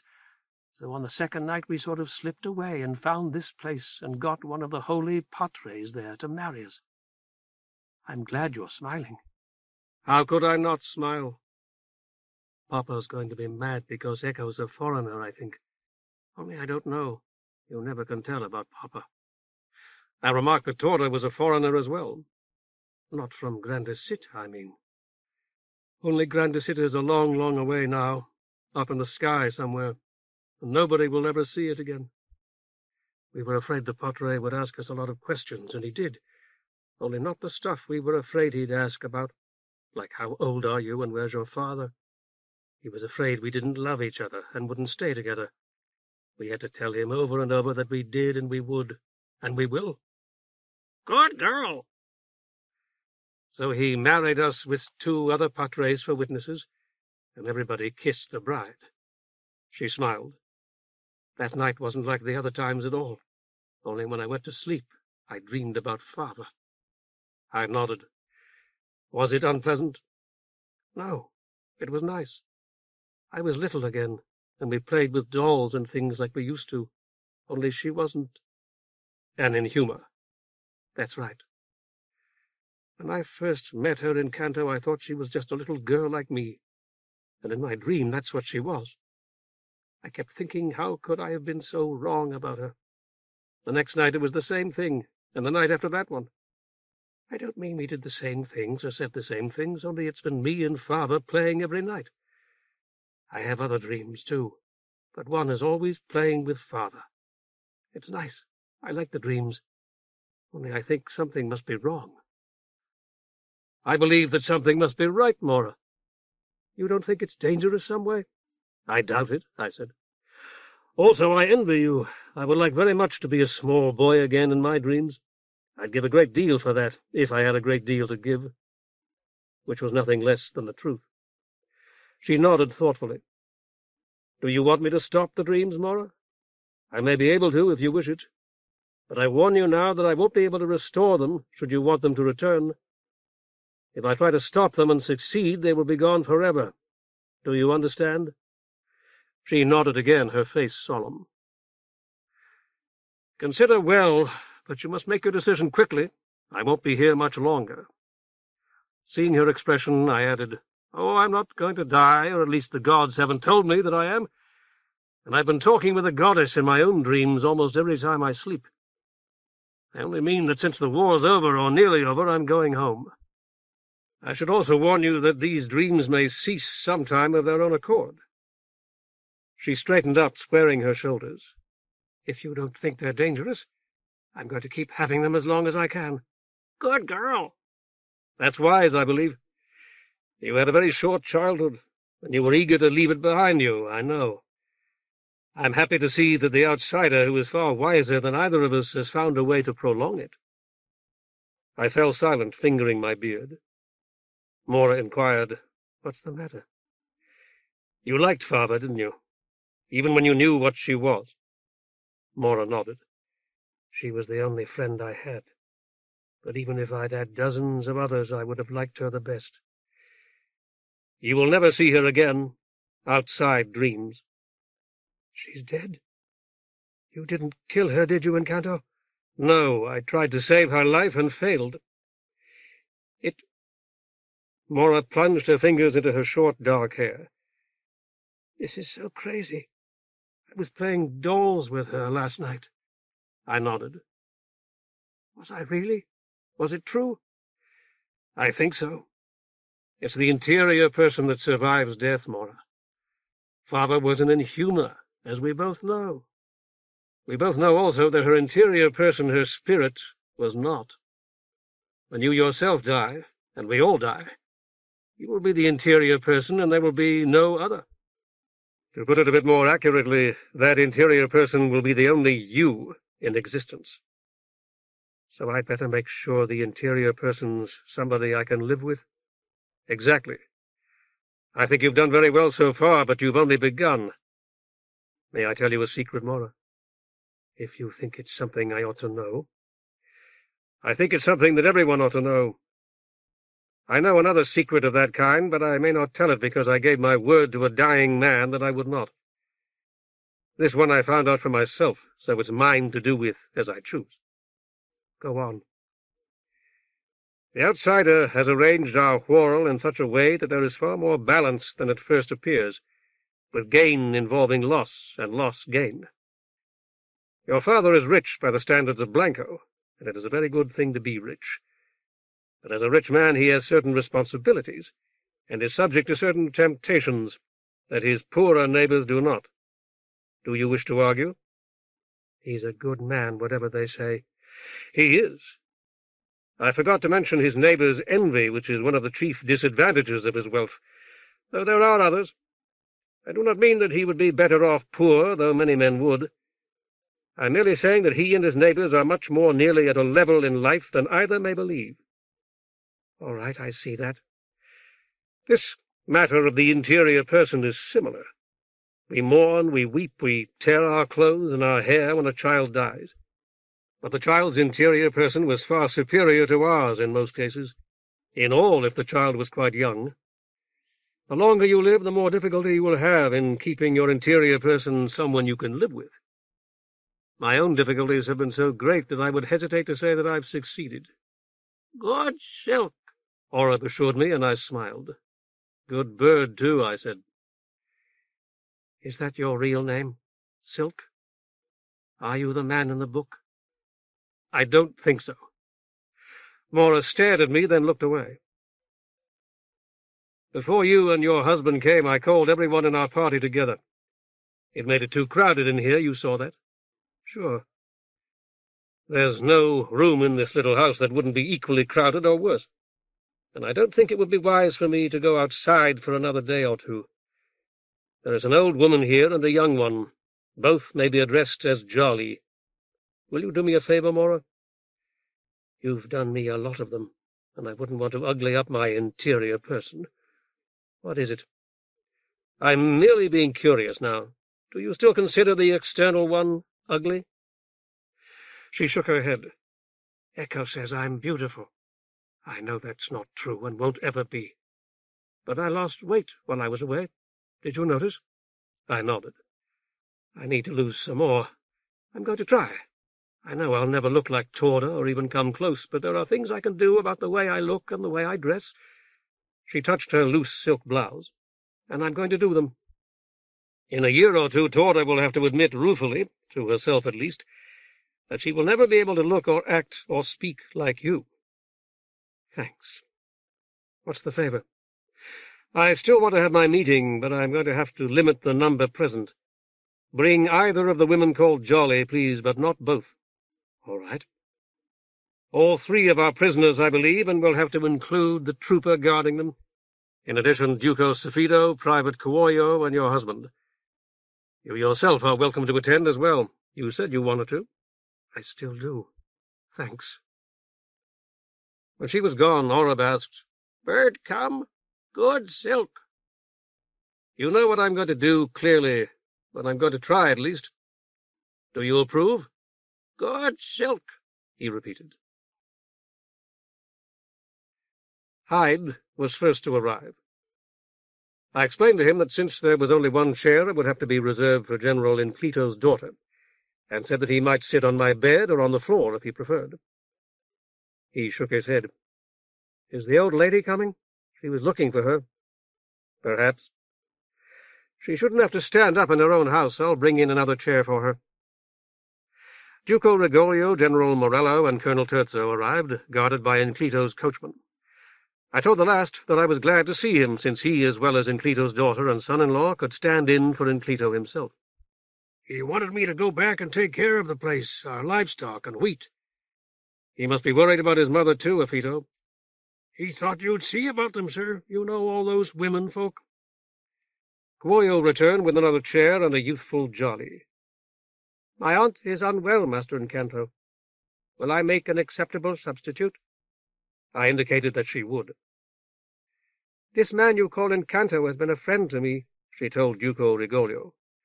Without his friendship I might be dead today, or as good as dead and buried. I've tried to repay his kindness. The Duco smiled and said he wished that he might say the same some day. While he was speaking, Mora, Echo, and Colonel Safido came in together. Silk talk, Orub croaked loudly, and they fell silent. I thanked them all for coming. I would have liked to speak to everyone, I explained, but we don't have room for everybody, so those of you who are here will have to tell the rest. I hope that some of you will also tell the people of Blanko, Captain Ateno and his wife especially. I don't want to lay too many duties upon anyone, but I think Duco Safido may very well want to talk to the troopers that he and I trained there, Adata and all the others. Safido nodded. Echo is a mercenary. No doubt some of you learned that while I was talking to Don Amora. He can convey my farewell to Captain Kupus and his troopers, to Thodi and Gorak particularly. I will, Echo said. And tell Captain Romando, please, if you would. I'm very sorry that he's not among us. I paused to look from face to face. Donna Mora will tell her father, of course. It was truly providential that she and her husband arrived when they did. Jolly said, You're not dying, I hope. Do you really hope I'm not? You know I do. I could have... My nod silenced her. Of course, I said. Talk, Silk, Orub commanded. He means that I've wasted too much time already upon preliminaries, and he's right. I have several things to say to you, and I should get to them. First, I've been ill, as you know. I'm better now, and feel that I'll soon be well enough to travel, if the gods permit it. I've decided that there's little point in my returning to Blanko with you, or even to your father's farm, Don Amora. There was a buzz of talk. I tried to clear my throat to silence them, but ended by coughing. You will have ample time to discuss everything I say in a moment, and I promise to be quiet and let you do it. Please let me finish. Since I'm not going to Blanko or to Don Amora's father's, there's no point in Duco Safido and his prisoners waiting here for me to recover. Nor, of course, is there any point in Don Amora and her husband waiting. If either party chooses to leave this afternoon, I wish it good speed. It seems very clear to me that neither should delay beyond tomorrow morning. That was my first point, and I've made it. The second concerns my identity, about which certain foolish rumors have circulated. I was born in the Whorl, or often called the Long Sun Whorl. My mother was not Inclito's as well, nor was my father his father. I would have thought that our faces would have ended the speculations of that kind before they began, but they have not, and so I wish to end them now. I will not presume by saying that Inclito and I are brothers in our regard for each other, but we regard each other highly. Though I was born in the Long Sun Whorl, my home was in a coastal town to the west called New Viron. Here you think that holy men should not marry, and you may well be right. But I am not a holy man, and I have a wife there, a woman I've loved since we were children. We have been separated for reasons that are of small importance to you. It should be sufficient for me to say that we have been separated for years, though I have been striving to rejoin her.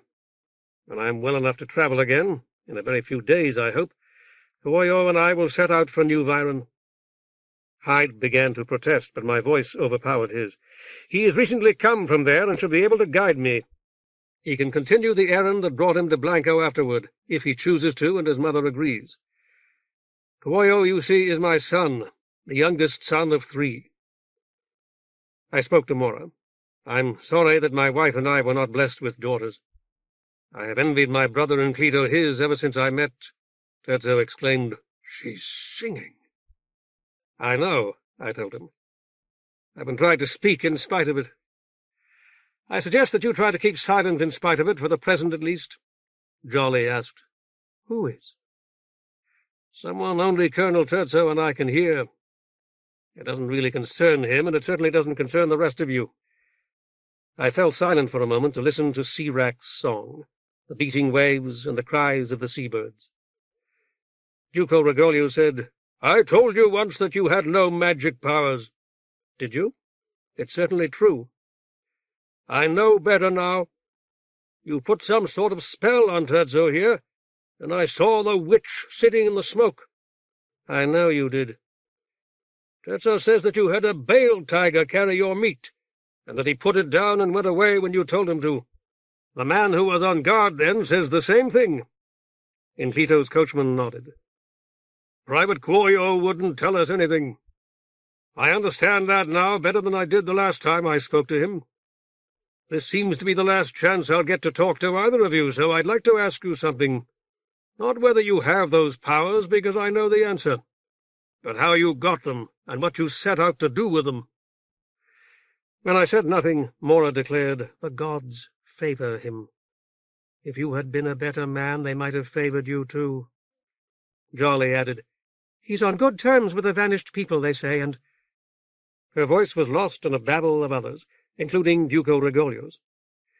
I shut my eyes. I was very tired, which may have helped, and while attempting to fix her tones in my memory, I tried to recall Green's jungles and Sinew. Sleep rushed upon me, sending me spinning through an endless night. 21. The Red Sun. I tried to sleep after writing those words about sleep, telling myself that it was an appropriate place to do so, and that I could push this account ahead a bit more in the morning. With everyone gone, the house is so quiet. Its silence should lend itself to sleep, but it does not. I am apprehensive and grateful for the least sound from Orb, for the small noises Jolly and Kuoyo make. I want very much to describe the red sun whorl in such a way that you can see it, Nettle, to do it so well that whoever reads this can. Have I made you see Green's jungles, the swamps and their dire inhabitants, the immense trees and the lianas clinging to them like brides, or the city of the Inhumi, a grove of disintegrating towers like a noble face rotting in the grave? No, I have given only scattered hints in spite of all my efforts. What will be the use of trying in that case? We stood in an empty street, Nettle. Empty, I say, although it knew a certain traffic of broken stones which fell from the crumbling houses lining it, rolled into the street, and lay where they had ceased to roll, attended by a guard of rank weeds. "Look," Mora pointed. I looked up and saw a shining crimson disk, so large a sun that when I stretched forth my arm, my hand could not cover it all. Stars gleamed all around it, and I felt that the outsider was trying to convey some message to me by it, and them, that this great ember of sun I saw had tumbled from a ruin as the stones had, and that the stars I saw by day here had sprung up around it like the weeds. But I cannot depict the vast city of ruins for you. If I were an artist, I might draw it here, a sketch in my friend the stationer's good black ink upon his thin grey paper. Imagine that I have, and tell me what you would see in it. What could you? A few hundred ruinous houses, a few hundred dots in a grey sky that is in fact a dreaming purple, and the black sun, for it would have to be black in such a drawing, overlooking everything and seeing nothing. To understand, you must visualize its sky and hold the vision above you. Not my words, not my words. Not the smears of ink upon this paper. The sky, a sky purple or blue-black rather than blue, a sky whose skylands were always as visible as those at home, though vastly more remote and colder. It was warm there in the deserted ruined street, but the dark sky made it seem cold, and I felt sure that it would be cold soon, would turn cold, in fact, before the actual setting of the crimson sun. "How did we get here?" Hyde demanded. And Mora, "Where are we in Kanto?" I shook my head and kept my silence. Inclito's coachman snapped, "Don't do that!" and I turned to see to whom he was speaking. It was to Jolly, and she was taking off her clothing. "Look!" she exclaimed. "Look at me!" The last worn garment dropped around her feet. She pirouetted, displaying hemispherical breasts, a slender waist, and narrow hips. Mora muttered, "Is there some madness here?" "Yes." It was Duko Rigoglio. As he spoke, he fell upon his knees before me. "Free my hands! That's all I ask. Free my hands, please, as you love the increate." It was a new term to me. I could only peer into his eyes and try to guess what he meant by it. "I'm a proud man, you know that. I'm begging now. Have I begged you for my life?" "Your grandeur," Morello began. "I'm begging in Kanto. This is more than life to me. Whoever you are, whatever you are, have pity on me." I motioned to Hyde. "Cut his bonds." Safito exclaimed, "No." "Are you afraid he may escape and remain here?" I asked him. Without waiting for an answer, I told Hyde, "Free him, and the others too. For their sake, I hope they do." Hyde tore his eyes from Jolly, drew a knife smaller than Sinew's, and cut the cords that had held Rigoglio's hands behind him. Rigoglio rubbed his wrists, muttering thanks. "You know this street," I told him. "You recognized it at once. You're a proud man, just as you say, too proud to enjoy feeling gratitude for anything. Share your knowledge with me, and I will acknowledge that you have settled any debt." "I can't be sure," he said, and stared about him with wide eyes. After a moment, a trickle of blood ran from his mouth, so that I wondered if it were possible that he was an Inhumu, and had deceived me. But he had merely bitten his lip. "It's so quiet here," Mora said. Her hand was on the hilt of her sword. Echo had a needler and was studying each empty, staring window in turn. I told him, "I believe you're right. Someone is watching us," and he nodded without speaking. Jolly ran long-fingered hands down her slender body. "This is your doing, Rodron. It has to be. Do you like it? I do." I shook my head. "You must praise or blame Duko Rigoglio. There is a city somewhat like this on Green, but we are not on Green. These houses would be the towers of the neighbor lords there. Where are we, your grandeur?" "We've come home, to Nessus." Mora said, "You can't have lived here. Nobody alive now can. Just look at them." He started to speak, but stopped. "Big place." Horror dropped onto a pile of rubble, looking as he had on Green, a dwarfish man in feathers. Until that moment I had not been aware that he had come with us, far less that he had left us to scout.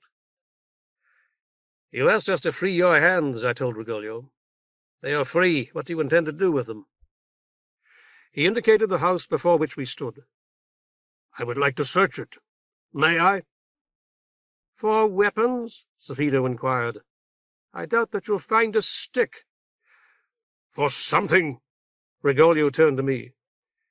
"They forced me to board the whale and put me to sleep. I told you." "Poor man." Oreb studied him through one bright black eye. "If I could find something more, something I recognized—" I asked whether he did not recognize the house. He pointed to the roof.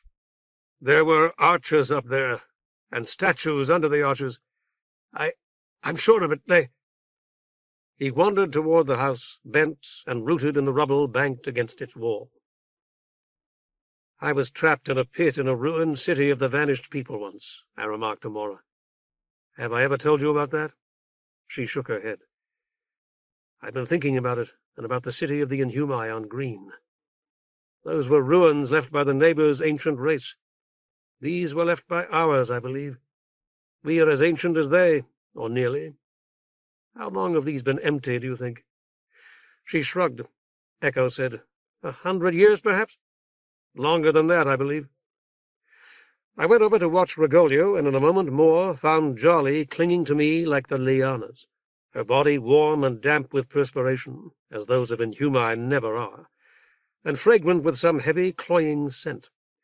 Long sorrel hair that proceeded from no wig draped us both like the vines of silk's arbor. When I tried to free myself from her, she grinned at me. "I've got teeth here, real teeth, Rogen, due to my famous tight-lipped smile. Look what I can do now." She grinned again, more broadly than ever. I suggested that she do it to someone else. "Your son? He was flirting with me before we came into your bedroom. He isn't very good at it yet." Rigoglio straightened up, holding up a broken stone hand about half the size of mine. "Statues," he said.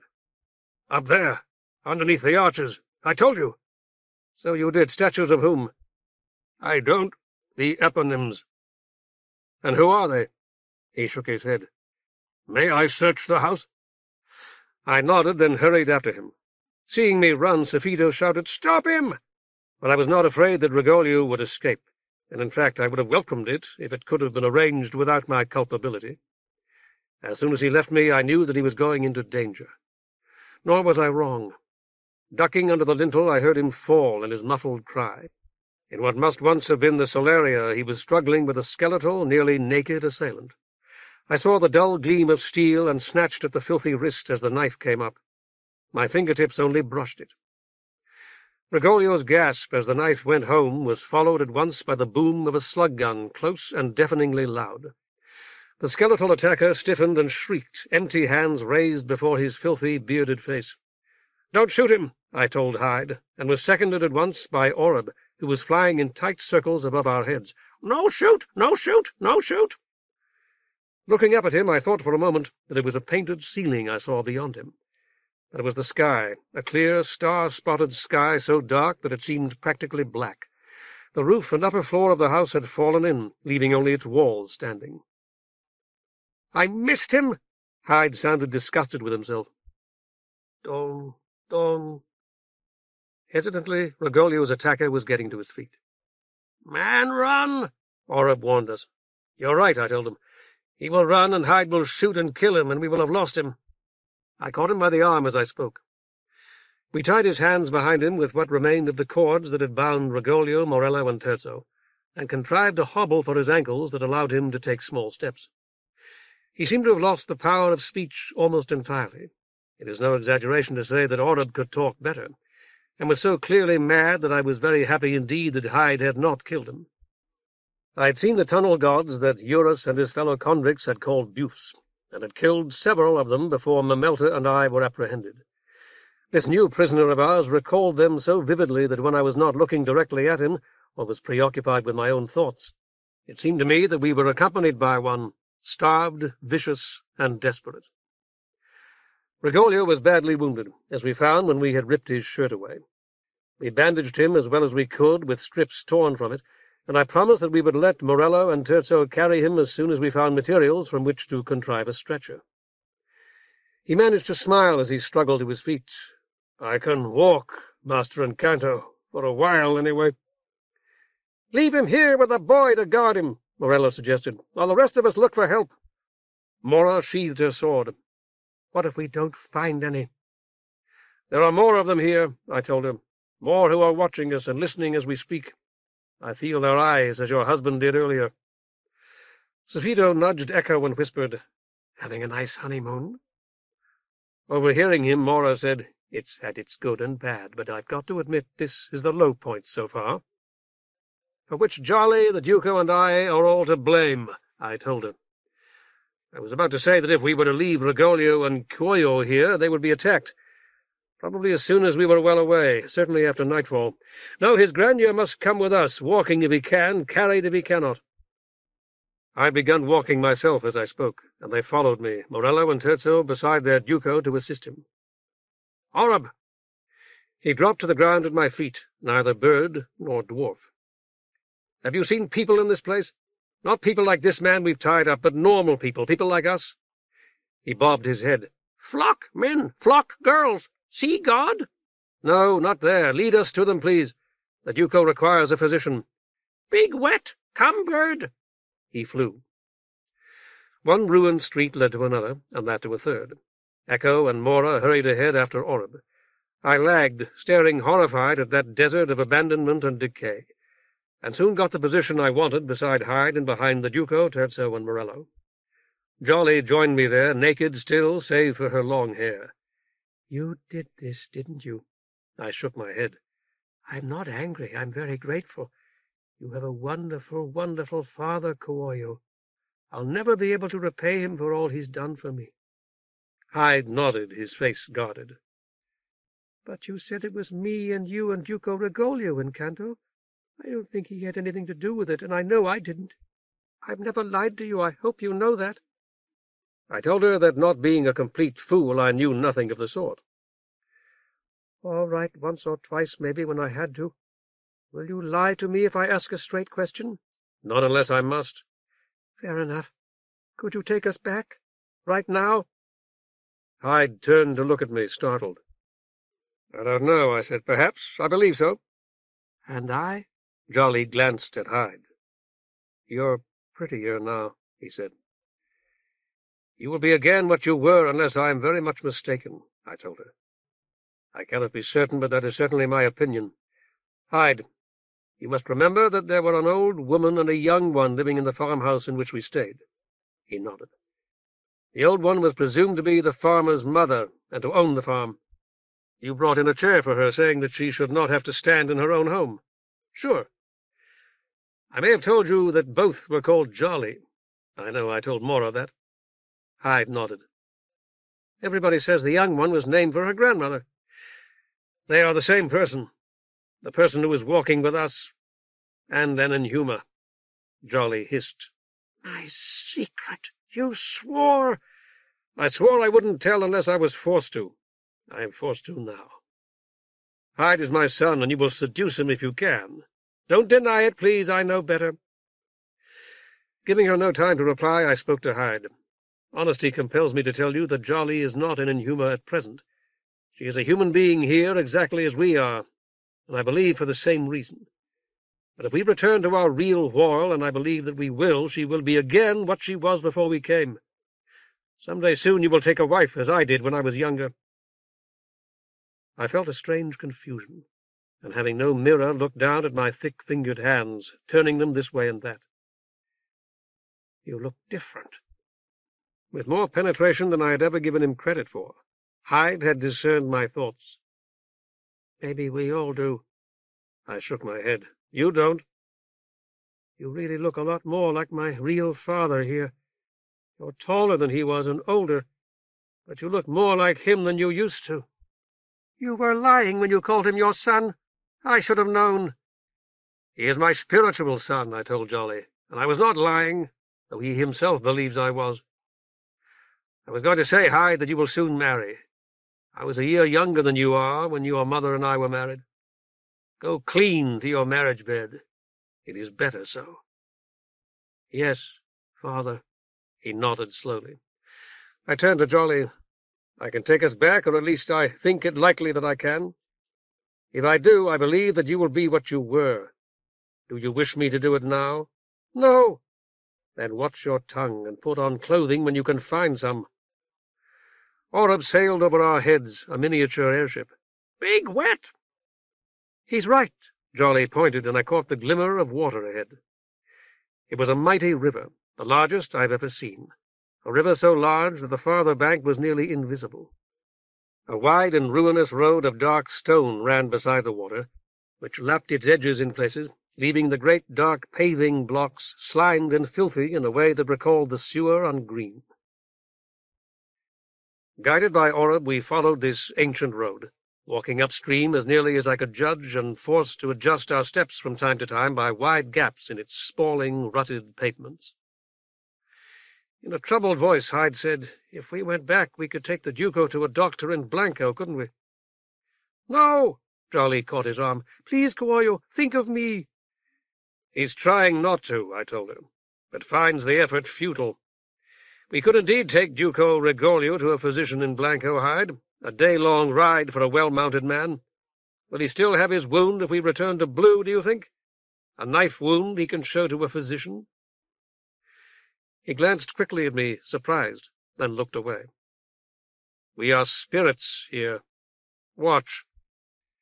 I extended my hand, and my black-bladed sword took shape, floating before us until I reached out and grasped it, and felt it grasp me in return. "My staff has been left behind," I told Jolly, "and it is better to have something, perhaps."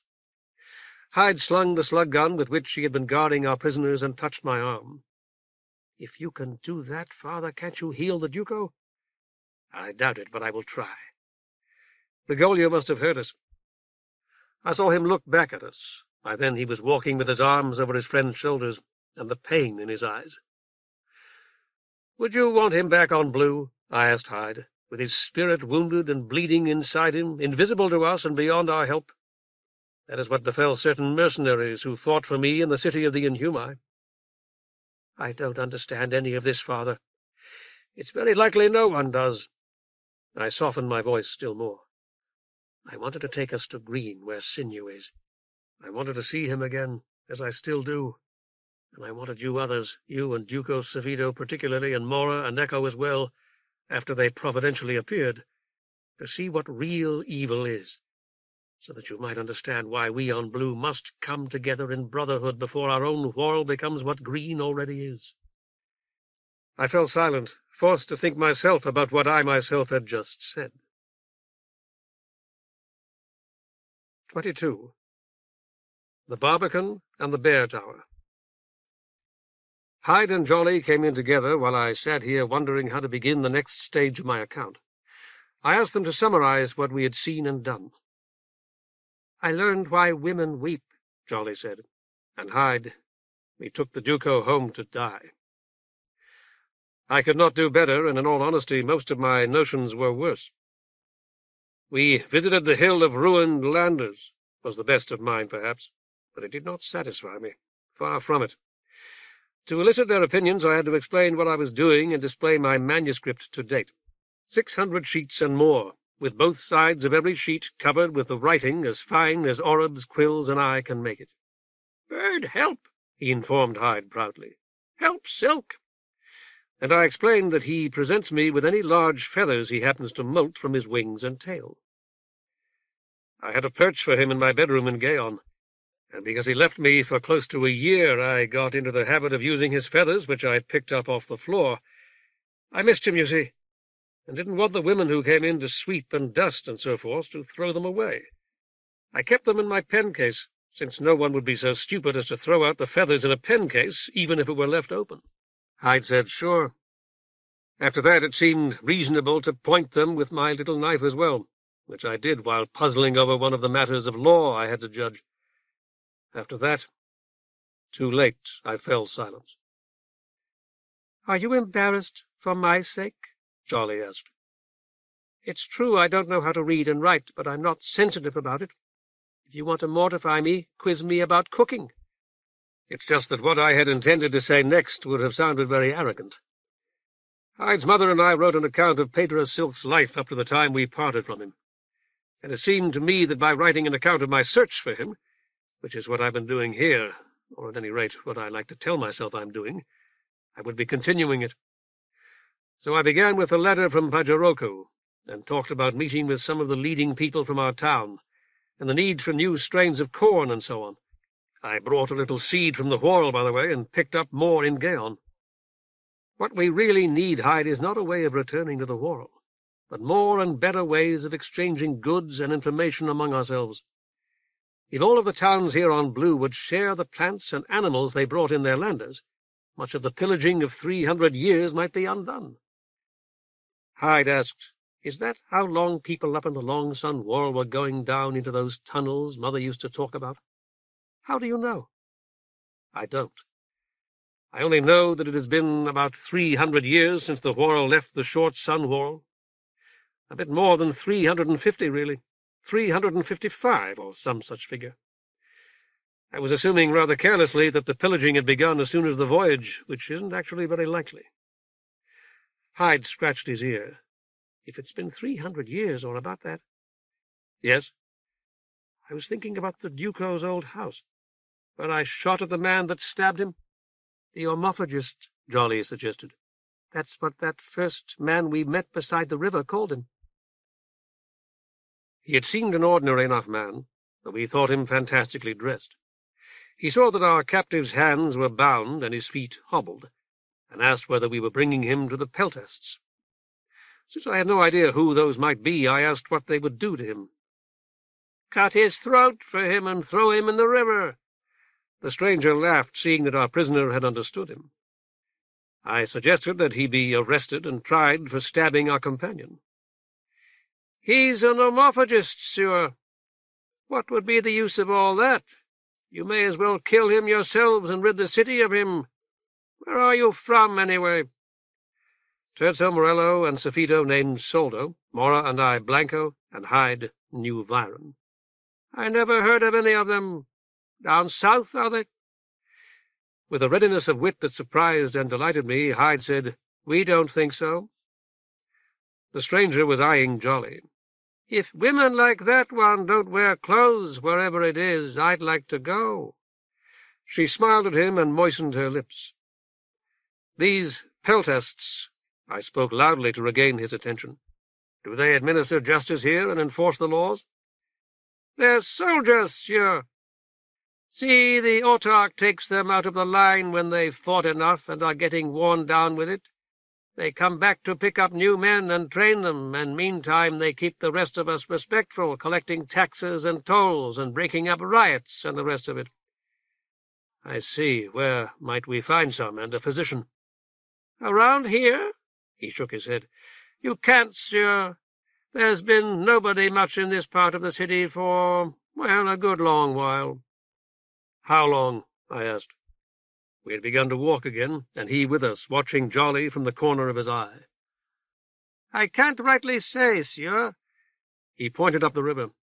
See that white house sticking out? Looks like it's in the water, or just about. I shook my head. Hyde said, "I see it, father. It must be 3 leagues at least." 4, Echo declared. 4 if it's a span. My grandfather's, the stranger declared. He lived there till he died, and that was— He paused, reckoning. 60-odd years ago. He was one of the last thereabouts, and when he went, grandmother moved in with us. Folks say the city loses a street every generation. I'm not saying that's right, but it's close. 5 or 6 streets in 100 years, depending. So how long right around here? I can't say exactly, but it's bound to be a long time. There are 7,000 steps in a league, Safito muttered to me. From what I've seen here, the streets are 70 or 80 double steps apart, say 100 to be safe. If Echo's correct in his estimate, 4 leagues. They've been falling down for about 2,500 years. If your son is, 3/4 of that should be 1,900, unless I've made an error. Mora looked at Duko Rigoglio, then at me, and raised her eyebrows. I nodded. Old though these houses clearly are, I can't believe they're as old as that. No doubt the rate at which they're abandoned was much higher at one time. But if we accept Quoyo's estimate and the error is 50%, they're still 1,000 years old, roughly. Jolly had taken the stranger's hand and was walking beside him. I've been thinking about a city we both know, Roger. I nodded. It's not exactly abandoned. The slaves fix the old buildings a little when they're made to. Horton landed some distance off. Long way! Go fast! He says we must hurry, I interpreted for the rest. If we have to walk even 2 leagues before we have any chance of finding a physician, he's quite right. Although I thought myself well enough to travel, I find I am very tired now, after a short day's ride. We have stopped for the night with a good deal of daylight left. Hyde is taking advantage of it to build me, I should say, since it is clear it is my well-being he has in mind, a little shelter of sticks and pine boughs. We are still in Blanko's territory, I feel sure. While we ate, I read him what I wrote before we left the abandoned farmhouse, for I hope to inspire him to read the entire account eventually, and to that end it cannot be harmful for him to know that he himself figures in it now and then. He was quite curious about the city of the Inhumi, and asked many questions, among them some I had great difficulty answering. "How old is it?" It was the second time for that. "As I say, I have no idea, though it must surely be very ancient. There are trees that we here would call large growing from the sides of many of the towers." "A real big tree's 100 years old. How about that? If you cut it down, you can count the rings." I agreed. "Say it was 100 years before one took root." "Many hundreds. Those towers were built by the neighbors, who built everything far better than we men build anything." "You mean the vanished people?" I nodded, watching him as I spooned up the ragout I had made. "We have silver cards enough for our needs, and we're able to buy mutton, turnips, flour, butter, apples, and salt at a farm we passed." "How do you know so much about them?"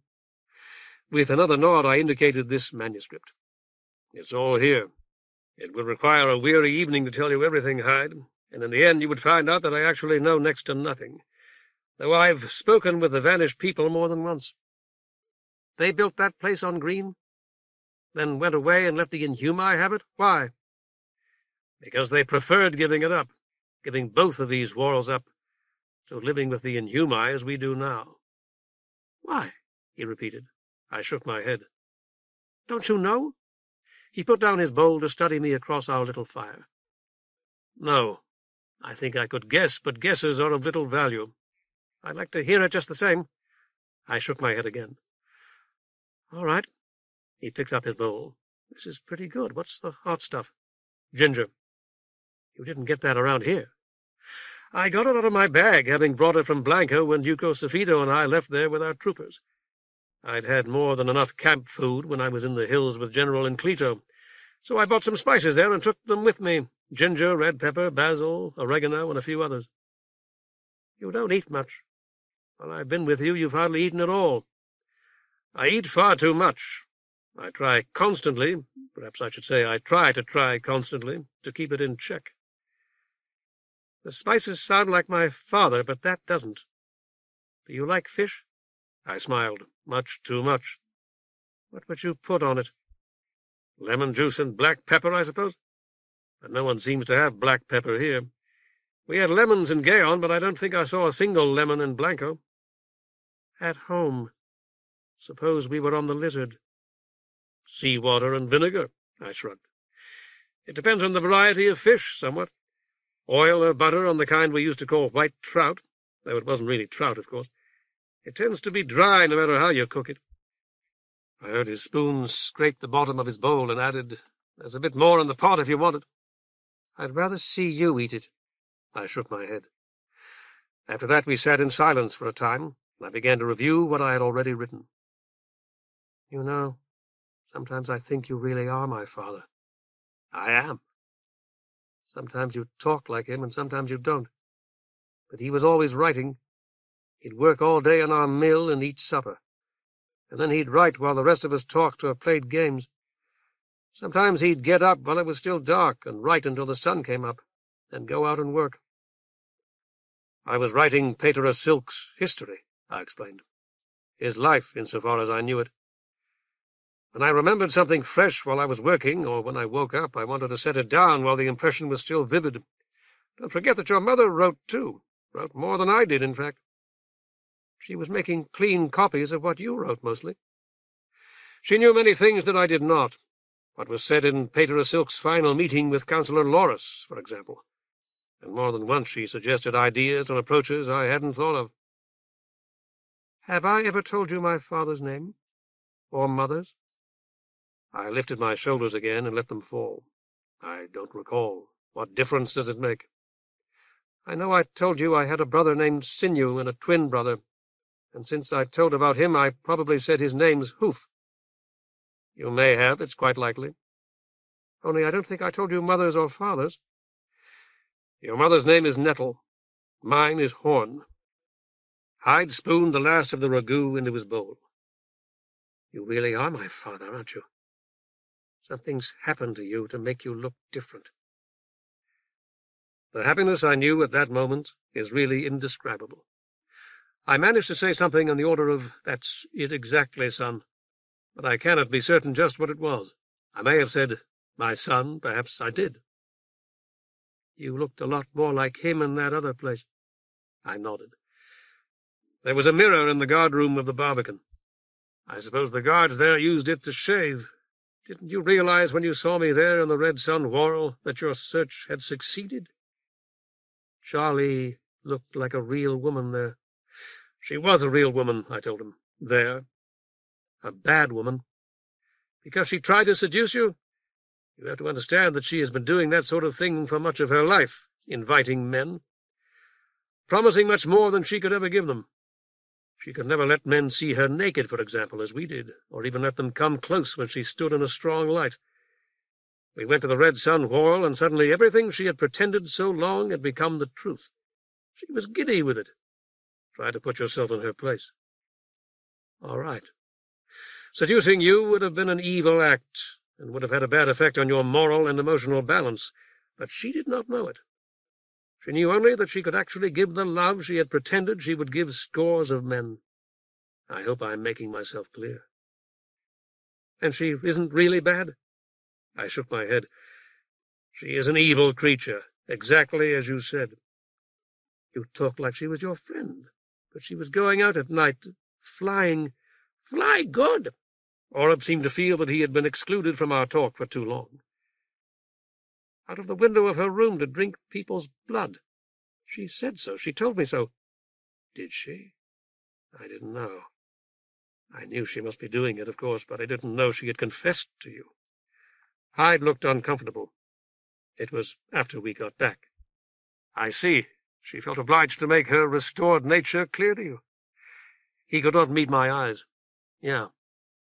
A grave disappointment. He did not reply, and when he had finished his meal, he stood up and began to build this little shelter. There is a marsh here. Hyde says he knew of it, but had hoped the ice would be thick enough for us to cross. It is not, and we will have to go around. Quite large, he says. A great man-killer stalks there, two-legged like a man, green and quiet, with fangs longer and thicker than a strong man's arm, but only for me, and only when I do not look for it. Tonight we talked about the neighbors. I told him about the ruins on the island, and how I had fallen into the pit there, saying no wall was higher than my waist. You said there's towers on Green that go up and up, higher than the lander. I nodded. There are. When we were talking about the trees growing out of the walls, you said the vanished people built better than we do. Better than we do thus far, at least. Then the place on that island must have been empty, a long, long time. I tried to read his eyes as he was trying to read mine, tried to learn how much he knew and guess how much he guessed. What happened to them? I stared out over the marsh. It cannot have been for more than a few seconds, but the whole Red Sun Whorl seemed to rise before me. The starving, vicious omophagist, the cemetery gate through which wisps of fog wandered like lost spirits, the stupid, hard-faced guard before it who had represented our only hope of medical treatment for Rigoglio and justice. Surely we did not all speak at once, although it must have seemed so. Rigoglio himself was almost too weak to speak. The coachman had scarcely spoken since we arrived, and I believe Echo and Terzo held their peace. Perhaps Hyde and Jolly did as well, but Mora, Safito, and I chatted away like monkeys. The guard seemed not to hear anything we said, but levelled his long weapon at me. It was not a pike or spear, although it resembled both. "Are you a torturer?" "What?" "I said, are you a torturer? Are you in their guild?" He jerked his head to indicate something more distant than the cemetery that shingled the broad hillside behind him with stone. I said no, not so much to deny it as because I did not understand him. "The Metachan Tower?" I shook my head and said that I had never heard of such a place. "You've got that sword," he pointed to it, "and those clothes." "I do, but I'm a stranger here." Morello said, "The Duco's been stabbed." With an expressive gesture he pointed out the wound. "We've bandaged him, but he's lost too much blood." The guard nodded. If he had understood, nothing in his face showed it. "He needs a physician," Mora declared. Safito added, "or captors with sense enough to let him die." Morello protested, and Hyde stepped between them. Colonel Terzo blurted, "If our Duco dies, he dies too. and shot the Omophagist a look of venomous hatred. Mora's eyes flashed. "You're not master here." "Tie my hands, then, and carry Rigoglio yourself. I say that if Rigoglio dies, he dies." Echo growled. His hand was on the hilt. "I'd sooner set him free," Mora told Terzo angrily, "than let you kill him. I'd sooner give him his knife back and let him kill you." The guard shouted for silence. Oreb croaked, "No talk," and Jolly giggled. "Nobody's killing nobody." The guard turned his strange weapon on the Omophagist. "Not unless I give the order." "Well said," I told him. "And you, where's your sword?" I held out my hands. "I have none." Rigoglio raised his big head as though it were almost too heavy for him to lift. "Our friend is a witch, a Strego, as you see." "That does it." The guard beckoned to Jolly. "Are you with them?" "Do you want me to be?" He stared at her as if unable to think of a reply, cursing in a monotonous whisper. "No die." Oreb was speaking to Rigoglio, and I bent to listen to him, realizing that Oreb had heard something I had not. "Don't feel pity for me, Incanto." I could scarcely make out the words. "I don't mind any more." Safito asked me, "Can't you breathe new life into him?" I shook my head yet again. "I've tried. I thought you wanted him dead." "I do, but I want him standing before a wall to have his brains blown out." The guard was taking off his military cloak. He gave it to Jolly. "You put this on. Put it on now." "Red's a good dramatic color, isn't it?" She threw it over her shoulders and spread it wide, 1 foot on tiptoe, the knee bent. "Can you make a mirror for me, Rogen?" "Perhaps I could," I told her. "I won't." "You don't have to. I see myself reflected in his eyes." She told the guard, "You can look. Go ahead. You can touch, too, if you're nice." For a moment I had feared that Hyde might shoot him. His voice shook me from my reverie instead. "Father?" "Yes, what is it?" Fog was rising from the marsh, like the fog that had risen from the river as that other whirly evening grew chill. I thought of Nettles seeing the ghosts rise from Lake Limna on the last summer that she and her parents had vacationed there. "What were you thinking about, Father?" "Fogs and mists. They are almost as insubstantial as shadows, Hyde. Yet they can unite our experiences in bonds of iron." Following my eyes, he too looked out over the marsh. A solitary bird flew there, and for a moment I supposed that it was Oreb, but it flew on, intent like me upon returning to its nest. "There was white sea fog," I told Hyde. "A much thicker fog than this, when Crate and I put out in the sloop to look for sea-wrack." "Who's that?" "The singer that Colonel Terzo and I hear at times." Hyde was silent once more, and so was I, remembering the caresses of 2 lips and a single hand. At length, "Father, can I ask you an important question?" "Of course." "It's going to seem pretty foolish to you. Probably it will. But it's important to me just the same." "I understand, my son." "When sometimes you act like my questions aren't very important." I nodded. "Sometimes you question me out of mere curiosity, or when I'm deep in other thoughts. I have complaints to make of you, Hyde, just as you have complaints to make of me. Perhaps we ought to be more tolerant of each other." "I'll try. This is my question, Father. When you were my age, did you understand the whorl you lived in? The Long Sun whorl?" "When I was your age, Hyde, I no longer lived there. Your mother and I had been married, your brother Sinew had been born, and we were here on Blue." Recollections of struggle and despair displaced the golden days. "We weren't living on the Lizard yet, but we were here." Hyde began to speak. I raised my hand. "To answer your question, when I was your age, I understood neither the Long Sun whorl nor this one in which I was then living. I still don't. I understand more than you, perhaps. Perhaps. But I don't understand everything. You believe that I'm trying to withhold knowledge from you." "I know you are, Father." His tone was firm and a little angry. "I've already told you a great deal. A great deal that you've paid scant attention to, and a great deal that you've rejected because it has not fallen in with your preconceptions. Grudgingly, sometimes. As you say, when I was younger than you are now, Hyde, and lived in the Whorl, my father tried to teach me a great deal about his shop and its affairs. He sold paper, quills, ink, pencils, account books, and the like. I know I've told you about that. Yes, father. I shut my ears to it. I have often wished since that I had heard him with the greatest attention. He wanted me to operate his shop, you see, when he grew old. I was determined not to. At times when I felt I had your entire attention, I've tried to tell you what I have in ways that I believed you might recall after many years. I'm listening now, father, really I am. I, too, was listening, in the same way that I stopped to listen again a minute or two ago. Mostly I was listening for any sound that might herald Orib's return. But I heard only the snort and stamp of one of our horses, and the slow beating of wings wider and softer than Orib's. Aren't you going to tell me anything? Perhaps. Hyde, there is one very important matter, upon which I cannot speak. In the past I've tried to turn the subject when you came too near to it, and I suppose I will again. You understand about the vanished people, I know you do. I do not. He ignored it. It seems to me like they're the key. If I could just understand them, I'd understand everything, even that place we went to when you thought we were going to Green. Only it wasn't Green, was it?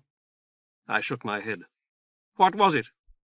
Duko Rigoglio said it was the Short Sun Whorl, the Whorl from which he had been taken by force long ago to be put aboard the Whorl, to be put into the Long Sun Whorl, I ought to say, perhaps. But it was way too long, father. You said that yourself. Thousands and thousands of years. I nodded. So I did, and so it was. That is why I will not call it the Short Sun Whorl.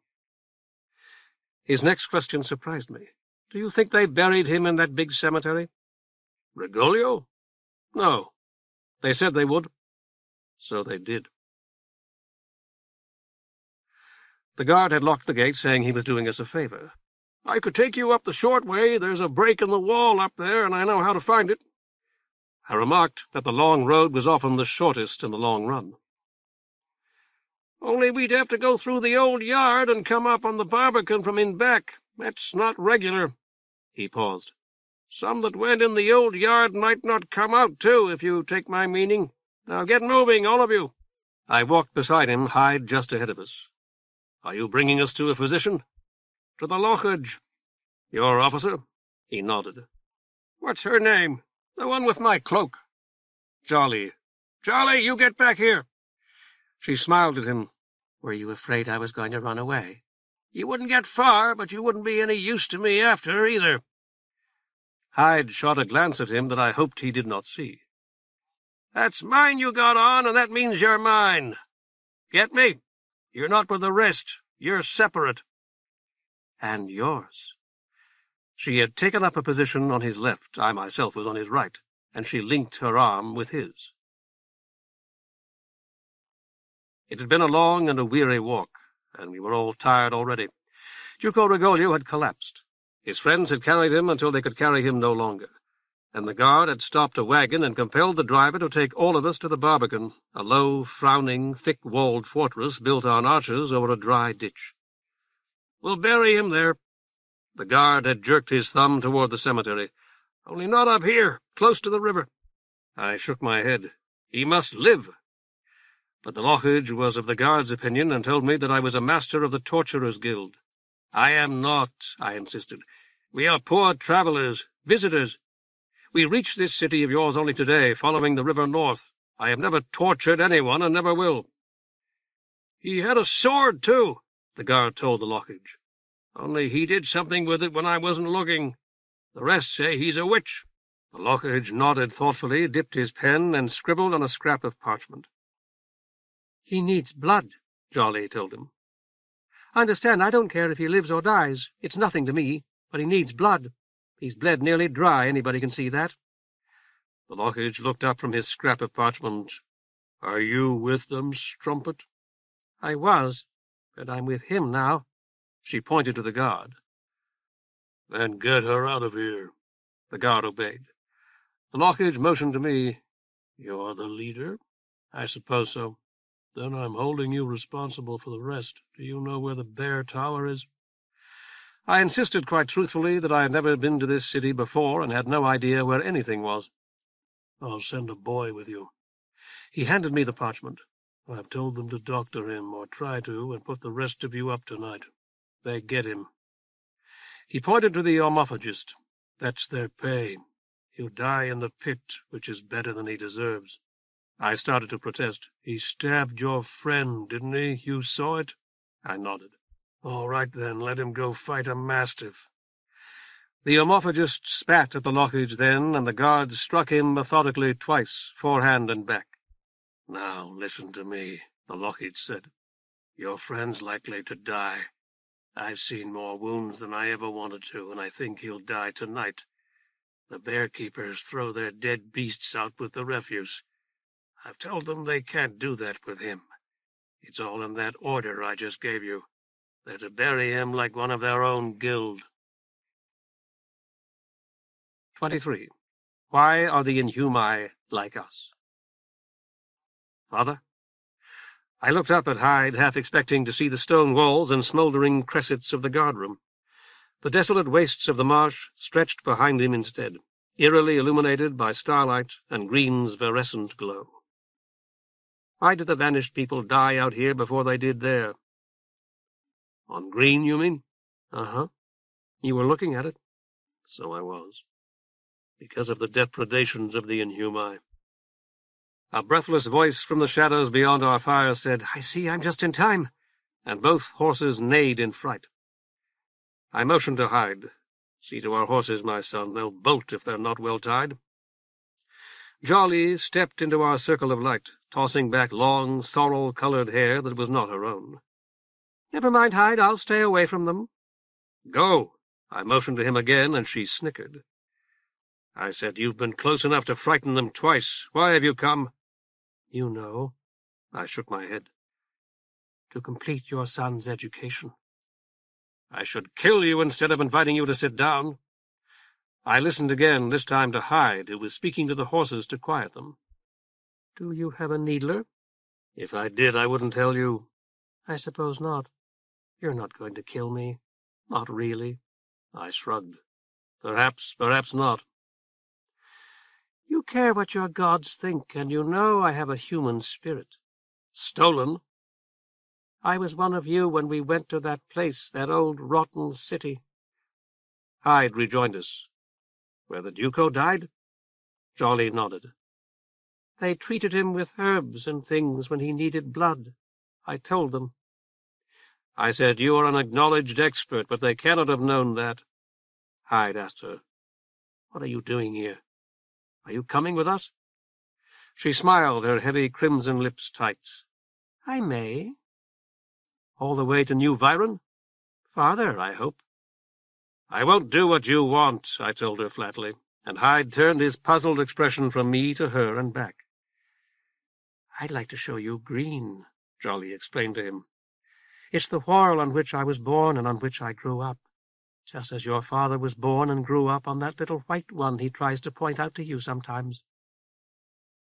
The Long Sun whorl? I've seen it. Can I ask a question, Jolly, while you're here? He waited for her nod. I'd like to ask you and Father both. Yes. Her intonation answered a question that Hyde had not yet asked, and she favored him with the tight-lipped smile that hid her toothless gums. Why did the trooper who'd been watching the cemetery gate beat you? I don't know his name. It was Badur. For a moment her eyes watched something far away.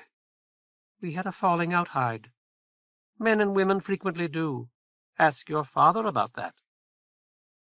I doubt that you will, Hyde, but if you did, I would tell you that the fallings-out men have with women and that women have with men are in no essential way different from the fallings-out that men have with other men, and women with other women.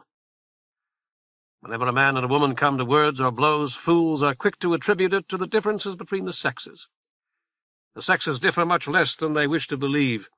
and such differences as are real tend less to promote strife than to prevent it. He nodded slowly. The differences between an Inhumer such as Jolly and a human woman, Mora, for example, are far more profound than those between a man and a real woman. Have you ever seen an Inhumer's fangs, or an Inhumer's? No, father, he paused. I'd like to. Jolly told him, Well, you won't see mine. We human beings have fangs, too, in some sense. We usually call them the eye teeth, because they originate under the tear ducts.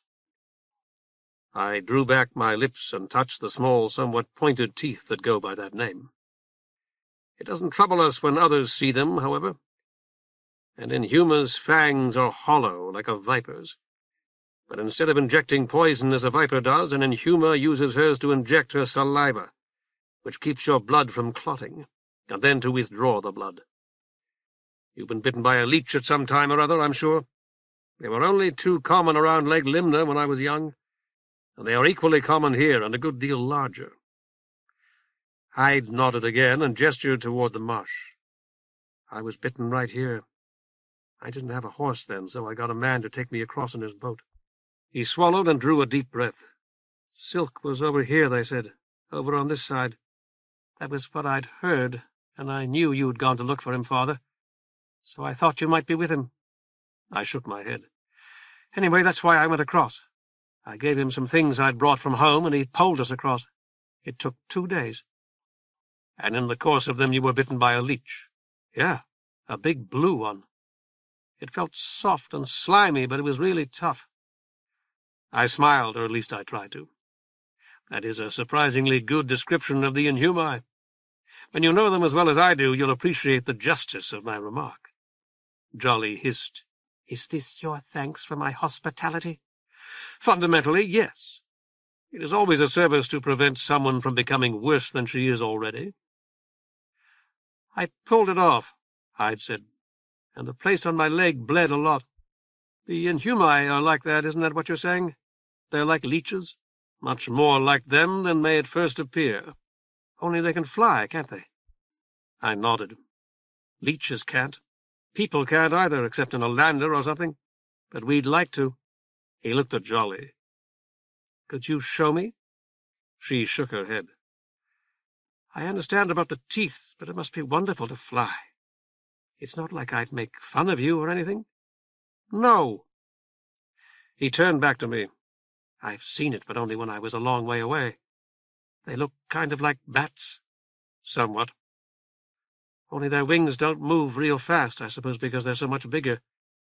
You saw them up close, I bet, on green. Here, too. I know I've mentioned Crate to you. He took wing once when he was close enough for me to touch him because he was very frightened. Of you, Jolly spat. No. I gave him far too much reason to be afraid of me, but it was not of me that he was afraid at that moment. Hyde asked her, Can you tell me what that trooper was fighting with you about? She fell silent, darting a glance at me. Her face, the face that she had moulded and painted for herself, looked less beautiful than angry in the firelight. May I tell him? I asked. To help complete his education, as you say. It would be good for him to know. You don't know yourself. Of course I do. I saw your trooper. Bador, isn't that what you said his name was? In the Bear Tower, as well as you and your bruises. I'm trying to be polite, you see. I haven't pledged myself to keep that secret. Then tell me, Father. It sounds like something I ought to know about. You said so yourself. I will if Jolly won't, or if she tries to deceive you. She spat into the fire. What a fool I was to come here! Then go. No one will hold you here against your will. I can fly. I'm not your dog, and I won't do my little trick just because you tell me to, but I can. Surely you can. I've never denied it. Like Hyde, I envy you that ability. I might be able to find a way across this swamp. It would be of service to you. I shrugged. Orib's doing that now, looking for a way across. Hyde said, Sometime I want to ask you about him, too. Why he looked as he did in the Red Sun Whorl? Because he is more nearly human in spirit than he appears, I suppose. And larger, too. Hyde shook his head. Why, he's with us now. Why, he was with you when I first met you. I mean, when they said you wanted to see me and gave me a horse and sent me back. I read some of that book you and Mother wrote. I know you didn't think we did, any of us, but we did. I'm flattered. He was Silk's bird. That's what you said in there. Silk's pet bird. Jolly laughed. She has a good laugh, but I found it unpleasant then. Haven't you noticed that his bird calls him Silk? I am his owner, I explained to Hyde. I feed him, play with him, and talk to him. Therefore he calls me Silk, the name he is accustomed to give his owner. Haven't you noticed that he knows very few names? He calls you Boy, and Jolly Bad Thing. Hyde nodded. He doesn't know a lot of words, but he's really good with those he knows. Jolly rose. Useless, utterly useless. I flew 30 leagues to offer my friendship and my love. What a fool! When she had vanished in the darkness, Hyde said, I wonder where she'll go now. Back to the farm? I shook my head. Its rightful owners will have reclaimed it by now, I would think. I sighed and tugged at my beard, my head overfilled with thoughts. You've complained that I don't teach you enough. If I labor to teach you a little about the Inhumi now, and perhaps a bit about the vanished people, you seem very eager to learn about them. Will you listen and store it up? He raised his hand solemnly. I swear by all the gods that there are that I'll remember every word. Be careful of what you swear to, I told him. The thought of your failures will haunt you as you grow older. About the Inhumi first. They love abandoned buildings. You know what happened in the farmhouse in which we slept. The threat of war drove the family out, and Jolly moved into it almost at once, perhaps that same day. Duko Safido and I arrived with our troops and found her occupying it. We assumed that she had a right to be there. I identified her unconsciously one night when I heard her voice without seeing her face, which was then that of a toothless old woman, and very different indeed from the starved, sensual face I had seen her wear in Gaon. They can just do that? Change the way they look? Correct. They mold their features with their fingers, as a sculptor does a piece of clay, and augment their artistry with cosmetics. What I began to say was that whenever you come upon what appears to be an abandoned house, or anything of that kind, and find that it is not really abandoned, that someone is in fact living in it, you should be very suspicious of that person. I will be. Fine. Hyde stared thoughtfully into the fire for a moment or two. Couldn't Jolly come back with a new face, pretending to be someone we didn't know? Certainly. Now I flatter myself that I would see through her imposture before long. Could I? I mean, isn't there some way I could tell she was an Inhumi? No certain way, unless you saw her feeding or flying. I considered the matter. Be very suspicious of a man with powder on his face, or anything of that kind, and of a woman who wears more powder, more rouge, and more perfume than is customary. Recalling father, I added, also of a child who wears any at all. Be careful, too, of anyone who appears not to eat, or to eat very little. Somebody animals are afraid of, Hyde offered. Jolly scared our horses, and Oreb doesn't like her. Very good. Most of all, be careful of anyone whose fingers seem clumsy, who has never learned to write or says he or she has not, and has difficulty effecting simple repairs, tying knots or making common objects from wood. Hands are not natural to them, you see. Because they are not, their minds never develop in that way as much as ours do.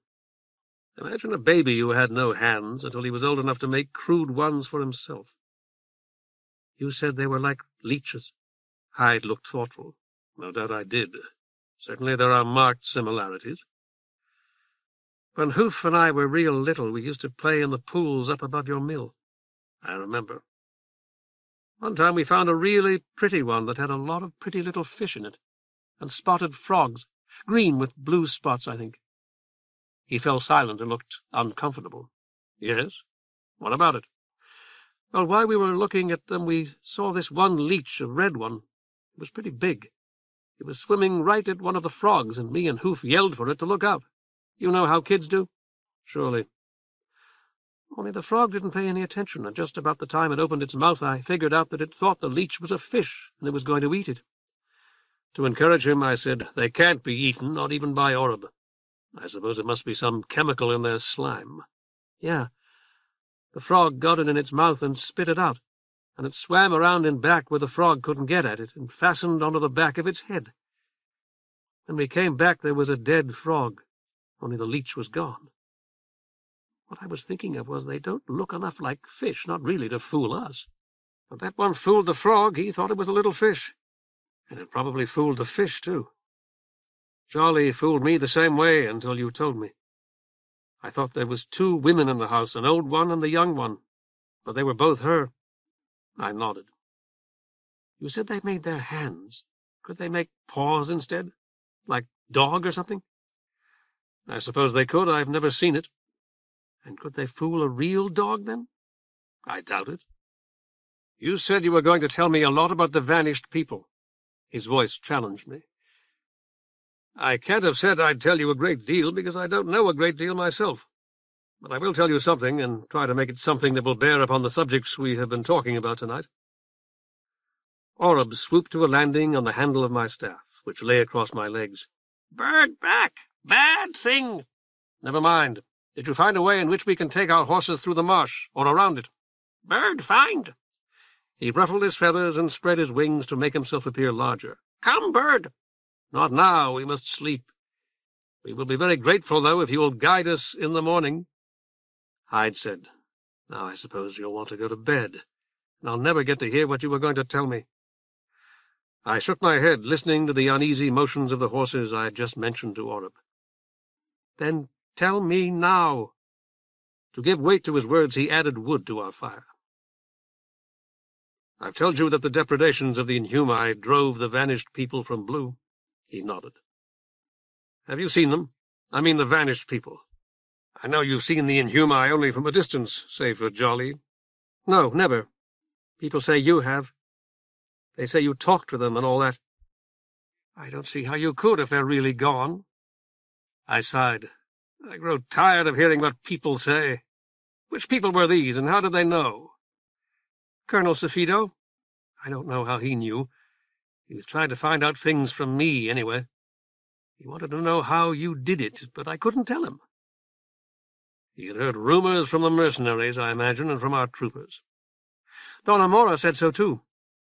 When we were all in the Bear Tower, she said your father talks to the vanished people and calls them his neighbors, and whisks us off to other quarrels in the blink of an eye. But you don't know a thing about all that, do you?" She was teasing me, sort of. I said I really didn't, and she laughed. I liked her, and she can't be a whole lot older than I am. She's younger, 2 years younger at least. Hyde stared at me and shook his head.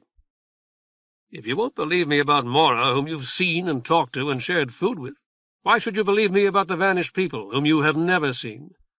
Orb championed him, croaking, "Good boy."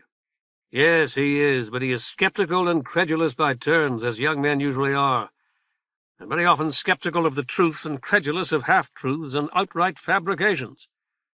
Mora is substantially your junior, Hyde, as I said, and if you could have seen her a month ago, you would have no doubt of it. May I burden you more? You may be as skeptical as you desire, yet it is the truth just the same." "All right. What is it?" "Adolescents are simply those people who haven't as yet chosen between childhood and adulthood. But as long as anyone tries to hold on to the advantages of childhood, the freedom from responsibility principally, while seeking to lay claim to the best parts of adulthood, such as independence, he is an adolescent." Hyde stared at the flames and said nothing. "Eventually most people choose to be adults, or are forced into it. A very few retreat into childhood and never leave it again. A larger number remain adolescents for life." He paused and swallowed. "You mean Donna Mora grew up just by saying so?" "Of course not. She couldn't, because no one can.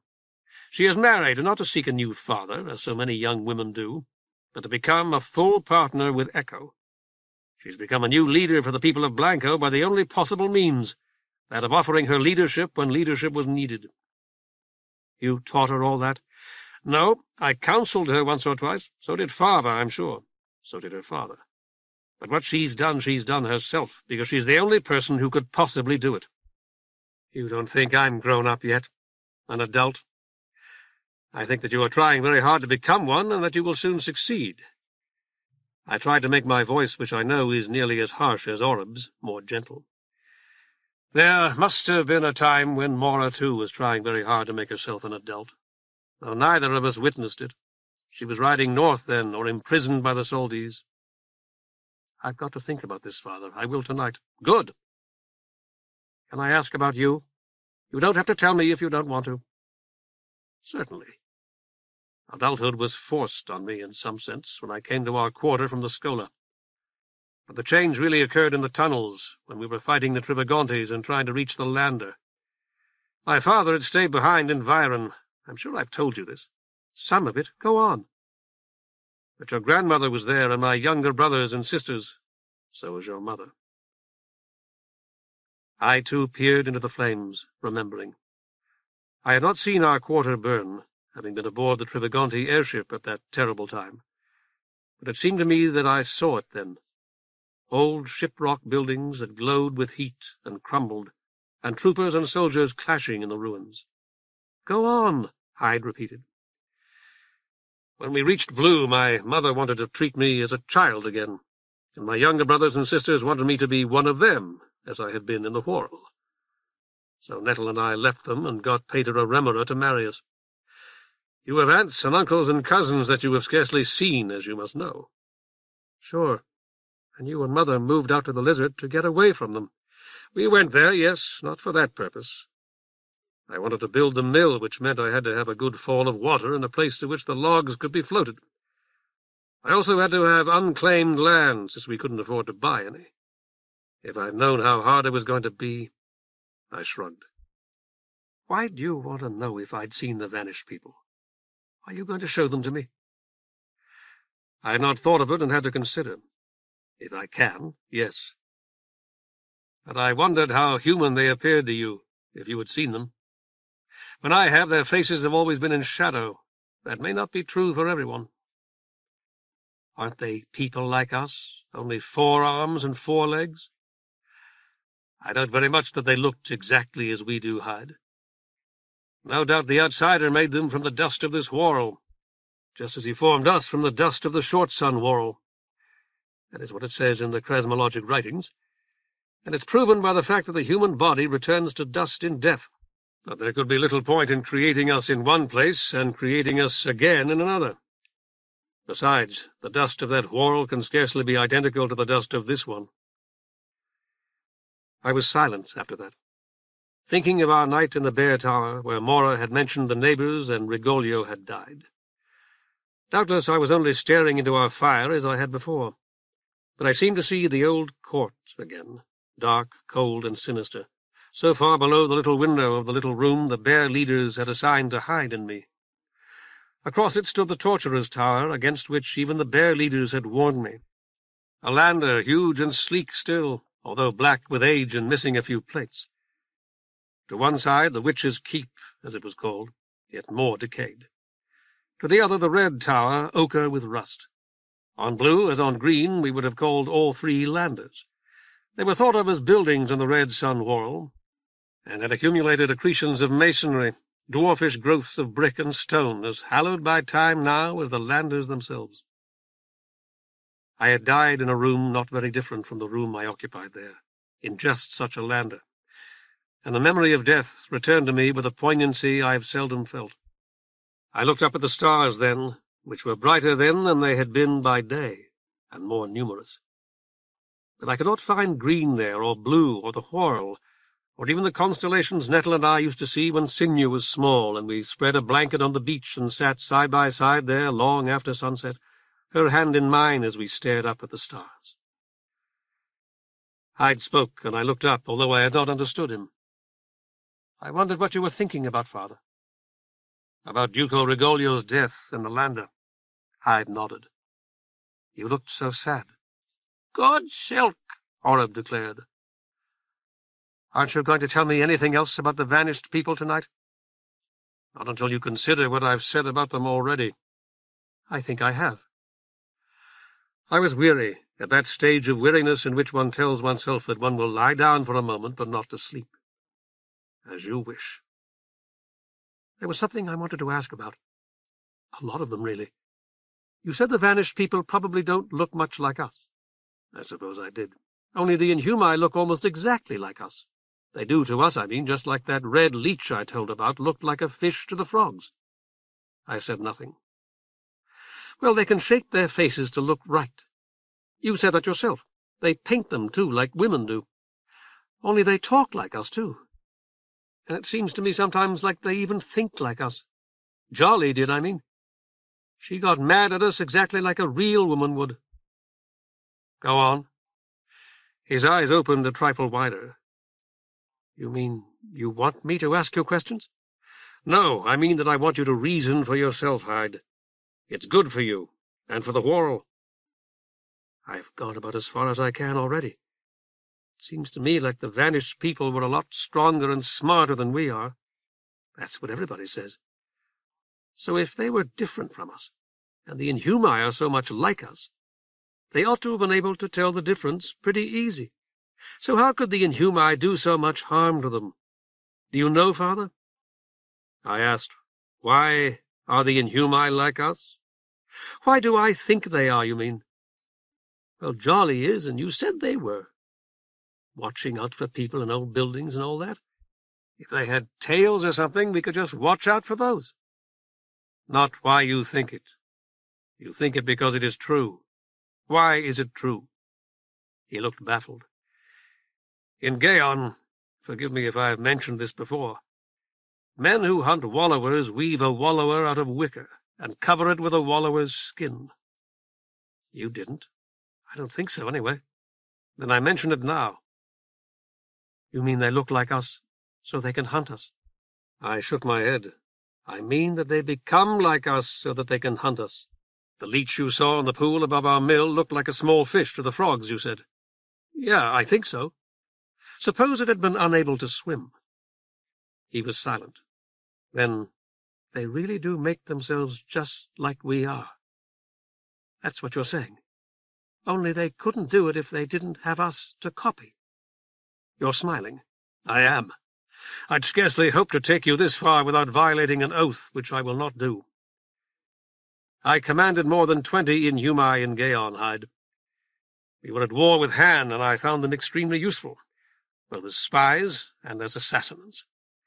The spells I'm supposed to have cast there were little more than their activities behind our enemy's line. And when I left the city by boat afterward, they tried to kill me. Why?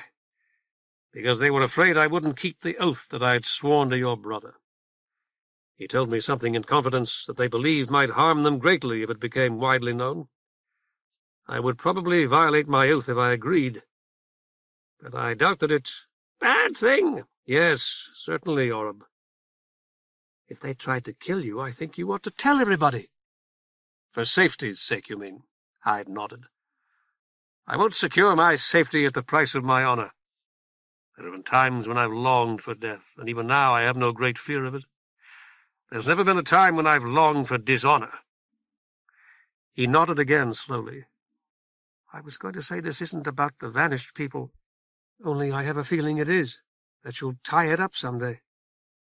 I'll tie it up, as you put it, right now. You said that the vanished people were wiser and stronger than we are, which is certainly true. You also said that the Inhumi become like us, not merely in appearance, but in speech, thought, and action, in order to prey upon us. That is true, too. They cannot make themselves precisely like us in every regard, of course. Their legs are never as strong as ours, a weakness that they sometimes disguise as old age, as Pater Quetzal did. Nettle and I have mentioned Pater Quetzal often in your hearing, I believe. Sure. He made himself so much like an elderly augur that he became head of the chapter in Viron. For 30 or 40 years he deceived everyone, and if he had not been shot, he might be deceiving us yet. His counterfeit of a human being, though not perfect, was exceedingly good. Wouldn't you agree? It sure sounds like it. Since we know that the Inhumi preyed upon the neighbors, the vanished people, as we call them here, with great success, It seems reasonable that they could counterfeit them at least as well as they counterfeit us, and very plausibly better. Will you agree to that as well?" Hyde shook his head. "I don't see why it should be better. Think of the two worlds as they were thousands and thousands of years ago. The vanished people were here on blue, the Inhumi on green, where they preyed upon the great beasts in its jungles. They exterminated the vanished people, Hyde, or very nearly. That's why they vanished. Why didn't they exterminate the beasts on green long before? They wouldn't have had anything to eat. True. Did they have the intelligence to think of that, without human beings to imitate?" "I see. They were just animals, too. Big, flying leeches. You're smiling again. You know I like it." "So do I. Eventually the vanished people found some means of crossing the abyss to green. Perhaps they built landers of their own. I believe that they must have. They went there, and the Inhumi, too, became both powerful and wise, so powerful and so knowing that they hunted the vanished people almost to extinction. The strengths of the vanished people became their enemies' strengths, you see. They tried in their desperation to become stronger still, to know more and more and more, and succeeded, and were doomed by that success. I thought then of the bestial men I had been shown in the Bear Tower, men who had surrendered their humanity, haunted by guilt or despair. Our omophagist had been caged with them, and when he had seen them and understood what they were, he had striven to speak. "Father?" "Yes, my son." "Could they, the Inhumi, wipe us out too?" "Of course." "Then we should have killed Jolly." I shook my head to clear it of the cages and the stench. That would not prevent it. It would help. It would not. If anything, it would do more harm. Never forget, Hyde, that what we are, the Inhumi quickly become. Jolly was an ally in Gaon, and a friend at the farmhouse. She had fought for me and slain my foes, and learned their secrets, too, so that she might meet me with them in the garden or whisper them at the window of my bedroom. Suppose that I were to wait until her back was to me, draw the long, sharp blade I have not got, and plunge it into her back. I wish you had. You would not, if you had seen and heard it. Her terrible scream ringing over this silent, desolate marsh. The hideous, misshapen thing writhing and bleeding at your feet that just a moment before had appeared to be a lovely woman. Try to imagine all that, can you? He said nothing. You would have battered her head with the butt of your slug gun then, trying to end her agony. Her wig would have fallen from her head, and her eyes, Hyde, would roll up to you while she begged for her life, saying, "Please, oh, please, Hyde, mercy for your mother's sake, mercy. We were friends. I would have lain with you in the Bear Tower if only you had come to me. You know it's true. Spare my life, Hyde." "No talk," Orub commanded. I spoke again anyway. You would have struck all the harder, smashing her toothless, blood-drinking mouth with the butt of your slug gun.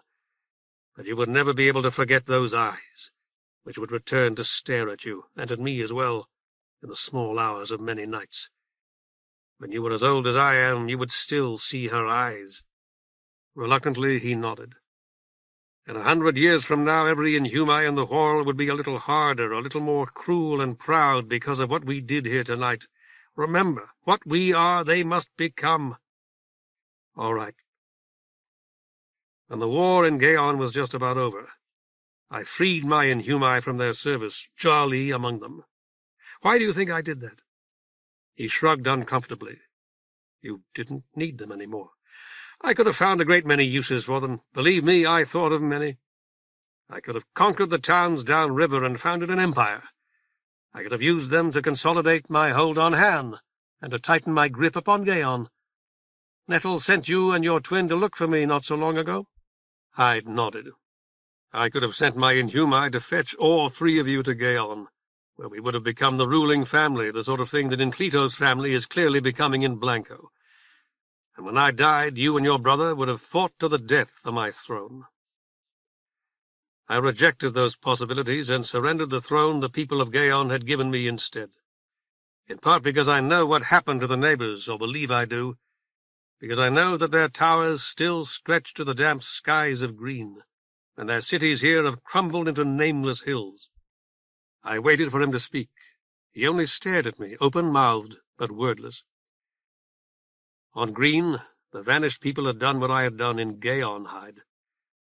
They had made the Inhumi serve them, and as time passed they had become more and more dependent upon their servants, servants whom they permitted to come here to feed, and perhaps carried here to feed. I myself had allowed my own Inhumi to feed upon the blood of the people of Han, you see. It was war, I told myself, and the man of Han would surely have done the same to us. But I had set my foot upon that path, and I was determined to leave it. What happened when all the vanished people here were dead? Hyde asked in a strangled voice. I'm not sure it ever occurred, I told him. A very few may have survived. A very few may survive here still. But a time came, I doubt that it was more than a few 100 years in coming, when it was no longer worthwhile for the Inhumi to come here. What happened then? I think you know, I told him, and wished him a good night. 24. Sinew's Village. So much has happened since I last wrote that I feel I should begin another book, or end this one. Perhaps I will do both tonight. That would be fitting. For a long time I sat beside our little fire, writing and watching the stars rise above the scrub-covered hills through which Hyde and I had ridden that day. Jolly had never really gone, I knew. Oreb had testified to that, and testified to it still, although I cautioned him again and again to keep his voice down, lest he wake Hyde. Our horses had testified to it as well. The Inhumi always frighten horses, I believe. Perhaps they smell the blood. I needed no more proof, but I soon had it. The cold winter wind seemed to carry with it a steaming, fetid wind from Green, as a frigid old man, penurious and hoary with age, might bear in his arms the rotten corpse of a beautiful young woman. My eyes were on my paper, squinting and straining to see each letter I shaped there, for it is no easy business to write by firelight, and it seemed to me that to my left, at or beyond the very edge of vision, a great man-killer of Green stalked, each slow and careful stride that crushed the too thin ice, devouring 20 cubits. When I looked beyond the fire, its light revealed wide, dripping leaves in silhouette, and once a moth with wings wider than the sheets on which I wrote, opalescent wings stamped by some god with a strange device of cross and circle, fluttered toward the flames, only to vanish when I blinked. Jolly was waiting for me the moment my eyes closed, more beautiful in her embroidered gown than she had ever been when she went naked in the red sun-whorl. "This steaming heat becomes you," I told her. "You were made for Green."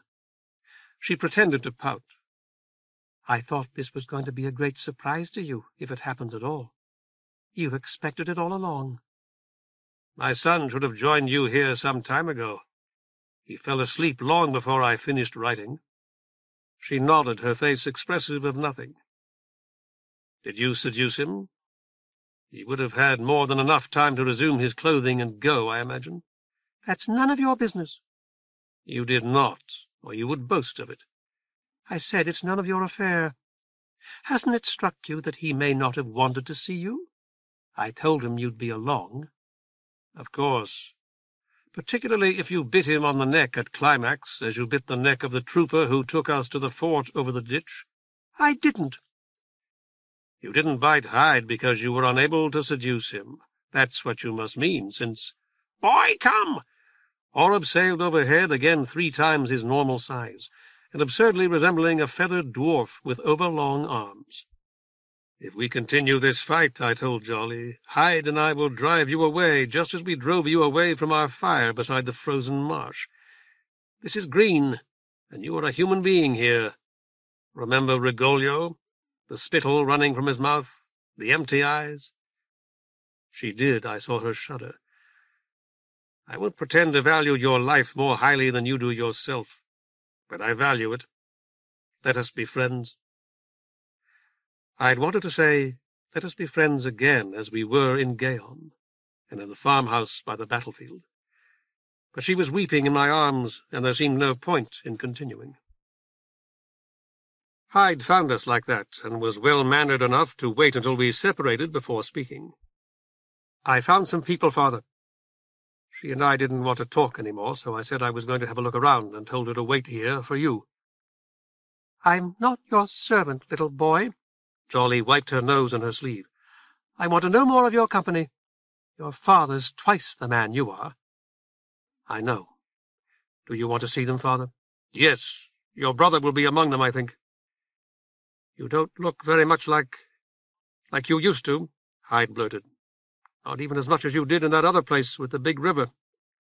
I said nothing. "Me and Oreb will show you if you want us to." Half a league brought us out of the jungle and into cleared land, where a raised path let us walk with dry feet between wide, flooded fields of rice. The short sun glowed behind us like a disk of white-hot iron, sending our shadows, dark ambassadors inhumanly tall, before us. My staff had not come with me, so I made one like it for myself as we walked, watching with amusement as well as interest how its shadow, wan at first, grew thick and black as the staff acquired weight, solidity, and reality. Blanko, as I have said, is the only walled city I have as yet seen here. Karia was a walled village. I had seen such villages on green before, but their walls had been no more than rough palisades of pointed stakes, scarcely more than fences. Karia's palisade was surrounded by a wide, water-filled ditch. It surmounted a wall of earth faced with brick, and every lofty paling was thicker than a man's body. "Impressive," I told Hyde. "I'd rather have stone walls like they do in Blanko." "So would they, I'm sure, and they will have them soon." Jolly, clinging to my free arm, looked up quizzically. "What good is all this when in Inhumi I can fly?" Half a dozen older men were sitting or lounging by the gate. Thinking that they might have overheard her, I changed the subject as quickly as I could. "I have never seen you so beautiful, and I owe it to you to tell you that.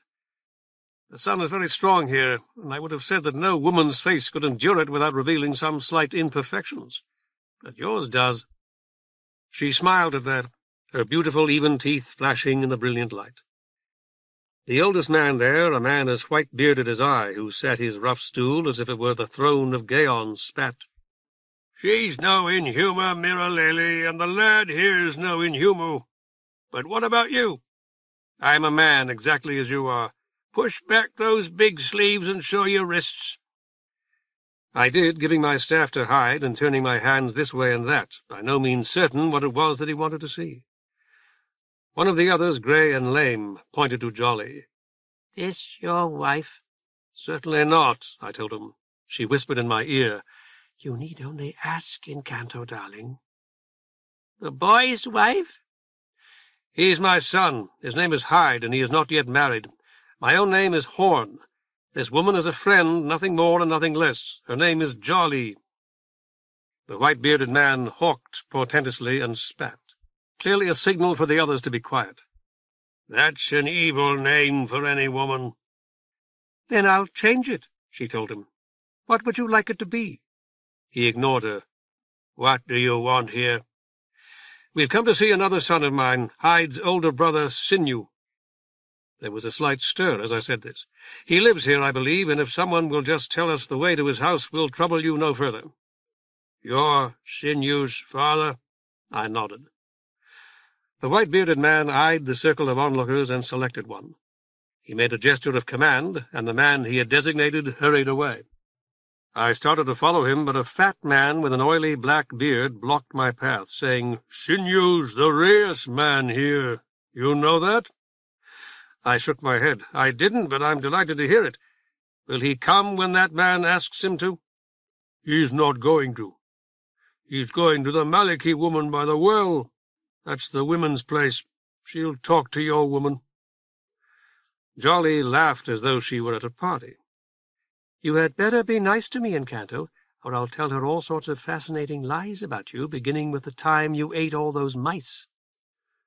"Better you told the truth about him," the black-bearded man began. Hyde drew me to one side, whispering, "He won't know you, or I don't think so." "Then I'll have to prove that I'm who I say I am, as I did when you and I met." Jolly touched my arm. "I think this must be the whatever-they-said woman coming. Do you really want me to talk to her? At first, at least. She was taller than most women and stiffly erect, hatchet-faced and hawk-nosed. The white-bearded old man made her a seated bow, to which she replied with a frigid smile and an inclination of her head. "We saw them coming, Maliki," he said. "They had something big flying right over them. Didn't seem like a Inhumu, but big enough for a little one. It didn't like our looks in Karya, and headed back to the jungle before they come to our gate." Jolly curtsied. "That was Inkanto's pet bird, Maliki. He lets it fly free and come and go as it wants. It's quite harmless, I promise you." Maliki surveyed us. Something about her iron-grey hair, straight and drawn back so tightly that it resembled a helmet, woke a spark of memory that flickered and died. She turned to Jolly. "Is Inkanto the young one or the old one?" "The old one, Maliki." The lame man muttered. "He's Sinew's pa, he says." She motioned for him to be silent. "What is the young one's name?" "Kuoyo, Maliki." "It's Hyde, really," Hyde told him, "and my father's name is really Horn." Maliki did not so much as glance at him. "Are you lying to me, girl? What is your own name?" "No, Maliki. Kuoyo was the name he gave me when we met. I wouldn't lie to you, Maliki." "You would lie to anyone." Coming nearer, Maliki stroked her hair.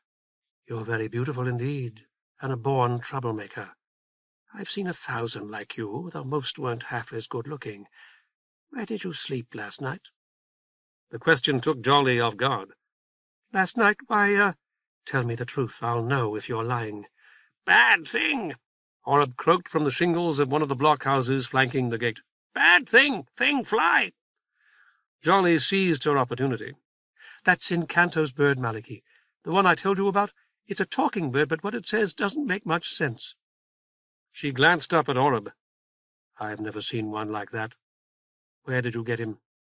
"I didn't, Maliki. He doesn't even like me. He belongs to Inkanto." "Is he Sinew's father?" "Inkanto? I think so. He says he is, and he's more truthful than I am." "Most are." Maliki raised an eyebrow. "Do you love him?" "Oh, yes." "What about his son, Kuoyo?" "He's a hateful, ungrateful, vindictive little boy." Jolly seemed ready to spit like a cat. "But a fair judge of women, I would say. Why are you here?" "You—" Jolly's eyes flashed. "I don't have to talk to you." "You're mistaken." "Here we tie a long rope to a girl's feet and drop her in the well. When we pull her up, we generally find her cooperative, or dead. If she is neither," Maliki smiled like a crocodile, "we throw her in again." She turned to me. "You're Inkanto. Why were you talking to these men?" "They wouldn't allow us to proceed, and we hoped that they would show us where my son lives, or send someone to bring him here." "Your son, Sinew?" The eyebrow rose again. "That's right." "Your real name is—" "Horn, as my son Hyde told you." "You were born in the Long Sun Wall. Don't deny it. What city?" "I don't. Environ." Maliki nodded, mostly to herself, it seemed. "Sinew isn't here, though we expect him back shortly. His family affairs are his own, and it isn't my job to settle them. Come with me, all of you." We followed her as meekly as 3 sheep down a narrow, dust-soft street, lined with thatched log houses not greatly different from most of the houses in New Viron, until we came to a small square in which women sat talking in pairs or stood talking in groups. "That's the well we'll throw your redhead down." Maliki pointed to the coping. "The water's high at this time of year, so it's not much of a drop. We'll probably have to throw her in several times." Jolly shook her head. "Inkanto won't let you." "Inkanto, who says his name is Horn, has nothing to do with it. Out of common decency, I should warn you that this water isn't safe. It's good enough for washing clothes and watering gardens, but we have to boil it before we can drink it, so try not to swallow any more than you can help." As we started off again, I asked where she was taking us. "To Sinew's house. Isn't that where you wanted to go?" "Yes, certainly." All right, that's where we're going. You can wait for him there. He should be back before dark, but if he isn't, his wife will put you up, probably, if you behave yourself. Do you know her? Slightly. I doubt that she remembers me. She's a good swordswoman. When you see her, you'll say she's too fat for it, but she's a good swordswoman just the same. You used to be a good swordsman, or so we heard. I imagine your legs have gone. I used a sword, I admitted, though with no great skill. Sinew magnifies my exploits, I'm sure. He never talks about you. She stopped before a log house larger than its neighbors, drew the dagger hanging from her belt, and rapped the door with it. It was opened by a smiling woman, broader than I recalled her, flanked by 2 small boys. Maliki said, "We need to come in and talk to you, Bala. Have you got a minute?" I was aware of a slight stench, which I attributed to the boys. Yes, come in. We have fruit. Would you like some wine?" Maliki shook her head. "You, sir?" I thanked her and said I would be grateful for a glass. Hyde and Jolly nodded, and Oreb croaked, "Bird, drink," and hopped after us. "A little water for my bird, please, if you have some that's safe to drink." She looked curiously at Oreb, dropped heavily to her knees, and cocked her head as if she were a bird herself. "You're so big. Promise you won't peck Shork and Karn." "Peck fruit." Bala looked up at me, her pink face pinker still. "Would he like grapes?" "Like grape." "All right, they're in the bowl. Is he your bird, sir? Will you give him some? Sit down, please. Everybody, please sit down." She hurried away, and Oreb flew to the back of a big chair of smooth waxed wood to escape the questing fingers of Shork and Karn. Maliki sat on a smaller one, leaving 2 considerable benches for us. 2 boys. They want a girl, naturally, but she never complains. I had been studying them, recalling Hoof and Hyde when they were much younger. They're not twins. No. Shork is 3, and Karn must be 2 now, if I remember Bala's confinements correctly. Maliki levelled her forefinger at Jolly. "What is your name? I still have not learned it, and I will have to introduce you to Bala." "You don't like my name here?" She looked to me. "Can I give her another one?" "Of course. Judas Tree." "It's Judas Tree, Maliki." "I see. And before you changed it?" "Charlie." Maliki addressed me. "You named your woman after flowers in the common tongue. We use the high speech here for names and a few other things. Maliki is not really my name, for example. You probably thought it was." I nodded. "I am the Maliki woman, the village judge. Your son Sinew is the Reis man, our general if we had a proper horde, if he really is your son. He leads our war band in battle." "He was always an excellent fighter. I'm sorry he's not here." "So am I. I would turn this whole matter over to him if he were, but he is out hunting." Bala, carrying in a tray with glasses and a carafe of wine, overheard this last and looked slightly startled. "Sinew was always very fond of hunting," I said, "and very good at it. He kept us supplied with meat on lizard." Bala put down her tray and pushed a lock of pale hair away from her perspiring face. "You knew him there? He talks about it sometimes, mostly about his mother." Jolly said, "In Kanto's his father," and Bala stared. "More precisely, I am his father's ghost," I told her. "We're all 3 ghosts, in a way. Ghosts or dreams. All 4, including Oreb." Maliki snapped her fingers. "That's it. Oreb. I have been going crazy trying to think of it. Have you got me yet, Calde? I know you tried." I shook my head. "I've no right to that title." "No? I intend to call you that anyway, since I can't remember the other one." The corners of her lips lifted by the width of a hair. "Who am I?" I shook my head. "I have aged, I know. So have you. It has been nearly 25 years. "Long time." Oreb spoke to Bala as well as I could judge. Maliki did, too. "Sinew's father died here, I believe." "We think he must have." Hyde cleared his throat. "Can I talk? I'm Sinew's brother. I really am." Maliki said, "If the Chalde's bird can, So can you. So I'm your brother-in-law. He rose and offered Bala his hand. That makes you my sister-in-law, and these are my nephews. He laughed. I've never been an uncle before. She accepted it and smiled warmly. We're not really here, we're really back on Blue. Only we wanted to see how Sinew was, Father and I did, so we came. And Jolly came with us because she likes this better, and Oreb. Horn, or Incanto, or Silk, or whatever his name really is your husband's father to the goddess, I suppose, Malachy told Bala. His father in the sight of Mainframe, or some such claptrap. I just thought of his other title. Paterer? Have I got that? She looked at me quizzically. I've no right to that one either, but yes, you do. It means father in their own high speech, which they've practically forgotten. Paterer, like papa. Bala sat down. Her smaller son tried to climb into her lap at once, and she lifted him there. After a moment she said, I wish Sinew were here. So do I, Malachy told her, but I doubt that it would help much. And I'm sorry about the smell. Sinew doesn't want me to go down there and clean up, but I'm going to if he won't do it as soon as he comes back. I'll do it now if you'll stand by for me. Malachy shook her head. If I had the time, I would, but men should do men's work. I'll do it, Hyde told her. You can stand by for me if you want to, I guess. What is it? Prisoners. Malachy's face, always severe, was savage. We got them in the last big fight, and they're chained in the cellar. 6, Bala? Bala shook her head. 5. 1 died. The woman? One of the men. He'd been shot. She put her hand to her own thick waist. Sinew brought him upstairs at the end. He was too weak to do anything, but I tried to keep the boys away from him just the same. He's dead 'cause he tried to burn our house, Shork announced, and vigorously nodded his own confirmation. Oreb muttered, Poor man. I said, I take it that the villagers here are warring with one another.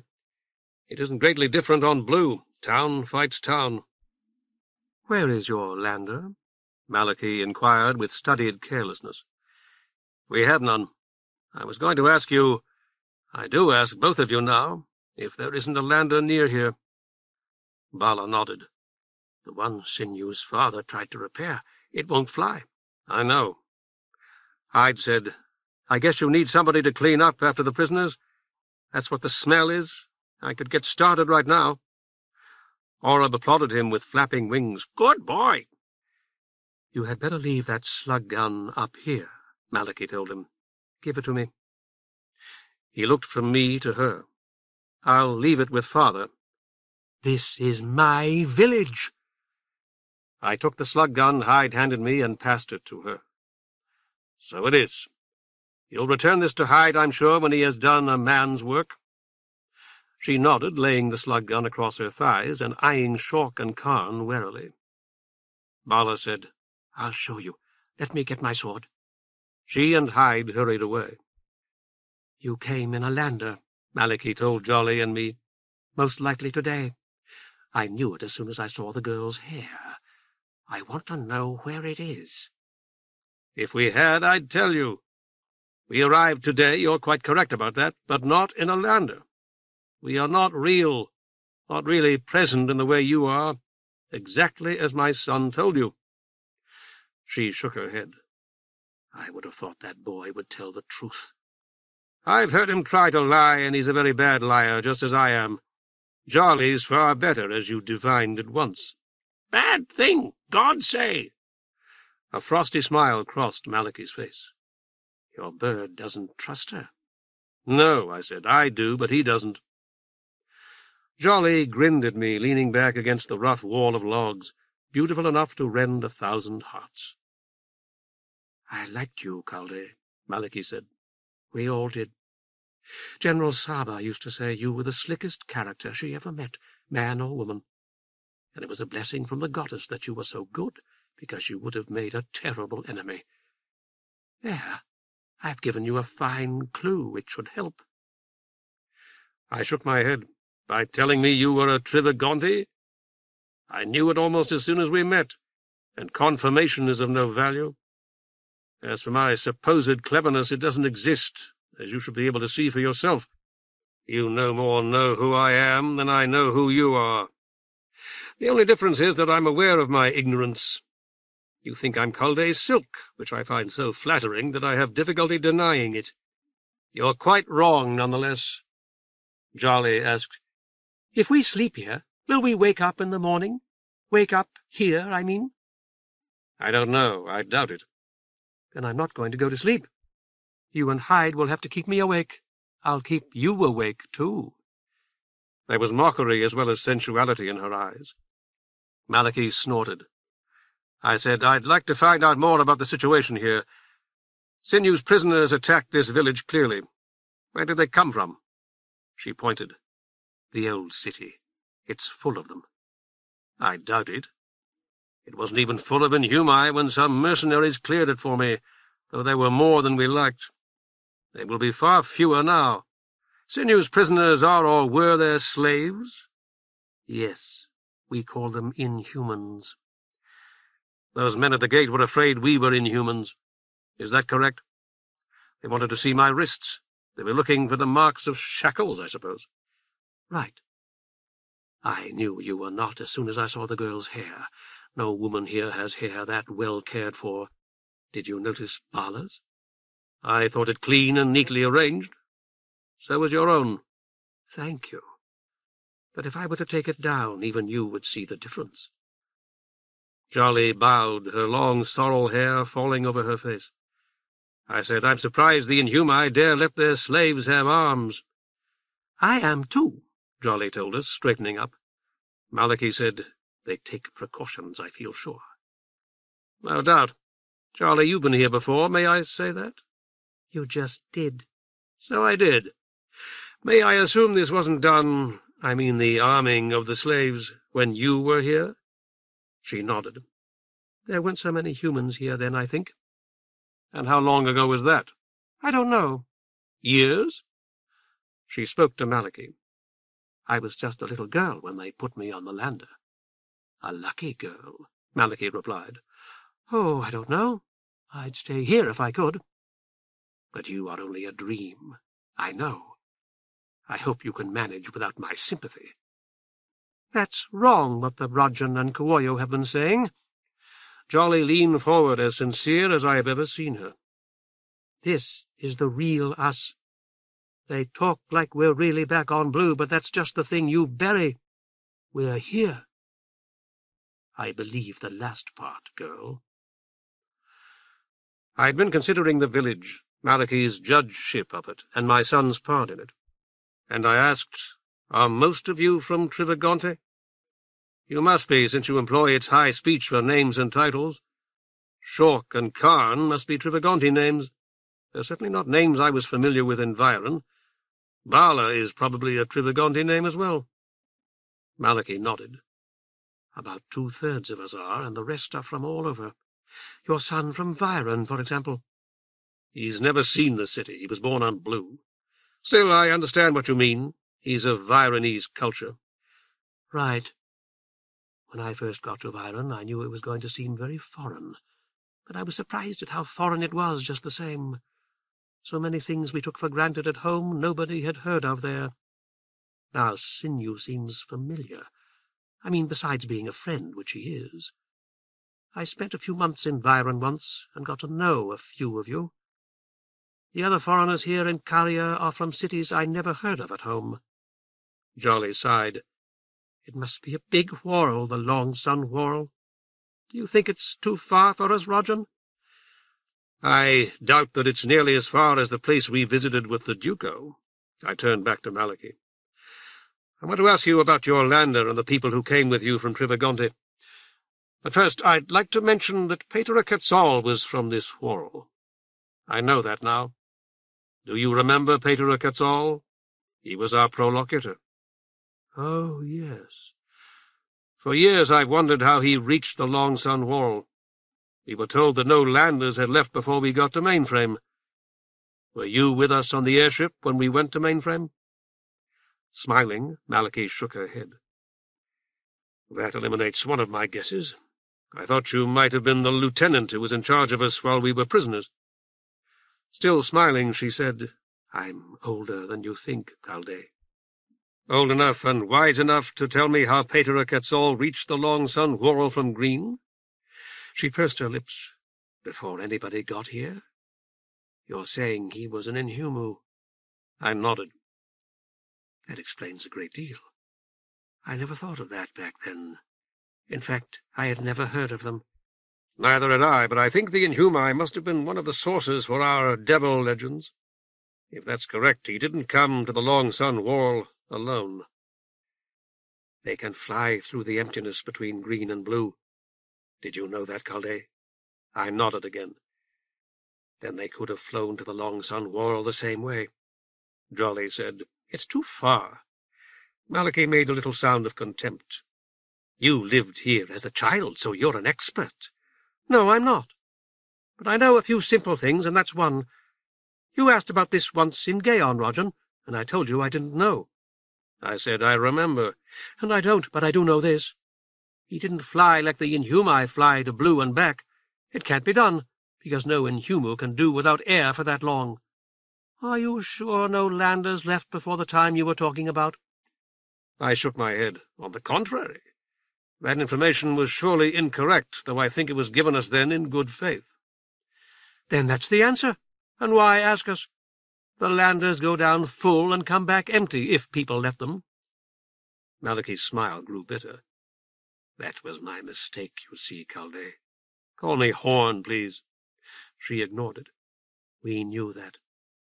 The men who went on board had no idea, but our goddess had told the Rani. So I went with them, and the Generalissimo and I thought I could report back in a year or two. I went as her spy, if you want to put it like that. But I've done my level best for this colony, and the reason I came originally is no great secret any more." "I think I'm beginning to understand. You said Sinew was your general here, the Reyes man. Trivagonte would never have accepted a male general. Was Bala born there, by the way?" "With all that yellow hair, certainly not. Her father was, but her mother was one of the women our men picked up here." "I see. What I am about to say is apt to sound conceited, and I hate to sound conceited." There was no hint of humor in Malachi's voice or face.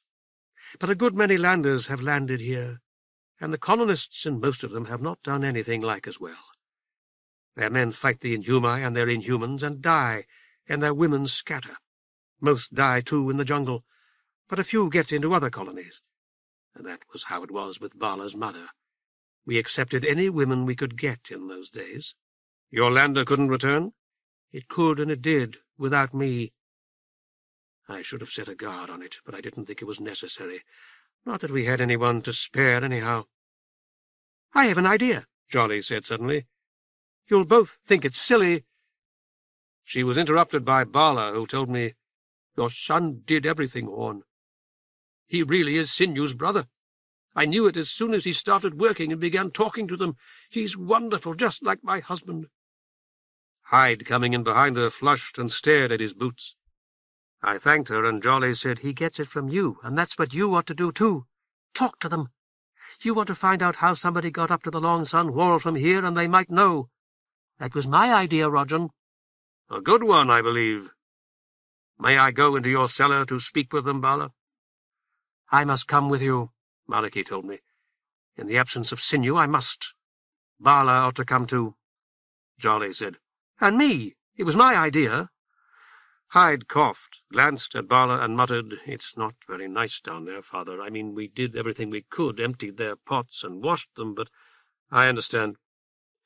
In Blanko I had some people chained to the wall in a dry sewer. They've been freed by this time, I hope. There's one I sort of think you ought to talk to." "The leader?" I asked. "And Bala, the big one?" Hyde shook his head. "The woman." Malachi smiled. "Ah. And it might help if we brought her up here, instead of everybody going down there.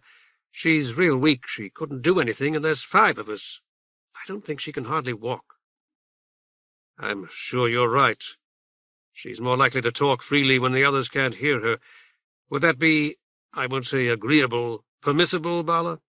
I sipped my wine, which was far from good. If it's all right with Malachy. Hyde began. She what? The prisoner? What were you about to say? Can't we talk someplace else, Father, just you and me? He looked significantly at Jolly and Malachy. You recognized her? Who is she? He shook his head, and Oreb croaked, Poor boy. Then she recognized you, or told you something else you don't want the others to hear, although Bala must have heard it already. Reluctantly he nodded. Malachy said sharply, Tell us, Bala.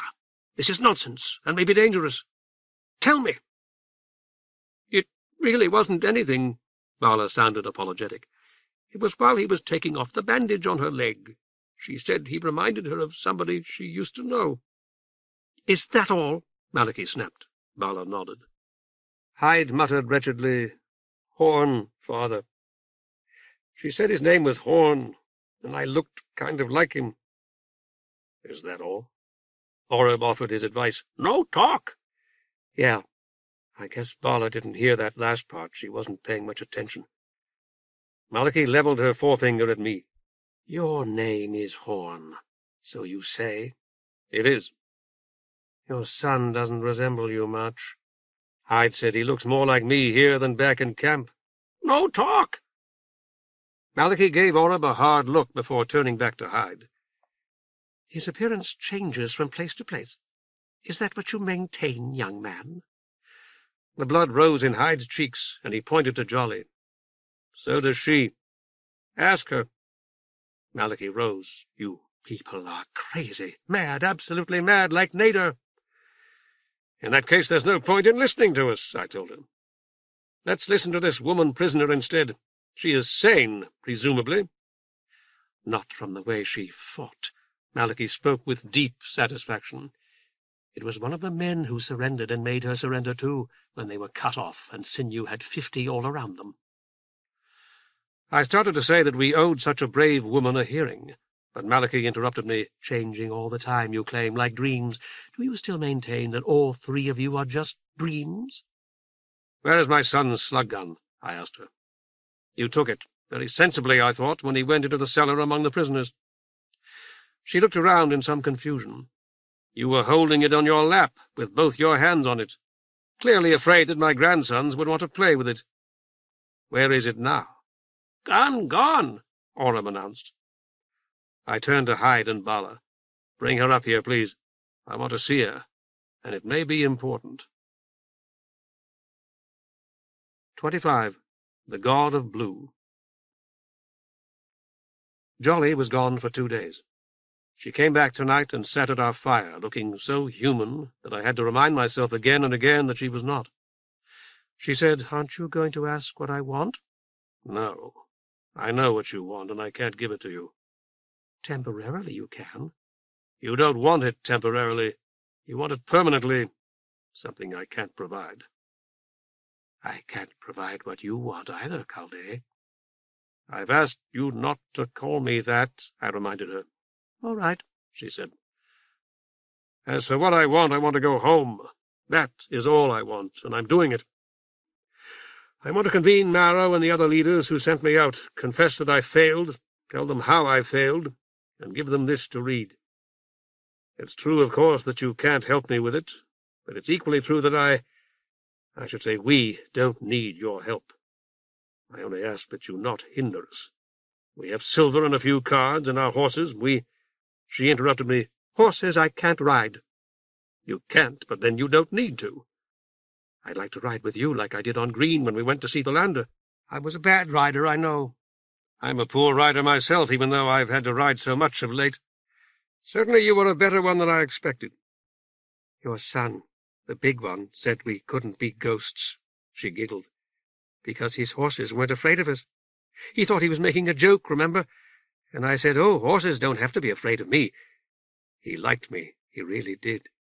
He liked me better than Bala Fat. I did not reply.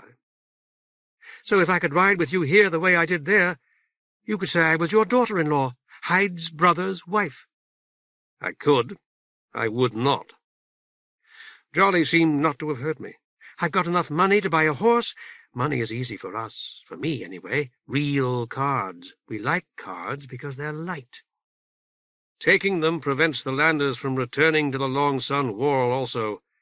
That means fewer prey for you. She gave me a tight-lipped smile. Oh, there are plenty of you, more than enough for me. I was busying myself with my pen case, sharpening the little quill I'm using. You don't care about your race. You are my race. You know that. Why won't you admit it? Inside, I'm one of you. So was everybody who fought for you at Gaon. What about the Inhumi who destroyed the vanished people, Jolly? Were they human too? They were dead before I was born. We sat in silence for a time, listening to the wind in the trees and Hyde's slow breathing. From time to time he mumbled a word or two indistinctly. Perhaps Jolly could distinguish them or guess the content of his dreams from their tone, but I could not. "Where's Orb?" she said at last. "Nearby, I imagine. He flew after warning me that you were coming." "He doesn't like me." I did not reply, or if I did, merely muttered something non-committal. "Do you?" I had never thought about it. After a time I said, "Yes. I've been wishing you would go, but yes, I do." "I drink blood. Human blood, mostly." "I know it. So did Crate." "We don't kill you, though. At least, not very often." I nodded. "When you were on the river with that little girl from Han, we all said we were going to kill you, that we had to. That was what we had decided. But none of us wanted to, not really. We kept hanging back, each of us hoping somebody else would do it." "Were you one of them?" "Yes, I remember now. There were so many of you. Almost all of you had to be there." "But you thought I wasn't because you like me. You hoped I wasn't, really." "Also because you didn't try to kill me when we met again." She looked pensive. "I kept thinking that you'd be killed in the fighting. That way I wouldn't have to." "Rajan." "Yes?" "That woman, the big woman they were keeping chained up. I forget her name." "Chenille." "Yes, Chenille. We were going to kill her children, we Inhumi. They tried for years to have children, she said, she and some man in the cellar." "Orc." "But they couldn't. So they had taken in children whose parents had been killed. 5 of them, she said. It seems like an awful lot." "There must be a great many children in need of parents on Green." "Do you think we'll really do it, we Inhumi? Kill those children? They were supposed to take your son's village, and they tried, but they couldn't do it." "Abanja's village. That's Malachi's real name, as I realized when I had time to cast my mind back to the old days in Viren. Colonel Abanja. Karya is her village, not Sinew's. It may never be Sinew's." "I'd argue with you about that, Rajan." "Let's not argue." She sat in silence for a while, and this time it was I who broke the silence, saying, "You can't cry, can you, Jolly?" "No, not here." She waited for me to speak, but I did not. "Would you like me to go, Rajan? I mean, I'm coming with you and Hyde, no matter what you say. But if you'd like me to go away for now, I'll do it." "Yes," I said, "please go." She rose, nodding to herself as she swept back the long sorrel hair of her wig. "You know where I would like to go, don't you? Where I'd like to be?" I nodded. "I can't go there without you. Where would you like to be, Rajan? Where would you like to be if you could be anywhere at all?" Her arms were growing wider and flatter already, her hands flattening too as they reached for her ankles. "I'm not sure." "In New Viren with Hyde's mother?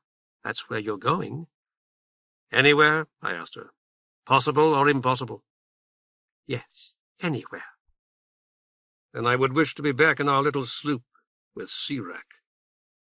I had not known it until the words left my mouth. "Was that the girl from Han?" I shook my head, and Jolly gave me her tight-lipped smile, raised vast pinions, and flew. From a branch overhead, Orb exclaimed, "Bad thing! Bad thing!" This morning Hyde asked whether Jolly had come back the night before. "Bad thing," Orab assured him. "But did she, father? Was she there with you while I was asleep?" Puzzled and interested, I asked him what had made him think so. "Because I dreamed I was back on Green. I know I wasn't really there. It was just a dream, but I thought she might have been here talking to you, and it sort of spilled over on me, whatever it is the two of you do together that takes us to those other worlds. Father—" "What is it?" "Sinew and Bala and all the other people on Green, are the Inhumi going to kill them all the way they did the vanished people that were there?" "No," I said. "Are you sure?" "As sure as I can be without actually knowing the answer, Hyde. I can't possibly know. I'm sure you must realize that. You are asking my opinion, and my opinion is that they won't." I found his next question startling, as I still do. It was because of something we did. I said, "Of course not. Do you think that we can save an entire world, my son, just you and I?" "It isn't just us. There's Sinew and Bala and their children and Maliki and a lot of others." "Ah, but that's a very different question. In that case, yes. Green will be saved because of things we've done and things we'll do. So will Blue. The vanished people know it already, and I should have known it too when they asked my permission to revisit Blue. If the Inhumi were to enslave humanity here, the vanished people wouldn't want to come back, and if they were to exterminate it, no such permission would be needed." Hyde nodded, mostly, I think, to himself. "You are always bored when your mother and I talk about the world that we left to come here, the long sun wall. So I'll try to make this as brief as I can. When we were on the lander, I thought, as we all did, that Pass had made a terrible mistake. The Green was a sort of death trap filled with Inhumi. It is. No, it isn't. There are Inhumi there, of course, and in large numbers, but not in overwhelming numbers. They prey upon the colonists, or try to, exactly as they prey upon us here." "Sure." "And they are killed in the attempt, not every time, but quite often. Sinew and the colonists can kill them, you see, and frequently do. They lose nothing by it. The Inhumi can kill them, too. I cleared a large sewer on Green one side. It was choked with human bodies, several thousand, I would say." "That must have been horrible." "It was. But Hyde, each of those bodies represented a slave or a potential slave, an Inhuman who had bled to death instead of working and fighting for his masters. Sinew's victories leave him stronger, but the Inhumi's leave them weaker." Tonight Hyde made the same argument to Jolly, couching it in his own terms, and presenting it much less concisely than I have given it here. She shook her head. "We'll win. We're winning on both worlds already." "Why?" "Because you fight among yourselves far more than you fight us. Do you remember the question I asked your father when we came to the gate of Karya?" Hyde shook his head. "I asked what good the ditch and the wall of sticks were when we Inhumi can fly. He didn't answer me, because he knew the answer. Would you like to try?" "I guess not." "You sell your own kind to us for weapons and treasure," she told him almost apologetically. "And the more numerous you are, the crueler and more violent you are. Your cruelty and your violence strengthen us." He stared at her, puzzled. "Ask this man you call your father. He'll tell you." I said, "He hasn't, and he won't." She ignored it. "You took part in the war Soldo fought with Blanko. Who do you think won it?" "Blanko," Hyde said. "You're wrong. We did." When we had gone to sleep and Jolly had flown, Orab returned, saying, "Good things. Things come." "Neighbors, you mean?"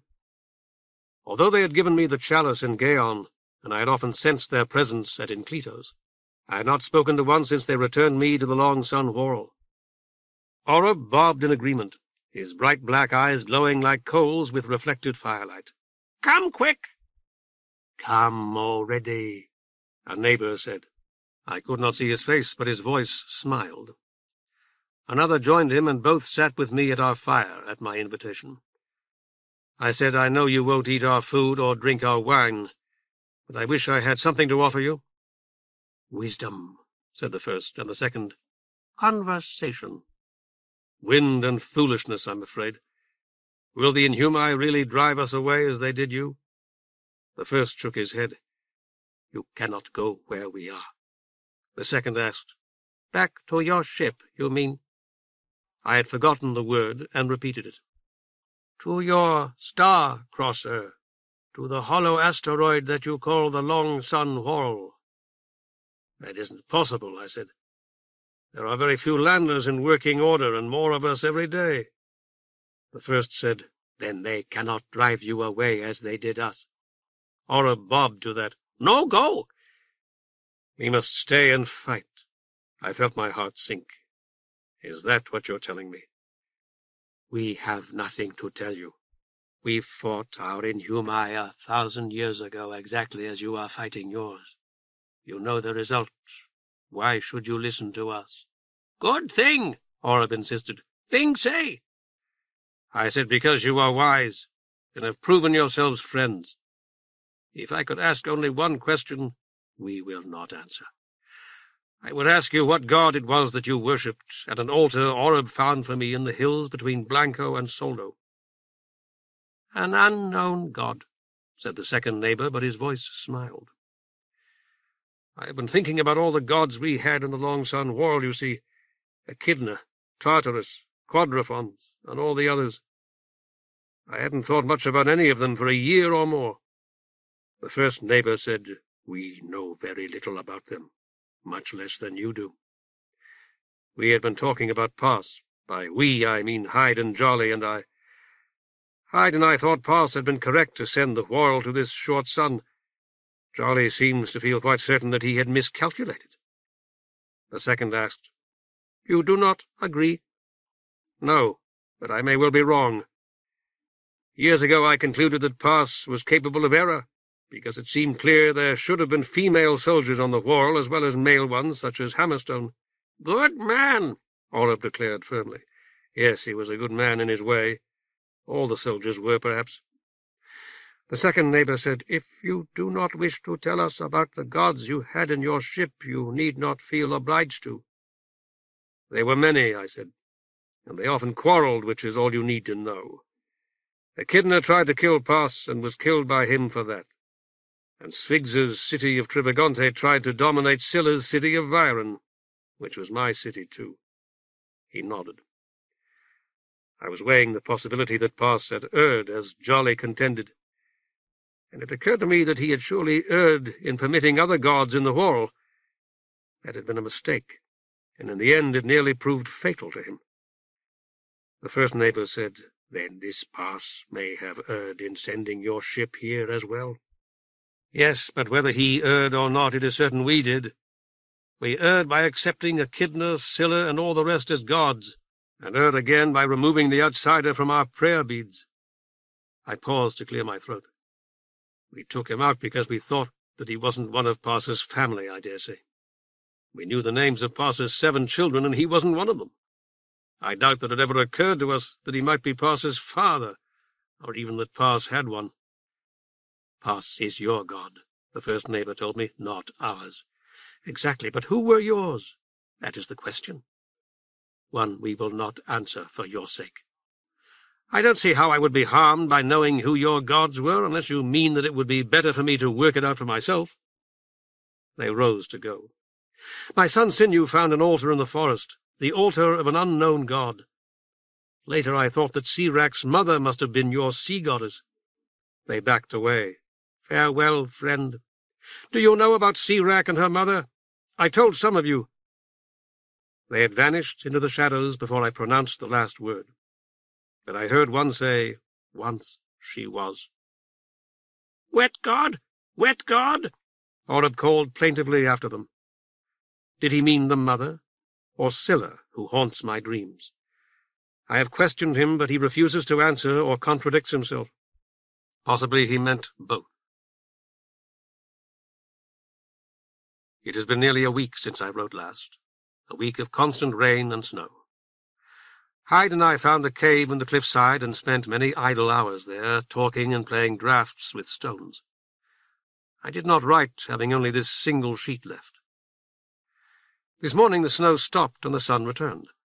We ventured out, determined to buy more grain for our horses, who are thin and hungry. It was clear and bright, but very cold. Every branch was covered with hard, bright ice, as they still are. About mid-morning we overtook a woman swathed in furs, riding side-saddle upon a skittish white mule. Her face was hidden deep in a hood of white fur, but to me, and her hide too, I believe, she appeared regal. She asked to ride with us, saying that the road ahead was infested with bandits. Naturally, we consented. Toward sunset we came to this inn, and the innkeeper ran into the road to speak to us. There were no more accommodations for 10 leagues, he said, and dinner ready. "I'd stop, my lady, if I were you. You'll think I want your money, and I do, but it's good advice. We've food aplenty here and rooms for you and your servants." She laughed at him. "These are not my servants, and everything I have is theirs, if they want it." I knew her by her laugh, and when I introduced her to the innkeeper's wife, I called her my daughter, Jolly. End of In Green's Jungles, Book of the Short Sun, Volume 2, by Gene Wolfe, Genewolfe. Read by John Horton in the studios of American Foundation for the Blind, Incorporated, for the Library of Congress, August 2001. Published by Tom Doherty Associates, LLC, 175 Fifth Avenue, New York, New York, 10010. Further reproduction or distribution in other than a specialized format is prohibited. End of book.